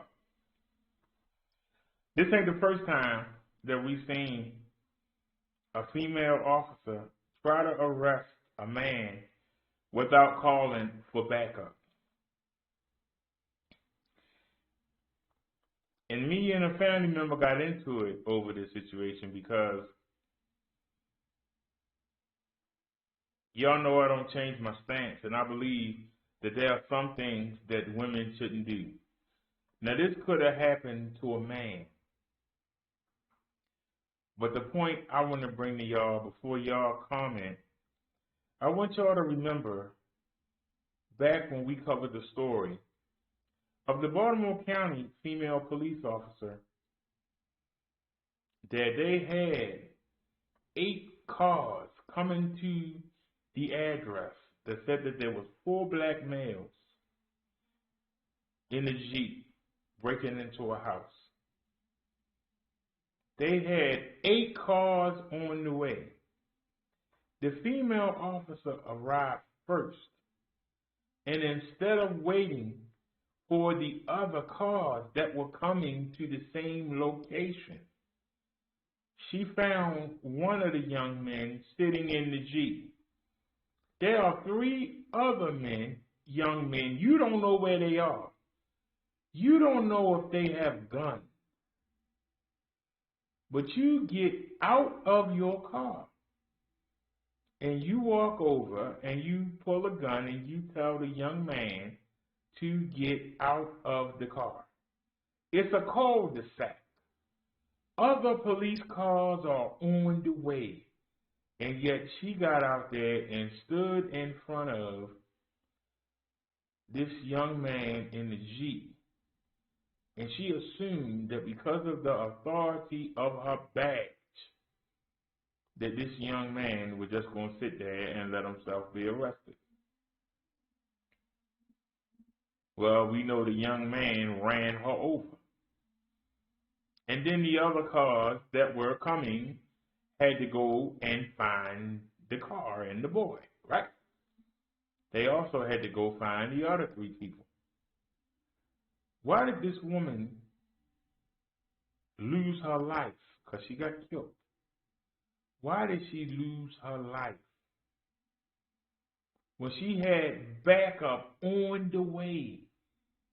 The boy sitting in the truck was not a danger. Why did she get out of the car? Why did she approach the Jeep? Why did she stand in front of it instead of coming around to the side of the car? Why did she do this? I brought up the point, and I want to hear y'all comments on it. The reason why I say it's certain jobs that ladies shouldn't do is not just because of the physical size and strength difference. It's because the ladies have a chip on their shoulders, and y'all have had it since the Garden of Eve. The reason that Eve went and got that apple is because she didn't like being secondary to Adam. And she thought that she would get the knowledge that God didn't want her to have. And she thought that it would make her equal or superior to Adam. And then she offered it to him when she thought, wait a minute, I'm going to get in trouble and he won't. Let me give him this too. And then we both in it together. It's that same thing all through history. And I'm sorry, but it's been there. The ladies have a desire. The feminist movement, it's a desire. We don't want to be second. We don't want to stay in our place. We want to be number one. And it's been that way all through history. And that's the reason why we got so many conflicts. It's one of the reasons. Because the woman want to keep proving, I can do what you do. Instead of trying to be the best woman that God made you to be, you want to be the best woman you think you should be. This lady had the guy there with his kid, and she assumed that he wasn't going to do nothing to her. While she was in the car searching, she could have called for backup, and she could have kept searching until the backup came. There was no need for her to try to arrest this guy by herself. We've seen 2 men officers get thrown around like rag dolls. But she thinks because he had his little girl with her, that he wasn't going to do anything, or that he was going to respect the authority of the badge. That is not logical thinking, and that's why I believe that certain positions women should not have, because they don't have the logical thinking. They have the emotional. Her emotion told, hey, I'm going to look real good if I bring this guy in by myself. That's an emotional response. You are part of a team. Just like the lady wanted to be superhero and get the guy from the Jeep instead of waiting for the backup that was on the way. She wanted to be the hero. When you are a team does things together. When one person steps out on a limb by themselves, they destroy the unity of the team, and then the team crumbles. So this is the reason why I said some positions I don't believe that women should have. I don't believe that women should be soldiers out in the field. I believe that they could protect the base. I believe that they could protect the base, but they should not be out there hand-to-hand combat, because women have emotions. And they'll do things that's not logical. And if somebody got an issue with that, I'll pull a chat up and we can take a look. Because 9 times out of 10, we keep seeing these women officers having to be bailed out or having to be helped by the men that they trying to prove that they better than. And let's see what the people have to say.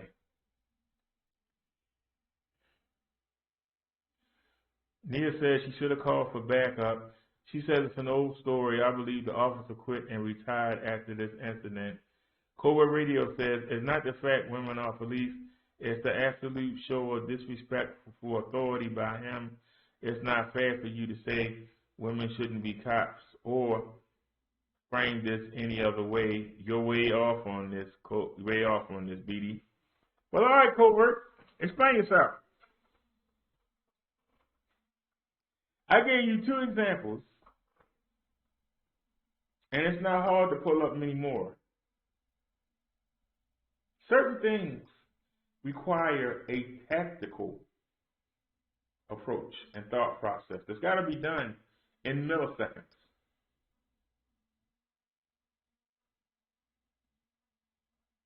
And see, you didn't hear me say all, but I did say a majority of women have a conflict sometimes when it comes to making quick, logical decisions. They tend to think, I feel, but they tend to think, well, wait a minute, maybe, you got to respond. If you out there in the field and you happen to stab somebody with the end of your gun and they fall to the ground before you, are you going to stop and feel sorry for that person? Are you going to sit there and let them reach into their side and pull out a side gun and shoot you? Or are you just going to blow them away? Some women will hesitate. Their hesitation for some jobs you can't have. You can't feel sorry for somebody when you're in that moment. It's got to be kill or get killed.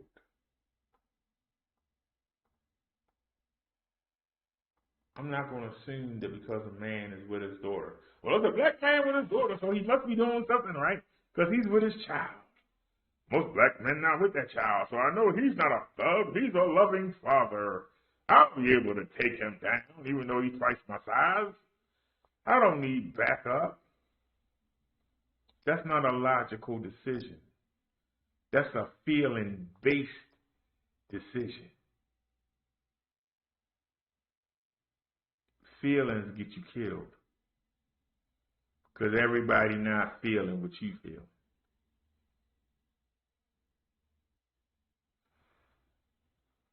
Covert says, well, logically, that woman probably looked at him with a little girl and felt no level of threat to that extreme. Whatever she found, he knew he was going to send him to jail, so he reacted. But see, Covert, you just said what I just said. The woman probably looked at him with a little girl and felt no threat. You are a police officer. You have to assume everybody is a threat. It don't matter if the person's dressed in a suit. Yeah, he got a Armani suit on. He ain't gonna do nothing. That'd be the first person. How do you think he got that Armani suit? Probably doing something wrong. Well, why do you think that you should trust them because he got the Armani suit on? Well, he's dressed nice, so they're not going to be a problem. If they ain't well educated, how did they get that suit?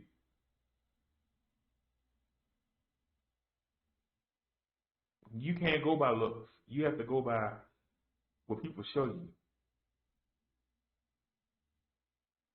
And if you have to be searching somebody's car, if you're confident you're going to find something in it, you should have backup on the way before you even come up to the car.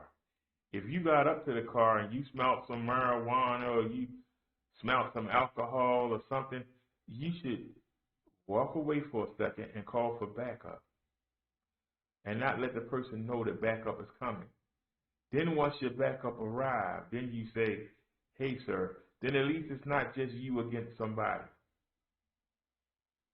You know?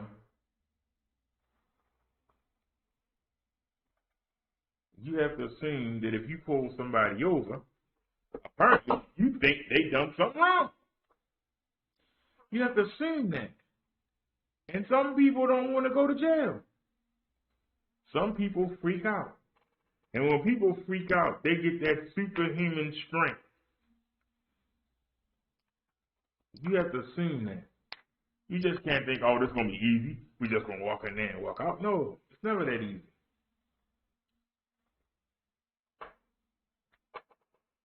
But let's watch the rest of the video here. Are you okay? Let's look. Are you okay? Help, officer down.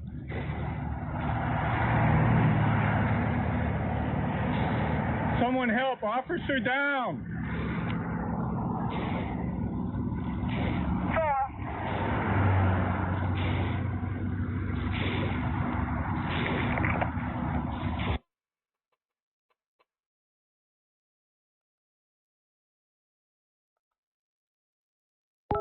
Now, Covert, before I read your response, I told you that last part. When the civilian came over to help, what was the first thing he did? He called for backup. Something she should have done 5 minutes beforehand. The first thing he did, not try to help her up, he called for backup. That's what she should have done. Let's read the comments. He said, see, that's the problem, BD. We are trying to undo the black man equals evil threat perception of racial profiling, and we all seen what backup does. Backup is never good for the target. When backup comes, people get seriously hurt or killed. This lady is not the black person. She is the cop. How can you swear that you're going to protect and serve when the people who have to protect and serve have to worry about protecting you because of decisions that you make illogically? How can you say you're going to protect and serve somebody when I got to worry? Oh, Lord, they sent a female cop. All right, now, as the victim, I feel responsible. I got to watch your back. When I used to watch security, when I used to have a crazed person, and they would send a female cop, like, what is she supposed to do? Now I know I just wrestled with the guy. And when she tells me to get off of him and to go over there, and she sit there and try to handcuff him, I can't go nowhere. I gotta stay. Because I know that if this guy decides, hey, it's only a female guy, I'm gonna throw her to the ground and run. I gotta be ready to help out. Is that fair to the civilian that's paying for the cop? I did my job. I held the man down till she got there. But when she moves me out the way and tells me to go stand with the other people, I can't go too far. Because I got to worry, am I going to have to come over here and jump on this guy again? Because if he decides to fight, he's going to be able to throw her like a rag doll.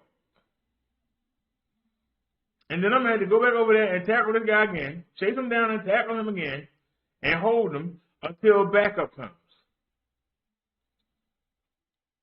And Lord knows if they send 2 more women, I still can't go nowhere. I'm telling you what I've seen. And there's a lot of capable women on the Baltimore police force. And if some of y'all are watching, some of y'all know that what I'm saying is true. You don't want to admit it.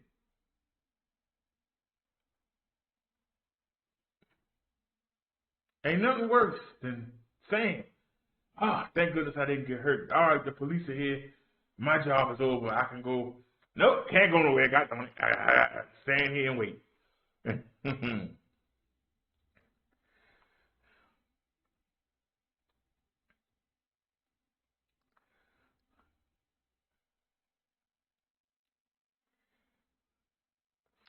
Cobra Radio said, yeah, I know. So she calls back up. 8 amped up. Roy Ray cops show up. Hands on gun. That guy at that point doesn't follow every single order. Arms get broke. Thrown to the ground or worse, shot. Plus, the little girl has to be traumatized by watching what 8 cops do to her dad if he doesn't follow her every order. You think that she wasn't traumatized watching her dad punch a female officer like he stole his last dollar? You think that didn't traumatize that little girl? You think that girl isn't now afraid of her father? You think she now having nightmares he don't come in there and do that to her? Because she went out with a boy he didn't like? She got bad grades? The teacher called and said she acted up to talking in class? You don't think she got to worry her father might come in there in the middle of the night and start punching her like that? If he would punch a female cop like that? Let's stop making excuses for bad behavior. The fact of the matter is, if we're talking about her safety, because say that was a crazy lunatic that was running around with a knife, and she thought she was going to arrest him by herself, and the man started stabbing her up, the people who called her for protection, they had to come to her aid. So what is she there for?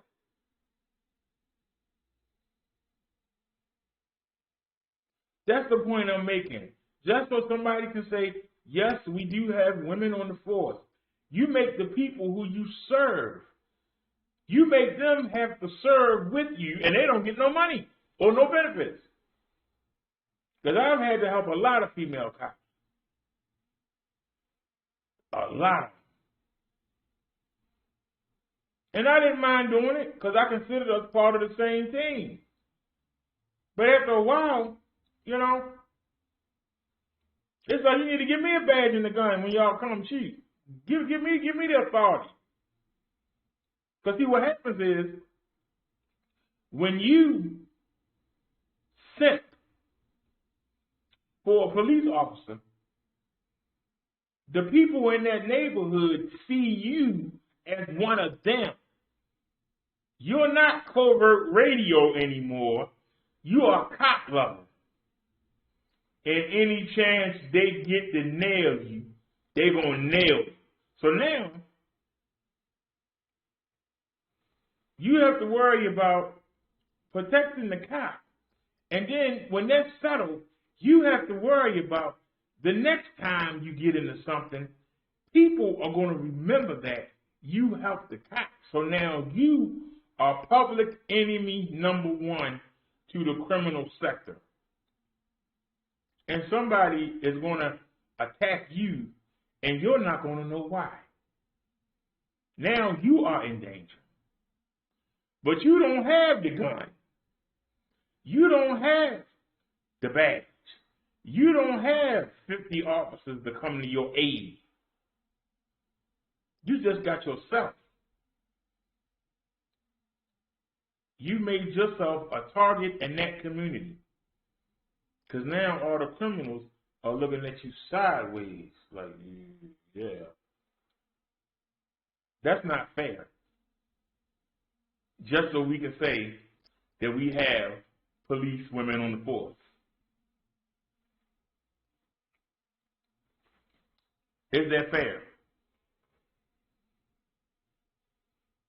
Because I guarantee you, somebody's going to see that video and go, hey, that's Jasper. Look at Jasper.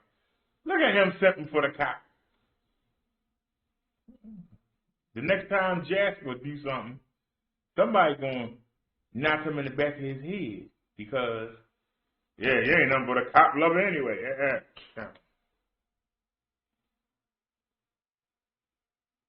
It's not fair to the citizens. That's all I'm saying. It's not fair to the citizens. It might look fair as, you know, everybody equal and everything, but there are consequences. And it's not fair to the average citizen. If somebody beat me up and I call you because somebody beat me up, and you send somebody and both of us getting beat up, while we praying somebody else come help us. You know, that's all I'm saying. So if y'all want to get mad at me, get mad over that, or what I just said. It's not fair. If your husband is beating you and one of the kids go call the police, and the man sees a female cop, he keep right on beating you. And then the female cop try to pull him off of you, and then he pull the cop down and he hit both of y'all at the same time. That's not doing you no good.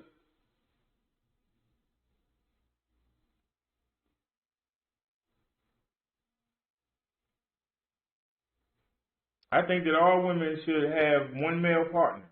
I don't believe a woman should be on patrol by herself. Light calls, yes, but heavy calls, no. And the problem is, a light call could turn into a heavy call at the snap of a finger, as we just saw. You heard the man say, get your butt in the car. I can't go to jail. Well, the dude seemed nice, but you don't know what somebody going to do in that situation. That's why she should have called for backup. But when the civilian saw her on the side of the road, what's the first thing he did? Hey, help. He called for backup. How come he knew immediately to call for backup, but she didn't know? That was my point. Decisions. Not just the strength difference, but the decision making. You got to be, in the life or death, you only have seconds. Sometimes you only have a second to think. You got to be ready. That man turned around and punched her. She didn't even raise her hand to defend herself. She went straight down. She never even saw it coming. That doesn't make a man look good, and it sure doesn't make a female look good.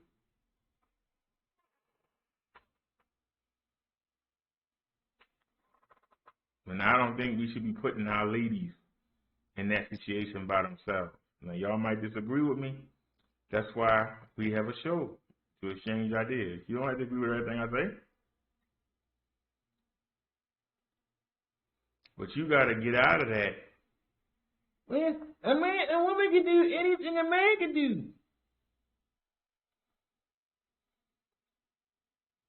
If God didn't make you do it, why are you doing it? You doing it because you want to do it for your ego. Man, I can do it, man. Yeah.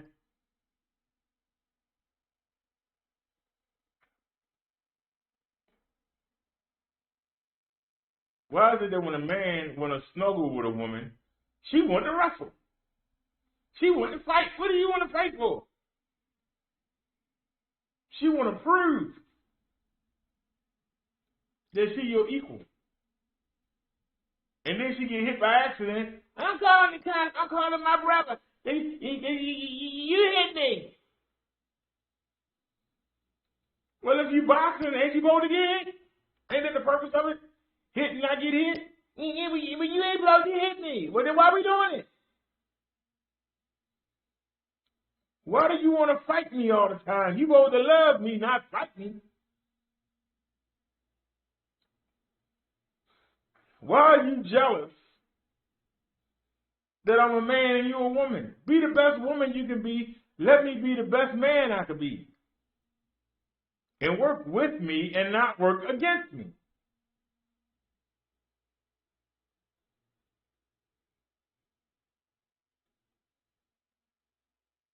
We showed the video where they was at a party and the girl kept tackling the boy, the smallest one there, and kept putting them in all these arm bars and chokeholds. And I'm sitting there thinking, who want to lay up with this woman when you could wake up in an arm bar or chokehold? You go there for some loving, and you wind up in a daggone UFC fight with no cage and no referee. Like, what the heck? I'm sitting there sleeping. What are you trying to put me in the damn chokehold for? It's something that's in them. And this is what I'm talking about. It's something that's in them. And it's that voice in the head that comes from the devil that keep telling them, look at him. You better than he is. Yeah, he's stronger. But you smarter. Yeah, you better than he is. Tell that voice to get out your head and replace it with the love of Jesus Christ. That's my point. But you won't. You'll keep listening to that voice, and deep down, you want to prove. It's something about us that we think if we put somebody else down, it makes us look good. But if you have to put somebody else down, you proving that you're not as good, because you would be doing your own thing and people would be propping you up. But you feel you got to knock down something that's bigger than you in order for you to get respect. You can't get it on your own. You can't be the best woman you can be. You can't be the best wife you can be. You can't be the best mother you can be. No, you got to go out here and prove that you can beat up a man. And then you think everybody's going to respect you. But I ask you again, who's going to want to lay with you? Who's going to want to be around you when all you want to do is prove that you're superior? Who wants to be around somebody like that? I just ask the questions.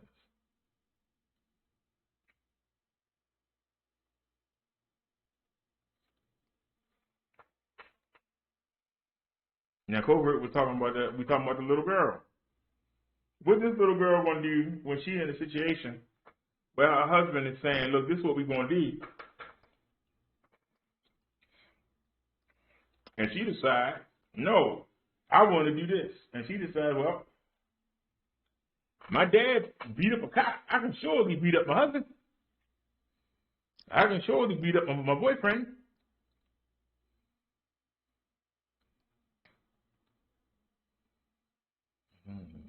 Why not?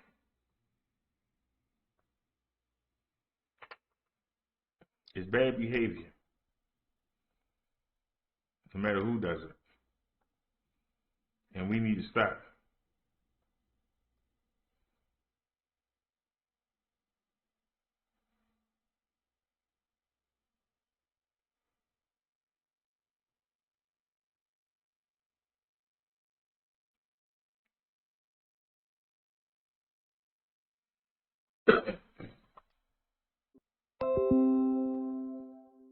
Oh, so OBS Studio cut us off again.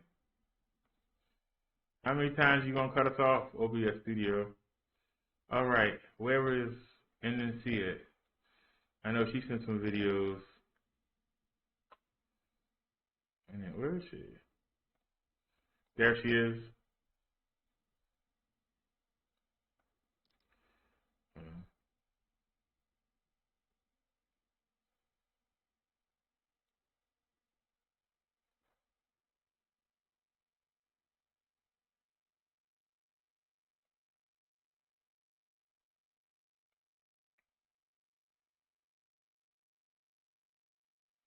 I told her I would leave that topic alone, so we're not going to show that one. All right.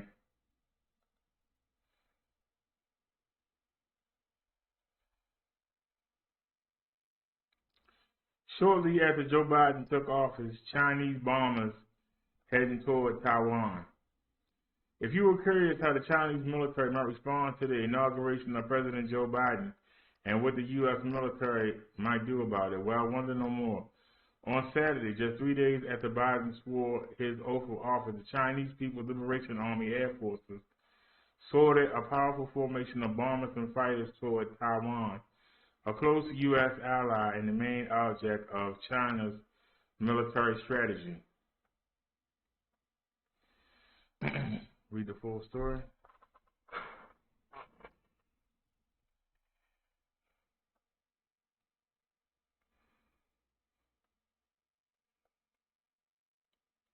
The same day, a U.S. Navy battle group anchored by the nuclear-powered aircraft carrier U.S. Theodore Roosevelt steamed in the South China Sea, not far from where the Chinese warplanes probed Taiwanese defenses. The mutual deployment elicited a tense exchange of words. The United States notes were concerned the pattern of ongoing the People's Republic of China attempts to intimidate its neighbors, including Taiwan. The U.S. State Department announced our commitment to Taiwan is rock solid and contributes to the maintenance of peace and stability across the Taiwan Strait and within the region. China's state-run media had words of its own. Those same bombers, late after the raid on Taiwan, also could target American warships, the Global Times newspaper explained, citing unmanned analysts sending bombers and fighter jets could be a warning to the U.S. and a simulated practice to boost the PLS combat comparability against U.S. aircraft carriers. Theodore Roosevelt's arrival in the South China Seas is the combination of months of planning, The Navy clearly timed the deployment to coincide with the transition of power in the White House.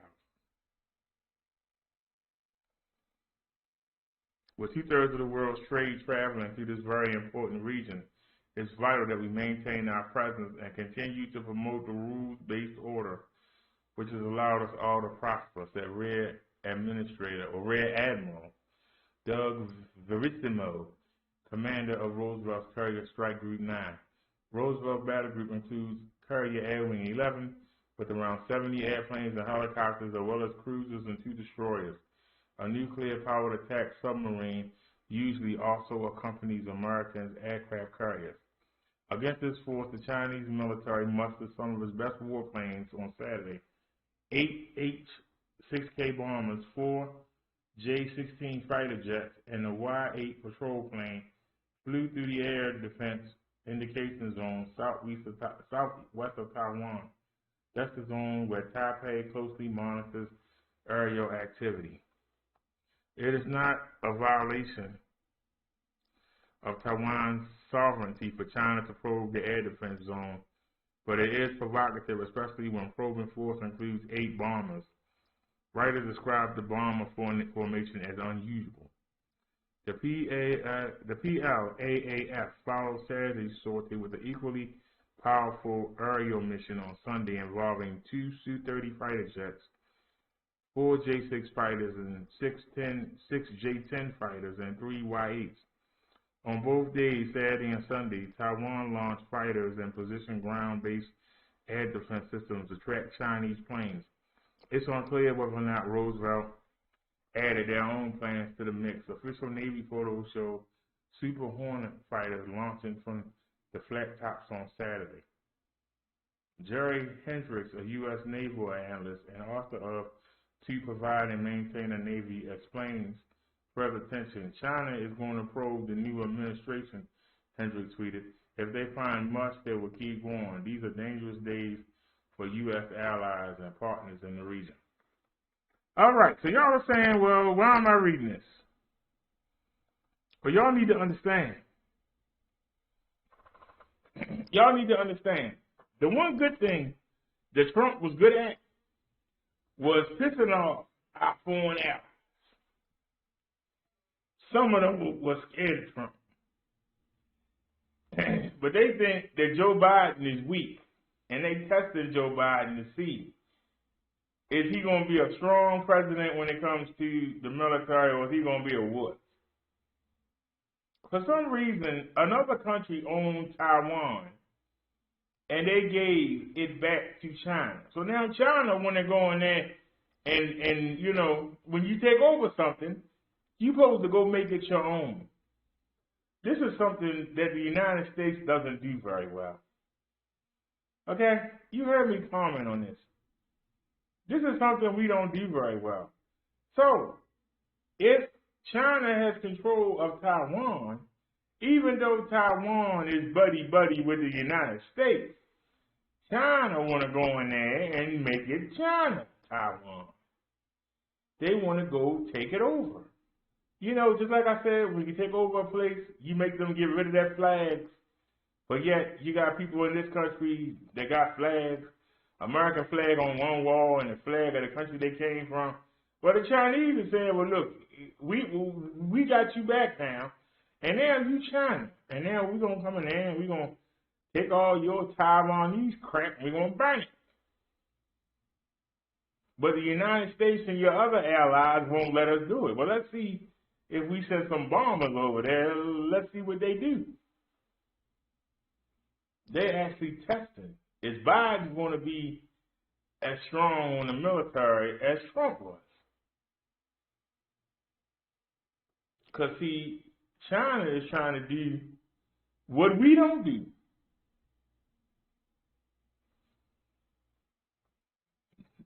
Since they now have Taiwan back, they want Taiwan to be China. They don't want Taiwan to be its own separate entity. But in the time that it was under the rule of somebody else, China was given its liberation and its freedoms. And the Chinese are saying, nah, buddy, we got your back, man. We coming in here, and we going to make that China Part 2. You know, once again, something that we don't do. We didn't do it with Puerto Rico. We didn't do it with the American Samoa. We didn't do it with Guam. We don't do it with any of the things that we take over. We allow them to keep having their own and saying they're part of us. China wants to go in there and make sure that Taiwan is China Part 2. So if you got children in the military, they might be involved in this conflict. That's why I bring this up. This is very important to you that are in the military or have family in the military, because you might have some casualties on your hand over something that ain't got nothing to do with it. The stuff they ship from out of Taiwan, we can make it here ourselves. We ain't got no business going over there. Now, if somebody want to comment, I'll listen. You think I'm wrong, tell me how. It was one thing that Donald Trump was good for. He was good for staying on the neck of these dictators. But now that they see Biden, and Biden looks so brittle and looks so like he about ready to kick the bucket, they thinking, well, shoot, they got him and they got a damn woman. An old brittle man and a black woman. Oh, yeah, we definitely we can do whatever we want to do now. They ain't going to do nothing. So that's why the Navy went out there to show some force. To say, hey, we ain't no easy go. Don't think because the White House changed that we just going to let you do whatever you want to do. This is news. And some of y'all thinking, that's over there in Taiwan. It don't bother me. Well, if you get deployed over there, it's going to bother you. If your children get deployed over there, your husband get deployed over there,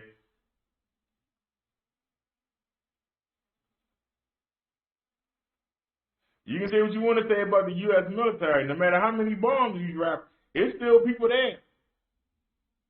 Bombs don't kill everybody. It's still people there. And they got it's 330 Americans. Some say 300 million. Some say 330. Some say 300 million. It's 1.4 billion in China. They got a lot more people. They might can't fight as well as we can. I don't know, some of them might be their kung fu, I don't know. But no matter how many bombs you drop, it's still going to be more people than we got. So don't underestimate.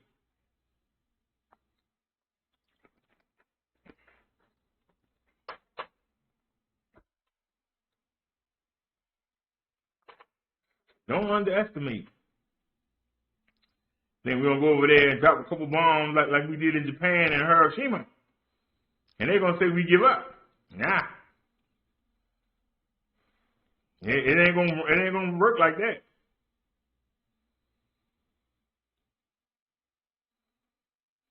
It don't work like that over there.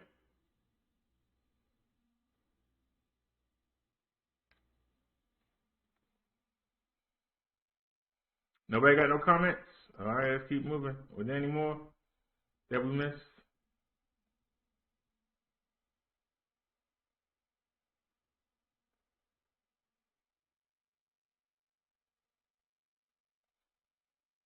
Wait a minute.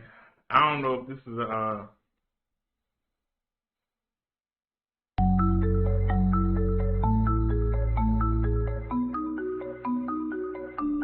That's the Heritage Foundation. I don't know them. I don't want to get flagged.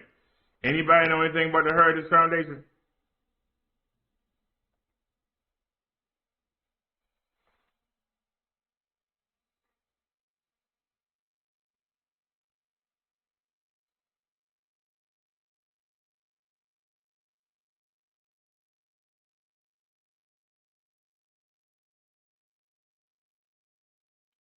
But I'll give y'all the gist of it.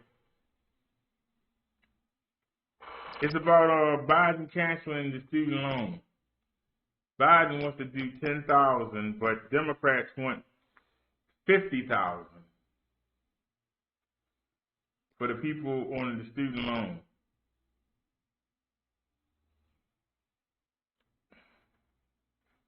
Some classes are open and some classes ain't. Some colleges are open and some ain't. So if you got people that ain't been going to school, why should they have to pay as if they were? I'll ask that question, and I'll ask, is it fair to eliminate college debt?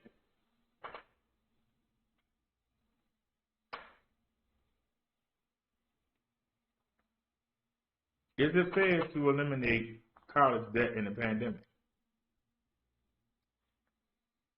I'll ask the question.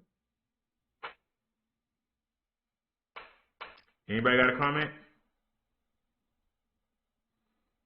Why is it we only get one comment? No comments on the good questions.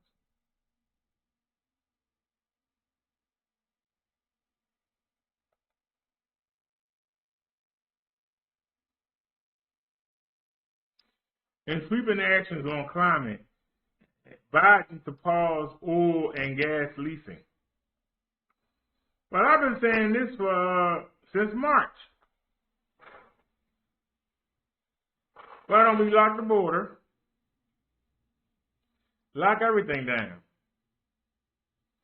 say the heck with the rest of the world, and go back to doing what we used to do. Make our own products. That's jobs. Instead of us buying stuff from other places, let's start making them here. That's jobs. But see, that 1% don't want to do that because then you don't have money. And if you have money, they don't have something over you. They don't want you to start your little business. We can start making things electric and gas hybrid. We got plenty of gas in the ground. We can make electricity like that. If we can make our vehicles run off of that, we don't need oil.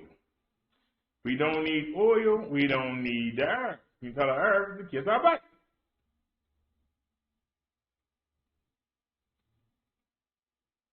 I'm just being honest with you. You can tell the earth to kiss our butt. We got enough oil in the Anwar, enough oil saved, enough oil in Alaska. We don't need that oil if we go electric. Can you imagine people in California coming out and not seeing no smog?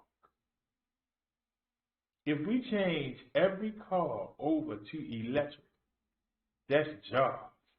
Somebody got to teach the people how to do it. That's jobs. We won't have enough people. The same way they're trying to get this vaccine put out. If we just took that same energy, by now, almost everybody would have an electric or gas-powered vehicle, and we wouldn't need. If we done this back in March, we wouldn't have no CV. We wouldn't have 400 and some thousand people dead. We'd be self-sustaining.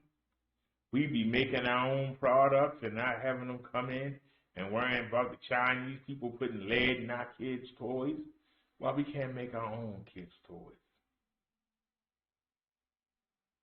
I called for that last March. It's almost March again. But I called for that. And you laughed at me.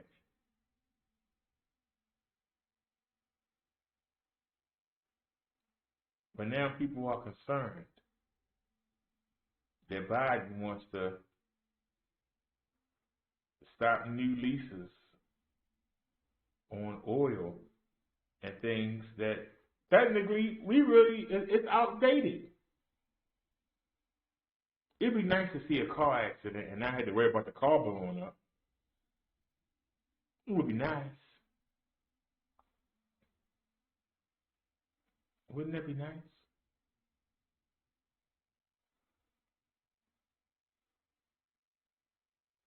Be nice to have lithium batteries instead of lead batteries. You know, the kind that's running your car right now,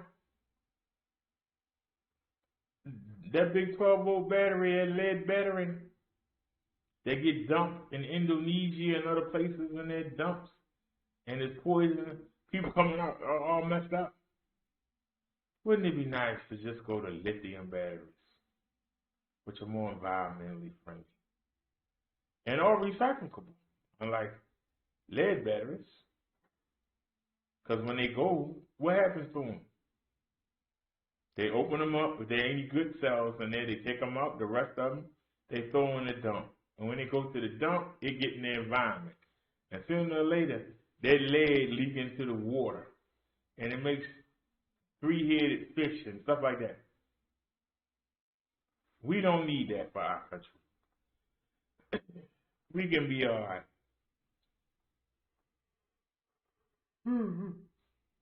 That's all I'm saying.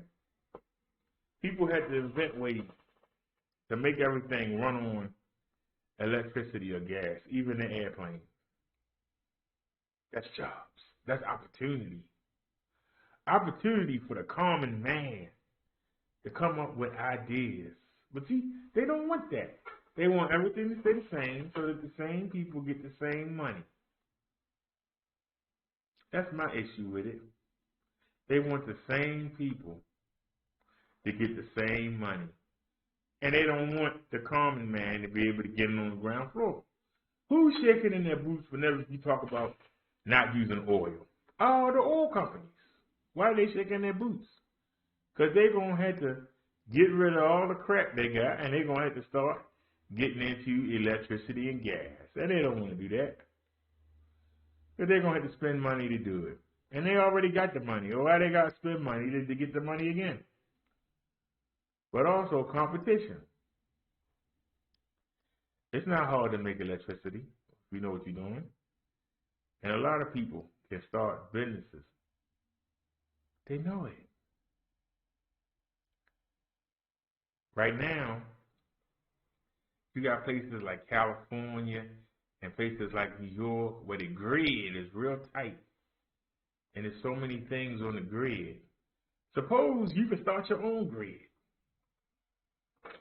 Then you wouldn't have to depend on the electric companies. You can start your own. See, it's not that we can't do stuff, but the people that got the stranglehold on the money, they're not going to let you do stuff, but then they make less money. They have to work harder to keep that same money. I can just slide some politicians a couple dollars and keep things the same. Then guess what? I ain't got to worry. And that's what's happening. So don't be twisted and turned around. That's what's happening. Let's see, does she have anything else here?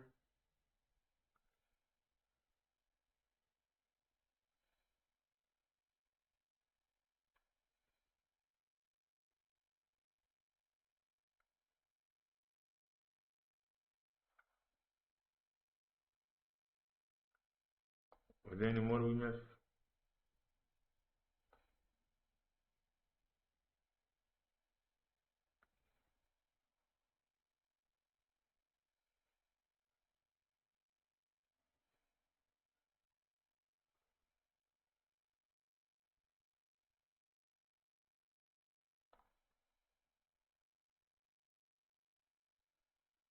Alrighty. How long we been here? 5 hours. Oh, Lord. Let's get the CV numbers done before we run out of time. Definitely don't want that to happen. Let's click out of that. Liz says fair. What do you mean, Liz?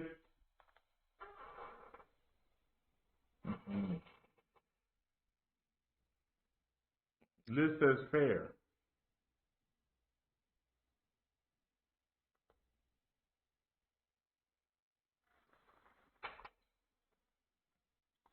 What's not fair, Liz, there?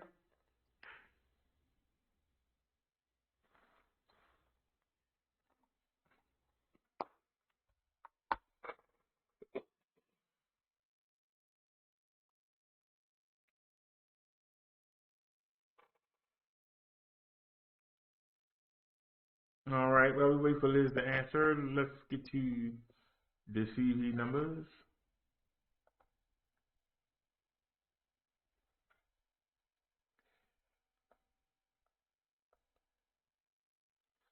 It's only 2:28 in the afternoon.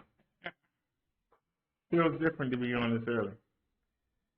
CV cases, 26,542,103 known cases in the United States. Deaths, 447,999. You might as well say 448 million, because you know somebody just died while I was talking.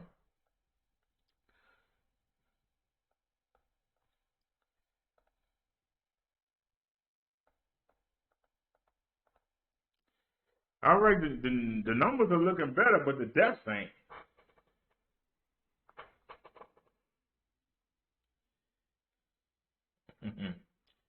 Liz said I asked if something was fair. She said she missed the question. I don't even remember. California knows how to party in the city of LA, where they wish the gangs in the CV would go away. I'm talking about California. They got 19,746 new cases. They lost 630 people so far today. It's only 2:29 in the afternoon.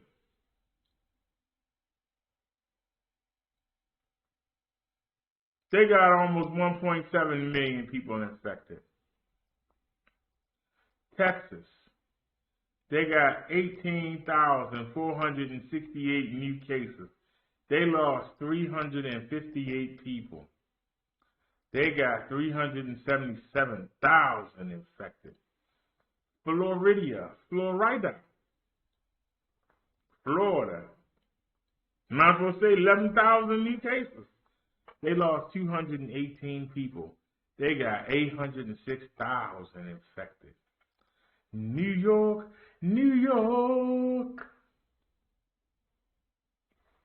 Hold on.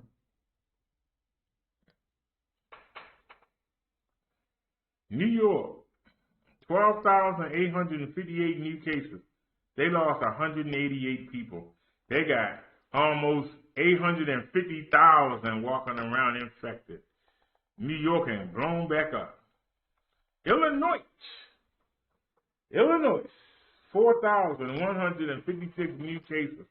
They lost 72 people. They got 184,500 infected. Georgia on my mind. I caught the midnight train to Georgia. They got 6,558 new cases. They lost 159 people. They got 495,000 plus infected.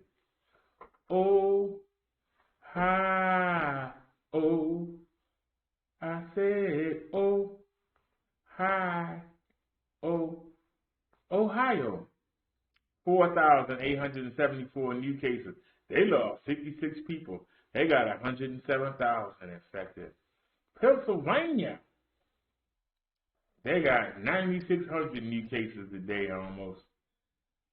They got 162 deaths. They got 143,000 walking around infected. Arizona, 5,028 new cases. They lost 203 people. They got 633.5 walking around infected.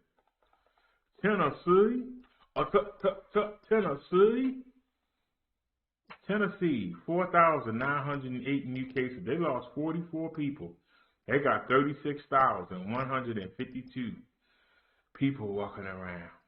New Jersey, they got 6,000, you might as well say, new cases. They lost 82 people. They got 285,000 infected. Ooh-wee, Indiana, somebody better find my hookah. They got 2,630 new cases today. They lost 46 people. They got 209,000 infected walking around.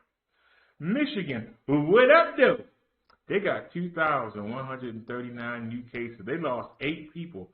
They got 130,000 infected. Wisconsin, 1,567 new cases. They lost 49 people. They got 20,000 plus walking around infected. Massachusetts. Am I saying it right? Massachusetts. 3,118 new cases. They lost 96 people. They got 75,000 infected walking around. Virginia, 4,238. They got 71 deaths today. They got 452,500 infected. Missouri, no stats. Minnesota, 1,114 new cases. They lost 28 people. They got 10,258 active cases. Alabama. I said Alabama. They got 2,848 new cases. They lost 226 people. They got 205,873 people infected. Man. Ain't nothing finer than the beach lines of South Carolina. They got 4,464 new cases. They lost 39 people. They got 235,000 infected. Has anybody heard from the driver? Louisiana. They got 2,367 new cases. They lost 58 people. They got 44,000 walking around infected. Colorado. They got 1,722 new cases. They lost 25 people. They got 283,000 infected.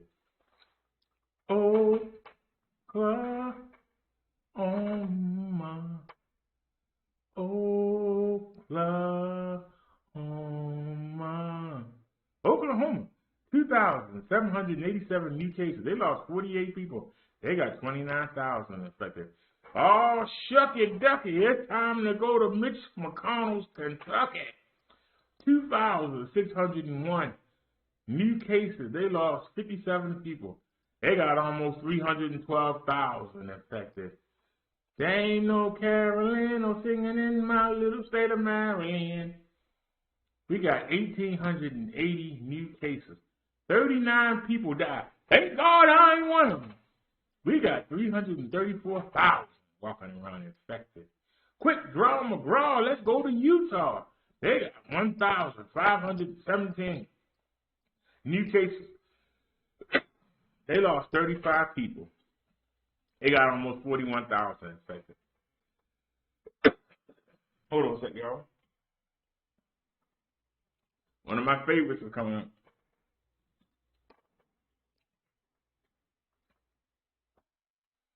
Iowa. Iowa.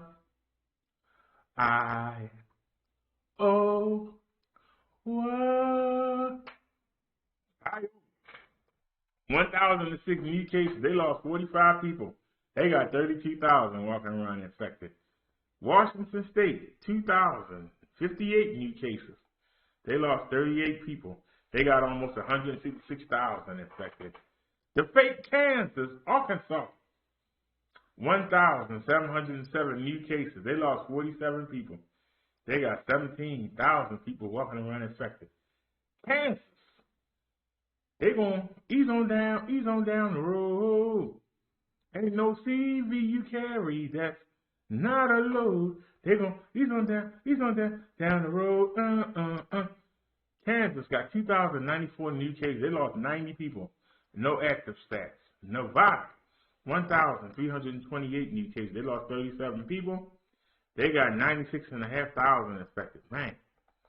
Mississippi, you got M-I, crooked letter, I, crooked letter, I, humpback, I, Mississippi. They got 2,186 new cases. They lost 38 people. They got almost 44,000 infected. Connecticut, or Connecticut, some pronounce it, 1,258 new cases. They lost 26 people. They got 179,500 infected. Nebraska, no stats. New Mexico. I said New Mexico. They got 1,079 new cases in New Mexico. They lost 22 people.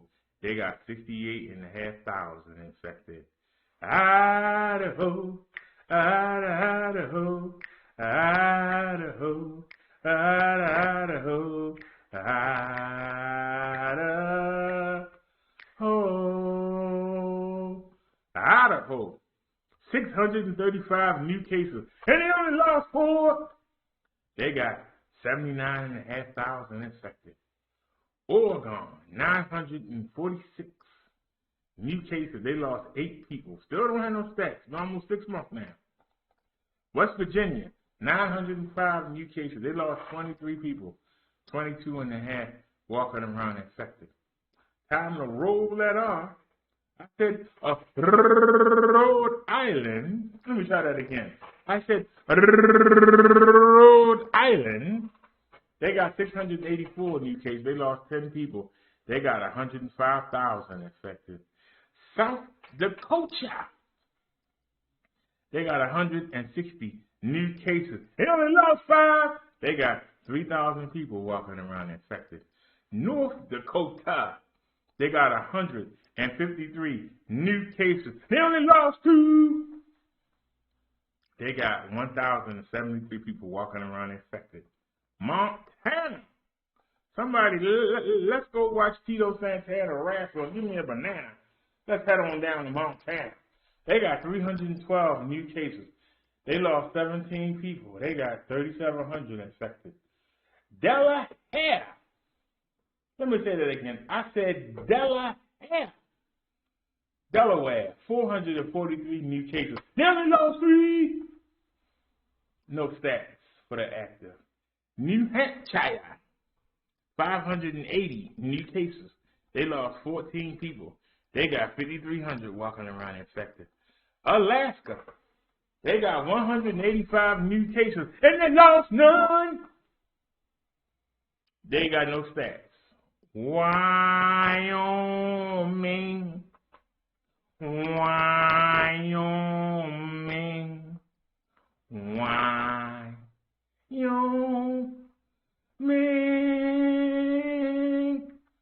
Wyoming, 560 new cases, and they lost none. They got 1,600 people walking around infected. It's a pain to live in man. It's so mundane. Everything's the same. It's so boring. It will leave you snoring. Oh, it's a strain to live in Maine. Maine, 359 new cases. They only lost 3. They got almost 26,000 infected. The District of Columbia, 282 new cases. They only lost 5. They got 10,000 walking around infected. Hawaii.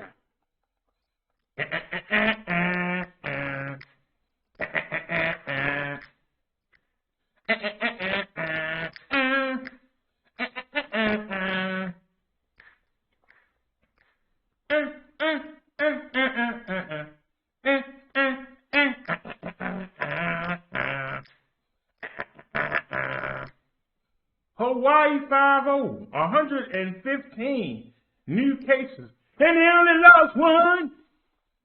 They got 13,000. Wait a minute, I'm sorry. They got 12,000 infected on the island. Time to go to Nighthawk country. We're going to Vermont. Dun dun dun dun dun dun dun dun dun dun dun dun dun dun dun dun dun. Vermont, 135 new cases, and they lost none. They got 3,500 infected. Puerto Rico. Hold on, we got to roll that R.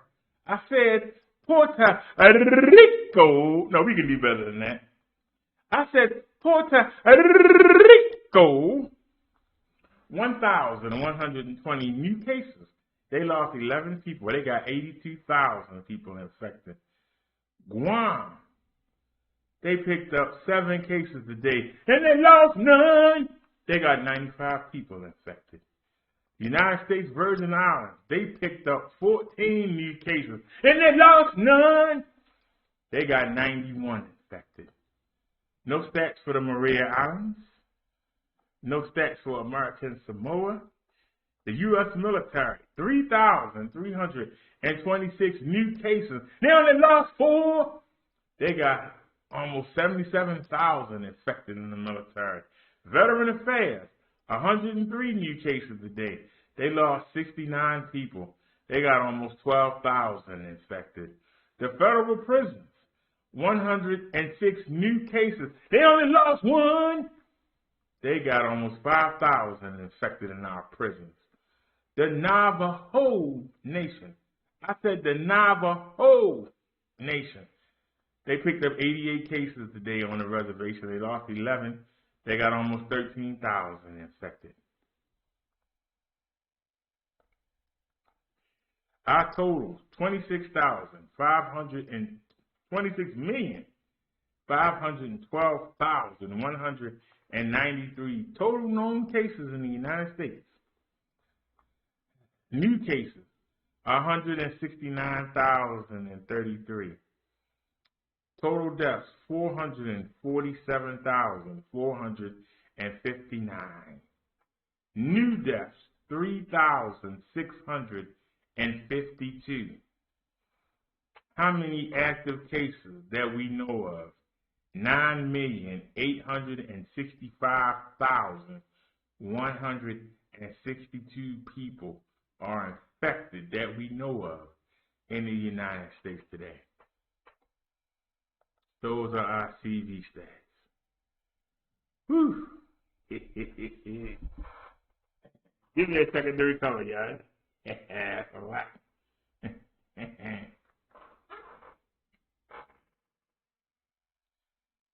The numbers ain't bad as the last time we did them, but it's still depressing. That's why I try to make it fun. I hope I don't irritate some people. Some people might be a little sensitive and say, oh, it seems like you're making fun. No, I'm just trying not to make it so bad. Nia says the new strain is spreading, and Liz says, yes, Nia. So, all right. Anybody have anything they want to talk about? We already 5 hours and 20 minutes in. Anybody have anything they want to talk about? Let me see what we can get into.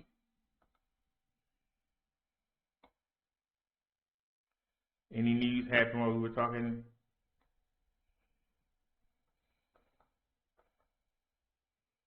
Do I want to listen to this? Let's go see what's going on with Jimmy.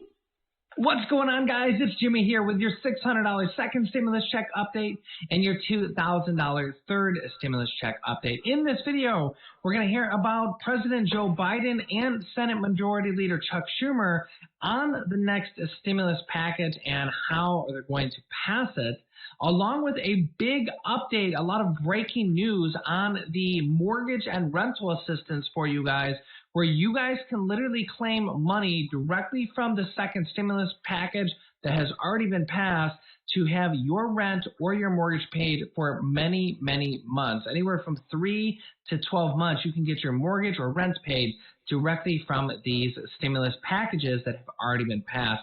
We're going to go over brand new information on that in this video. If you're new to the channel, make sure to subscribe down below so you don't miss out on new videos on the third stimulus check and all sorts of different buckets of money like student loan forgiveness, Social Security increases, mortgage and rental assistance, unemployment updates, and more. And give this video a like. It really helps out our channel. All right, guys, let's jump right in. You know that Republican Congresswoman Marjorie Taylor Greene? She's the one who said she was going to file for impeachment on President Joe Biden before he even took office, and filed papers for impeachment on President Joe Biden's very first day. Well, the Republican Party is taking action against her for threats that she has made against Democratic congressmen and congresswomen. House Republican leaders are facing mounting pressure to take action against freshman Representative Marjorie Taylor Greene, Republican from Georgia, with key outside groups calling on party officials to condemn her and House Democrats pushing for her removal from Congress or committees. Republican House Minority Leader Kevin McCarthy said he will sit down for a conversation with Greene next week. But whether McCarthy decides to punish her will depend on how that meeting goes. McCarthy had a similar face-to-face meeting in 2019 with former Representative Steve King, Republican from Iowa, after he defended white nationalism in an interview with the New York Times. The Iowa Republican showed little remorse during their interaction, and shortly thereafter, Kevin McCarthy booted King from his committees. So far, Greene has remained publicly defiant, saying, quote, "I will never back down. I will never give up." However, she has started to scrub or remove some of her old social media posts that were a bit controversial, to say the least. On stimulus, if you have any type of side business at all, any type of side income, side hustle, you drive for Uber, you drive for Lyft, you're a hairdresser and you get 1099, you're a contract worker, a gig worker, you sell products on Amazon, and your business has been previously established last year or earlier, then you should call up your local bank and apply for the second round of PPP loans, which are forgivable loans, aka a stimulus package or stimulus check for you guys. And the second round of PPP loans or PPP grants have already resumed and are already taking place right now. The easiest way to do this is to call up your bank, whoever you bank with, or a local bank in your city, and tell them that you want to apply for this. Now, this second round also applies to people who didn't get the first round. You can still apply for the first round, and you can actually get a loan of up to $150,000 completely forgiven. That means you don't have to pay it back. And the second round is only for small businesses, so businesses with less than 300 employees. If it's just your own business, you yourself count as one employee, the only employer. If it's you and your wife, for example, that would be 2 employees if you both work at the business. So honestly, I please recommend that you call your local bank, whoever you bank with, or a bank in your city, and tell them you want to apply. Sit down with a banker and see if you can get a round of the PPP money, the Paycheck Protection money, because it literally could mean thousands of dollars in your pocket. That is a forgivable loan, aka a grant, aka stimulus, and you basically don't have to pay it back as long as you use it for specified things such as payroll for your employees, and you count as an employee. So if you use it for your own payroll or your own paycheck, then it basically becomes forgivable. Of course, that's a very simplified, short version of it. But the easiest way to think about this is if you have any type of side hustle that you get 1099'd on, or you have a side business, go and apply. Go and talk to a banker and see if you qualify. Because if you do, it basically could be free money for you guys, just like mortgage and rental assistance could mean free money for you. And if you don't apply, you won't get it. I'll be getting to mortgage and rental assistance here in just a minute, but this new mortgage and rental assistance is the real deal, and it's for all 50 states and territories.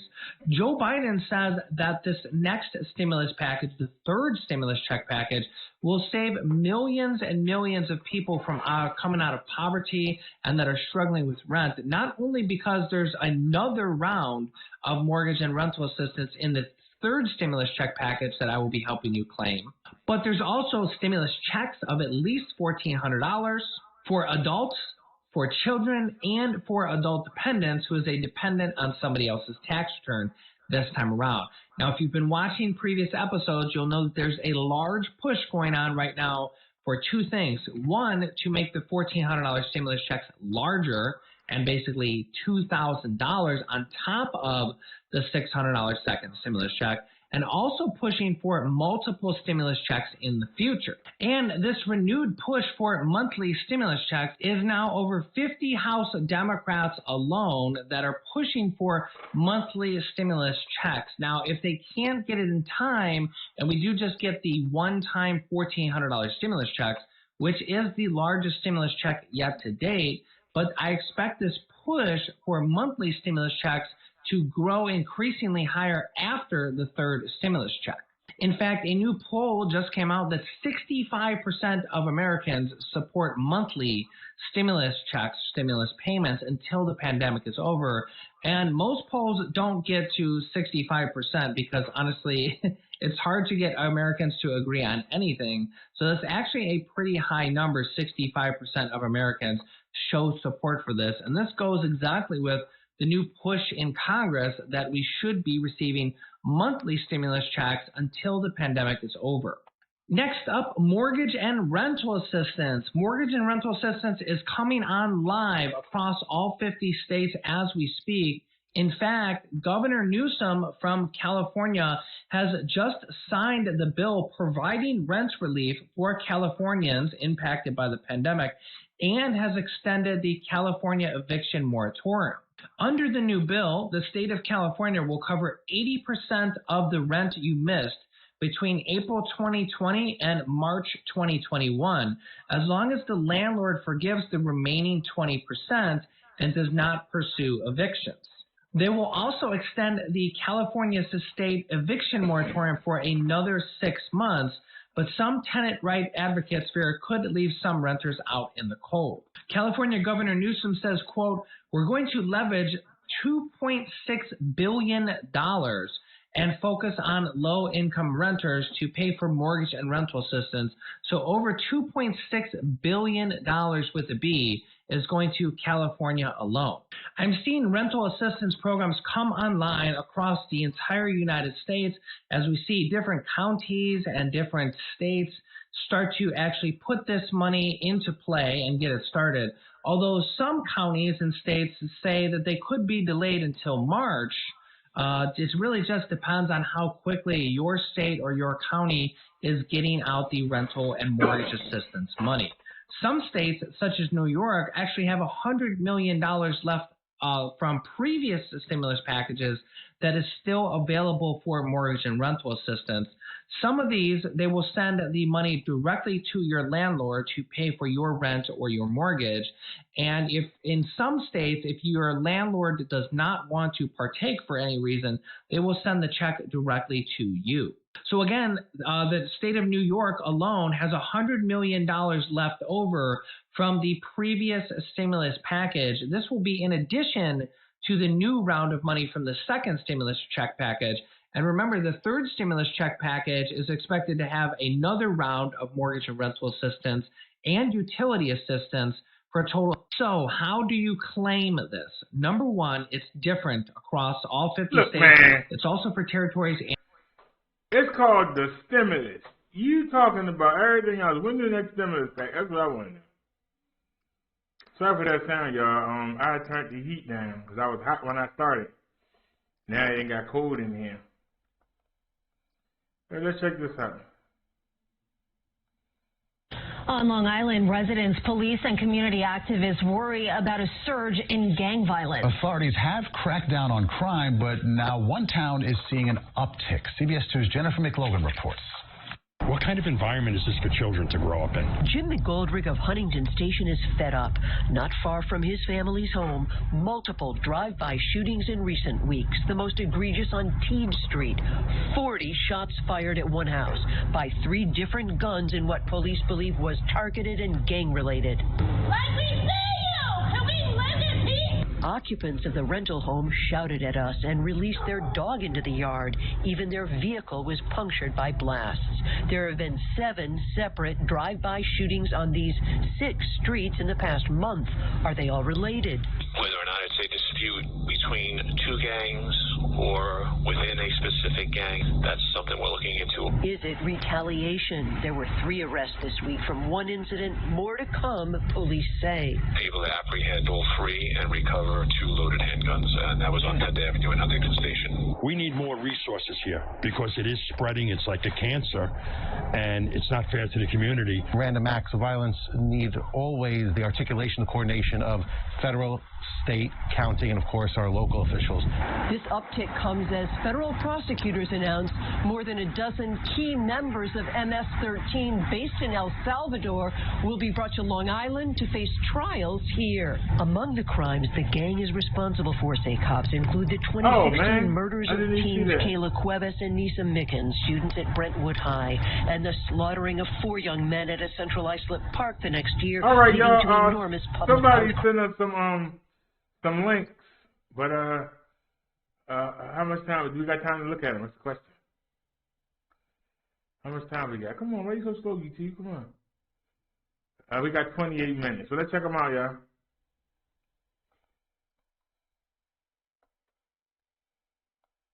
Sean Lee sent us some links.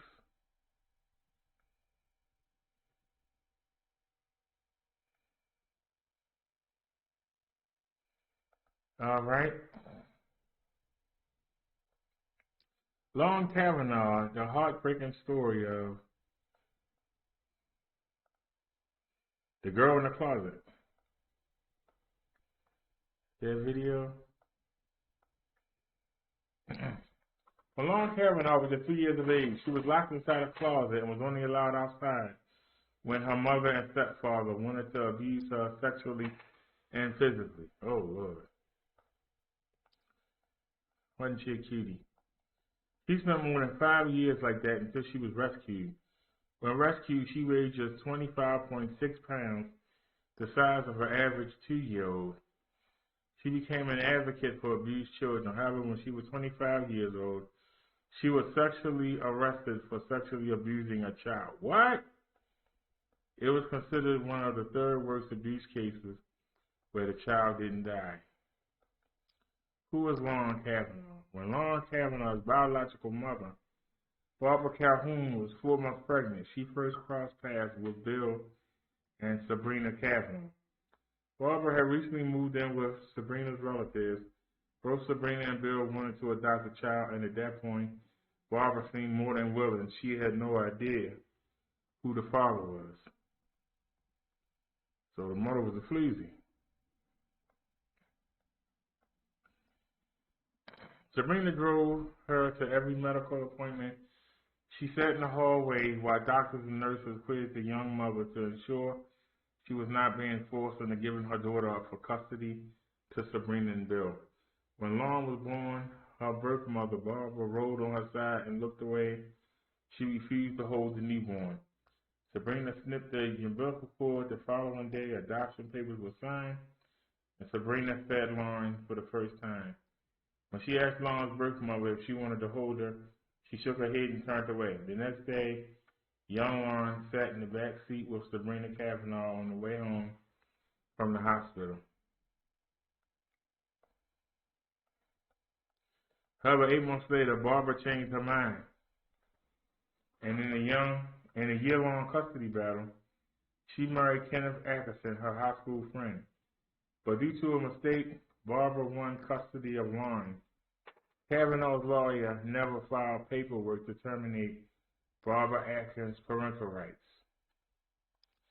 Soon the Kavanaughs lost Lauren little by little over the next year. In 1995, a traveling judge from Houston County, Lynn E. Markham, awarded permanent custody to Atkinson.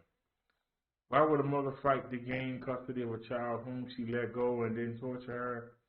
Not only did she fail to protect Lauren, but she also tortured her, and for more than 6 years, she seemed to take pleasure in the child's pain.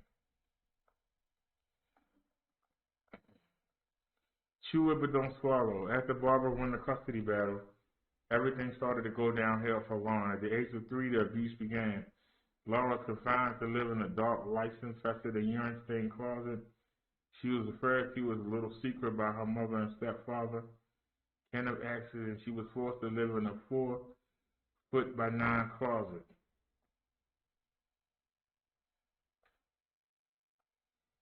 Lauren was denied food, physically beaten, and sexually abused by her mother and her stepfather for over 5 years. Not only that, Lauren was also sexually abused by boys and girls whom her mom and stepfather brought home. She was beaten with a paddle as well as sharp objects, and sometimes they took abuse to the next level by burning her with cigarettes. My mom would bring home guys or girls to have sex with me if I screamed or yelled. That really made them mad. My parents thought it was hilarious for them to watch, and I had to do what they said so I could stay alive. My stepdad would get the gun beside his bed, put it to my head, and pull the trigger, pretending to shoot me. Barbara had 6 children with 4 fathers. All of Lauren's siblings knew about her being kept in the closet, but Barbara and Kenneth warned them not to utter a single word of it to no one. There were times when Kenneth would put a bowl of broccoli in front of Lauren and say, "Chew but don't swallow." After Lauren was successfully rescued, they revealed that they often heard Laura shrieking and screaming at night, but they had no hints that parents were sexually abusing her. 8. The abuse was uncovered when Kenneth told a neighbor about Lauren, Jenny Reavers. Jeannie wasted no time and went to her home and told her husband Joe, who called the police. It was just got to the point where he couldn't take it anymore. It's unbelievable. I had no idea it was going on, said Jeannie Rivers. When officers arrived while Lauren was 8 years old, she weighed just 25 pounds. She was in a filthy condition, and her matted hair was infested with lice. Lauren was taken to Children's Medical Center of Dallas, where she was treated for malnutrition. The doctors had used a feeding method for Holocaust victims because her body was very emancipated and starved of nutrition. Her skin was peeling off her back and behind. Her teeth were broken, and her stomach was bloated. If it had been much longer, Lauren wouldn't have survived as her organs were shutting down. Laura's esophagus was clogged with feces, carpet fibers, and plastics, and poor Lauren didn't know how to sit in a chair, how to write, or recite her ABCs. When she came out, she couldn't recognize the sun or any basic project, and she hadn't even been potty trained. The arrest of Barbara and Kenneth. Look at her. Cops who were at the house said she suffered years of sexual abuse, but they decided to give her evidence in court would be too traumatic for the youngsters, so the accusers were never convicted of rapes. Lauren's mother and stepfather were arrested and charged with injury to the child. Other children who were residing inside the house ranged in between 22 months and 11 years old. They were all placed into emergency foster care. All the other children were fine, but they were not taken care of well enough. The mobile home where they lived was filled with dirty clothes, trash, and animal feces. Laura's siblings were ordered to lie about her existence. Barbara and Kenneth were sentenced to life imprisonment in 2002. They're eligible for parole in 2031. After spending 6 years in a closet, Laura was again adopted by Bill and Sabrina Kavanaugh, who left her shower with love and affection all the time. Rescuing Lauren. I could not get out no matter what I did. It was always dark. I didn't get fed. I didn't get to eat. I had to go to the bathroom in the closet where I slept. I had a pillow on the floor and maybe a blanket every now and then if I was good. I would cry until I fell asleep, said Lauren Kavanaugh. Children who are abused in the first 3 years of their life often face irreversible cognitive damage. Many times the children are never going to be as functional or as bright in their lives due to the fact they were neglected and abused during their most formative years. The abuse had a lasting effect on Lauren's life. As the several years have gone by, she still can't listen to country music because it's what her parents played to drown out her screams. She has attempted suicide over 30 times and suffered daily from flashbacks of her nightmare childhood. Lauren's now girlfriend says that her partner's past life still affects both of them. I know she's having a flashback because she stops right in her tracks. If we're somewhere that doesn't have a closet, she will go to the shower and turn on the scalding hot water and sleep in there. Lauren has struggled with drug and alcohol addiction in recent years. But to some people, this sounds like a joke. During high school, she was bullied by a lot of football players who told her that she liked what happened to her. In December 2018, Lauren, who was 25 at the time, was arrested and charged with sexually abusing a minor. Lauren met the 14-year-old victim on the Facebook page, The Lauren Kavanaugh Story, where she had been offering support for other victims of abuse. The page has been disabled since. A sexually explicit conversation on Facebook led police to question Lauren and approach the victim's family about the allegations. During an interview with the police, Lauren admitted that she had a sexual relationship with the underage girl. Both the teens and Kavanaugh admitted a sexual relationship, which the teen told the officers had been going on for the past 2 months. There was no force, there was no kind of threatening. It was a consensual relationship, but due to the age of the victim, it is against the law in Texas, said Captain Joseph Hunter. Greg Westfall, a criminal defense. I guess a criminal defense attorney said the case should be dismissed due to Lauren's horrible upbringing. Trauma affects the growing, developing brain of a child. So the brain grows according to the experiences. When the children have a steady diet of harm and danger, they're going to anticipate a much more dire outcome. In March 2019, Laura Kavanaugh was indicted on 3 counts of sexual assault of a child. She's currently behind bars at the Denton County Jail and could face 20 years in prison on each charge if convicted. Damn. That's rough right there. Thanks for that story, trying to be, that's rough right there. Nia says, so sad. Liz said, yes it is. Nia said, some people shouldn't be allowed children. And Liz said, I know it's sickening. Yeah, it is a sickening story. All right, we got less than 16 minutes left. See if we can get the next one.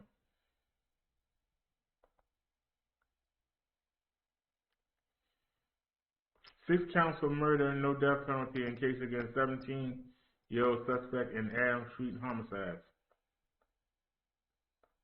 All right, we got a video. Good. Hope it's a short one. Let's get to the last story.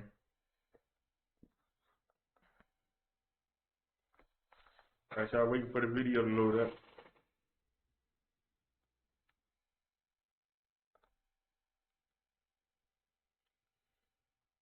Check the chat real quick while I spit in.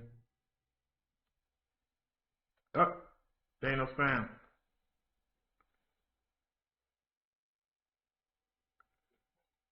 It's something not right.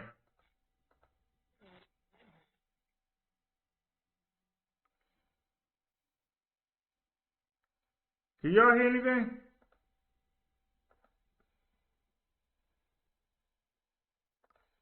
Let's pause it for a second. Play it again.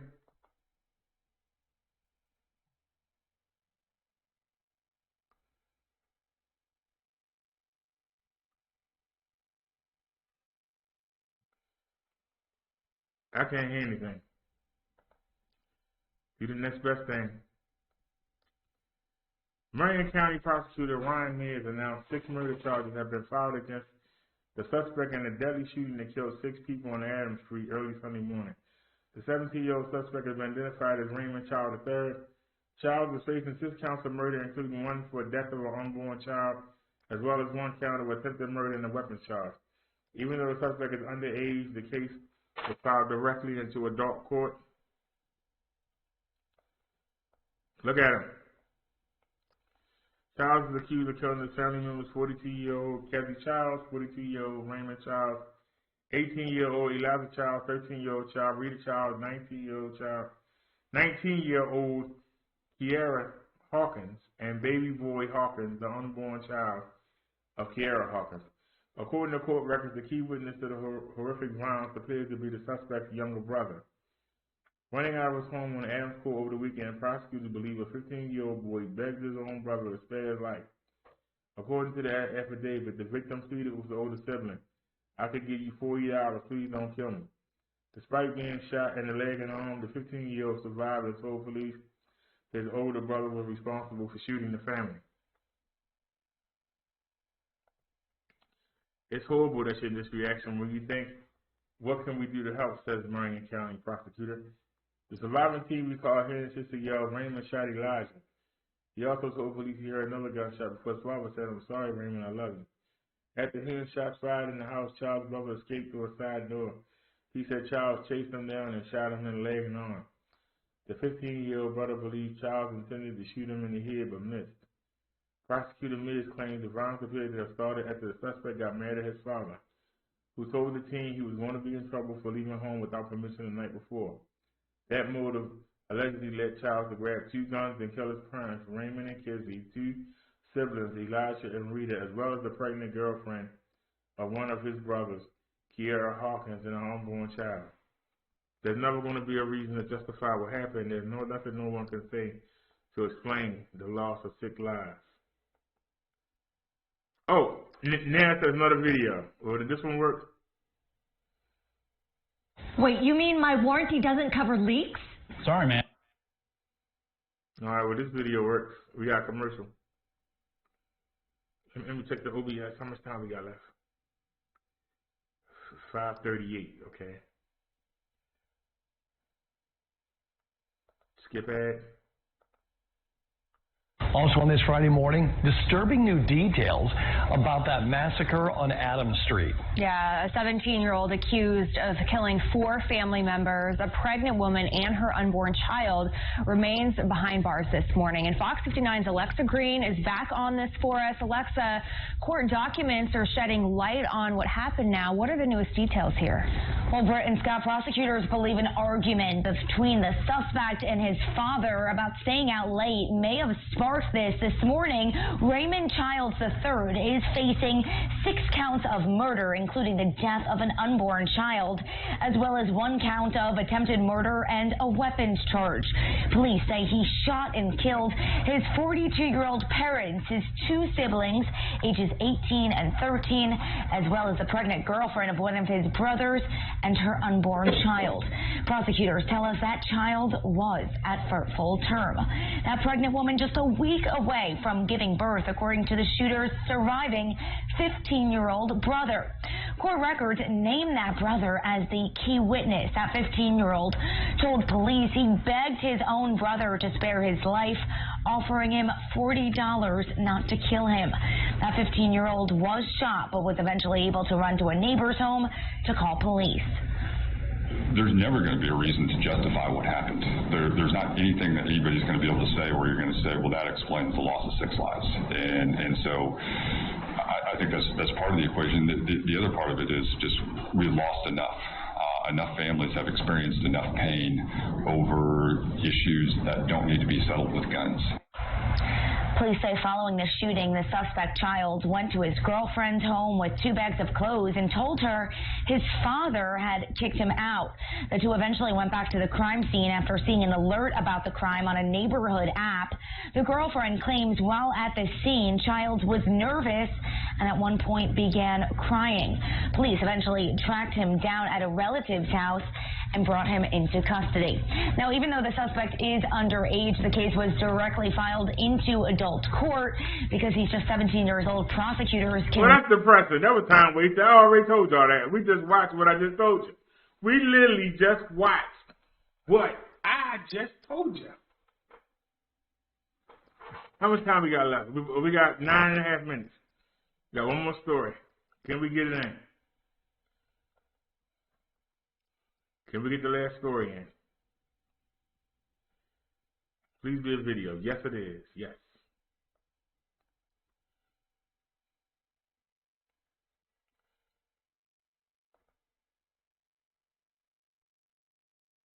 New. So they tricked us. They started playing the video and then went right to the ad. You need to stop. Uh-oh.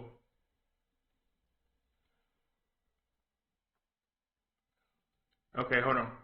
Nope, it's still a commercial. Oh, crap. My bad. Colorado that has a community asking for help. A family of 5 mysteriously killed their house set on fire, and the eerie masked man caught on surveillance camera. Our Clayton Sandell has the details. In this seemingly picture-perfect suburban neighborhood, there is a sinister reminder of extreme tragedy. This is fully involved. We can't even make entrance to search. I really hope they got outside.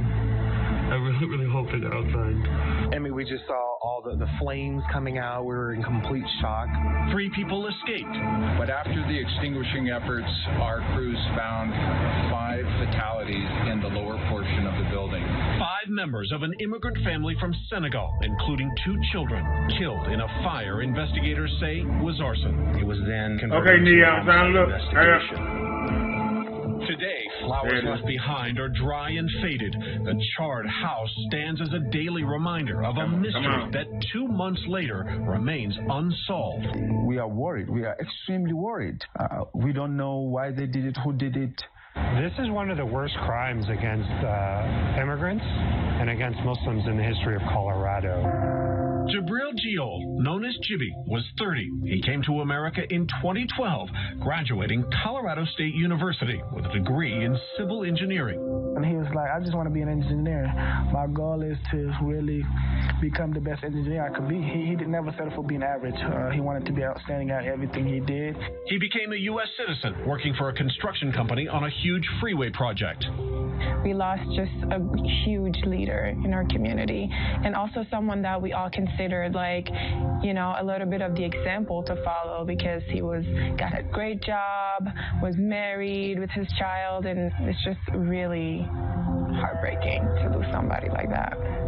Earlier this year, Jibby's wife Aja and their daughter Khadija, just 22 months old, joined him in Colorado.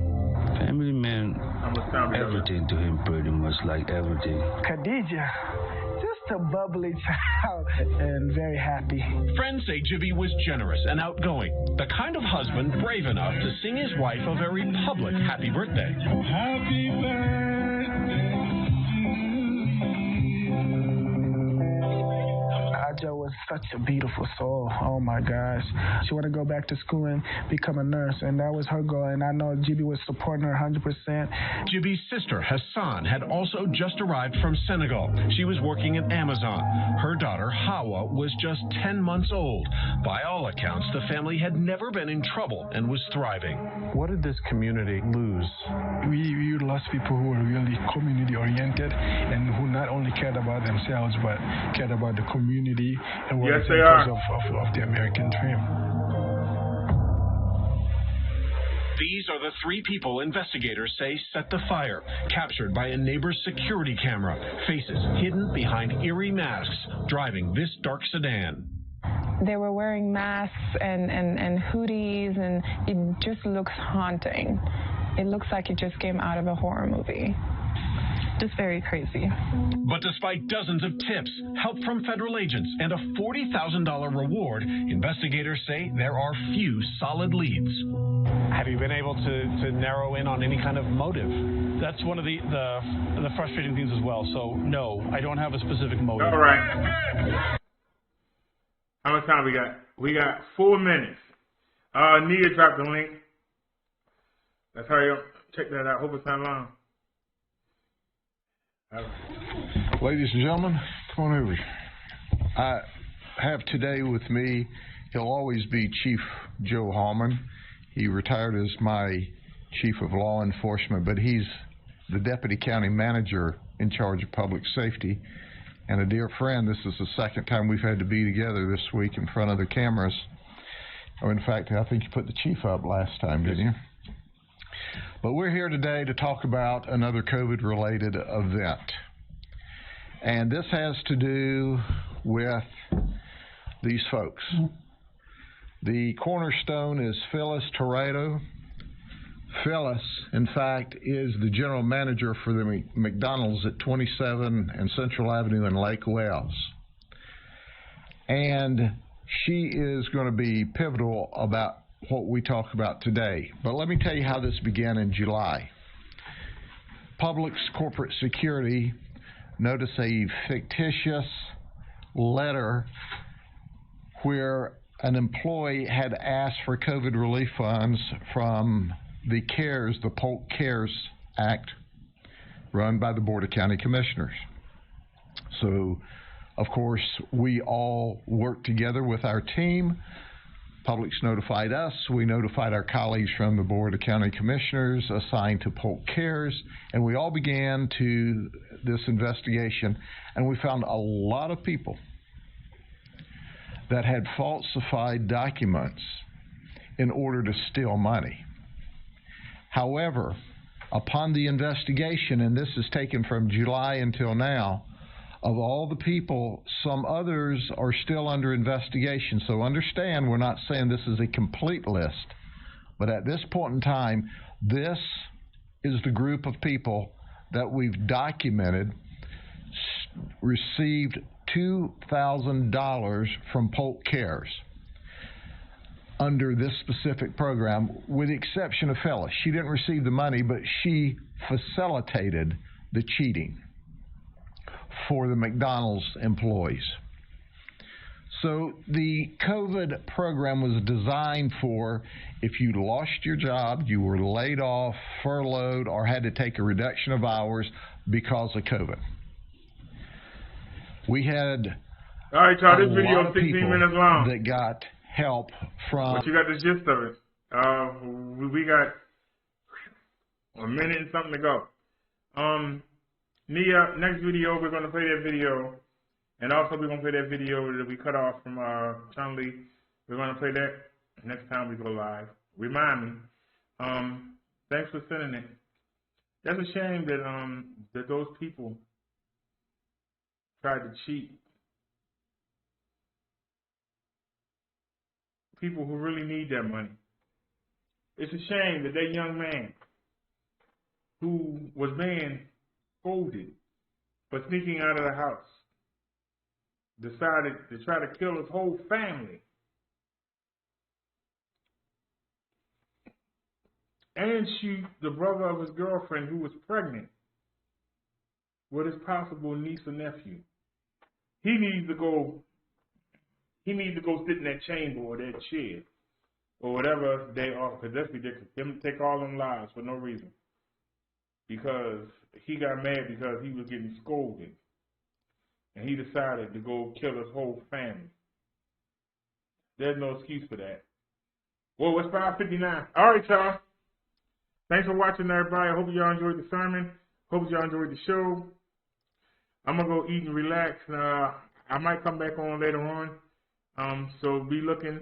Y'all have a great night, and thanks for spending your time with me. And we are out.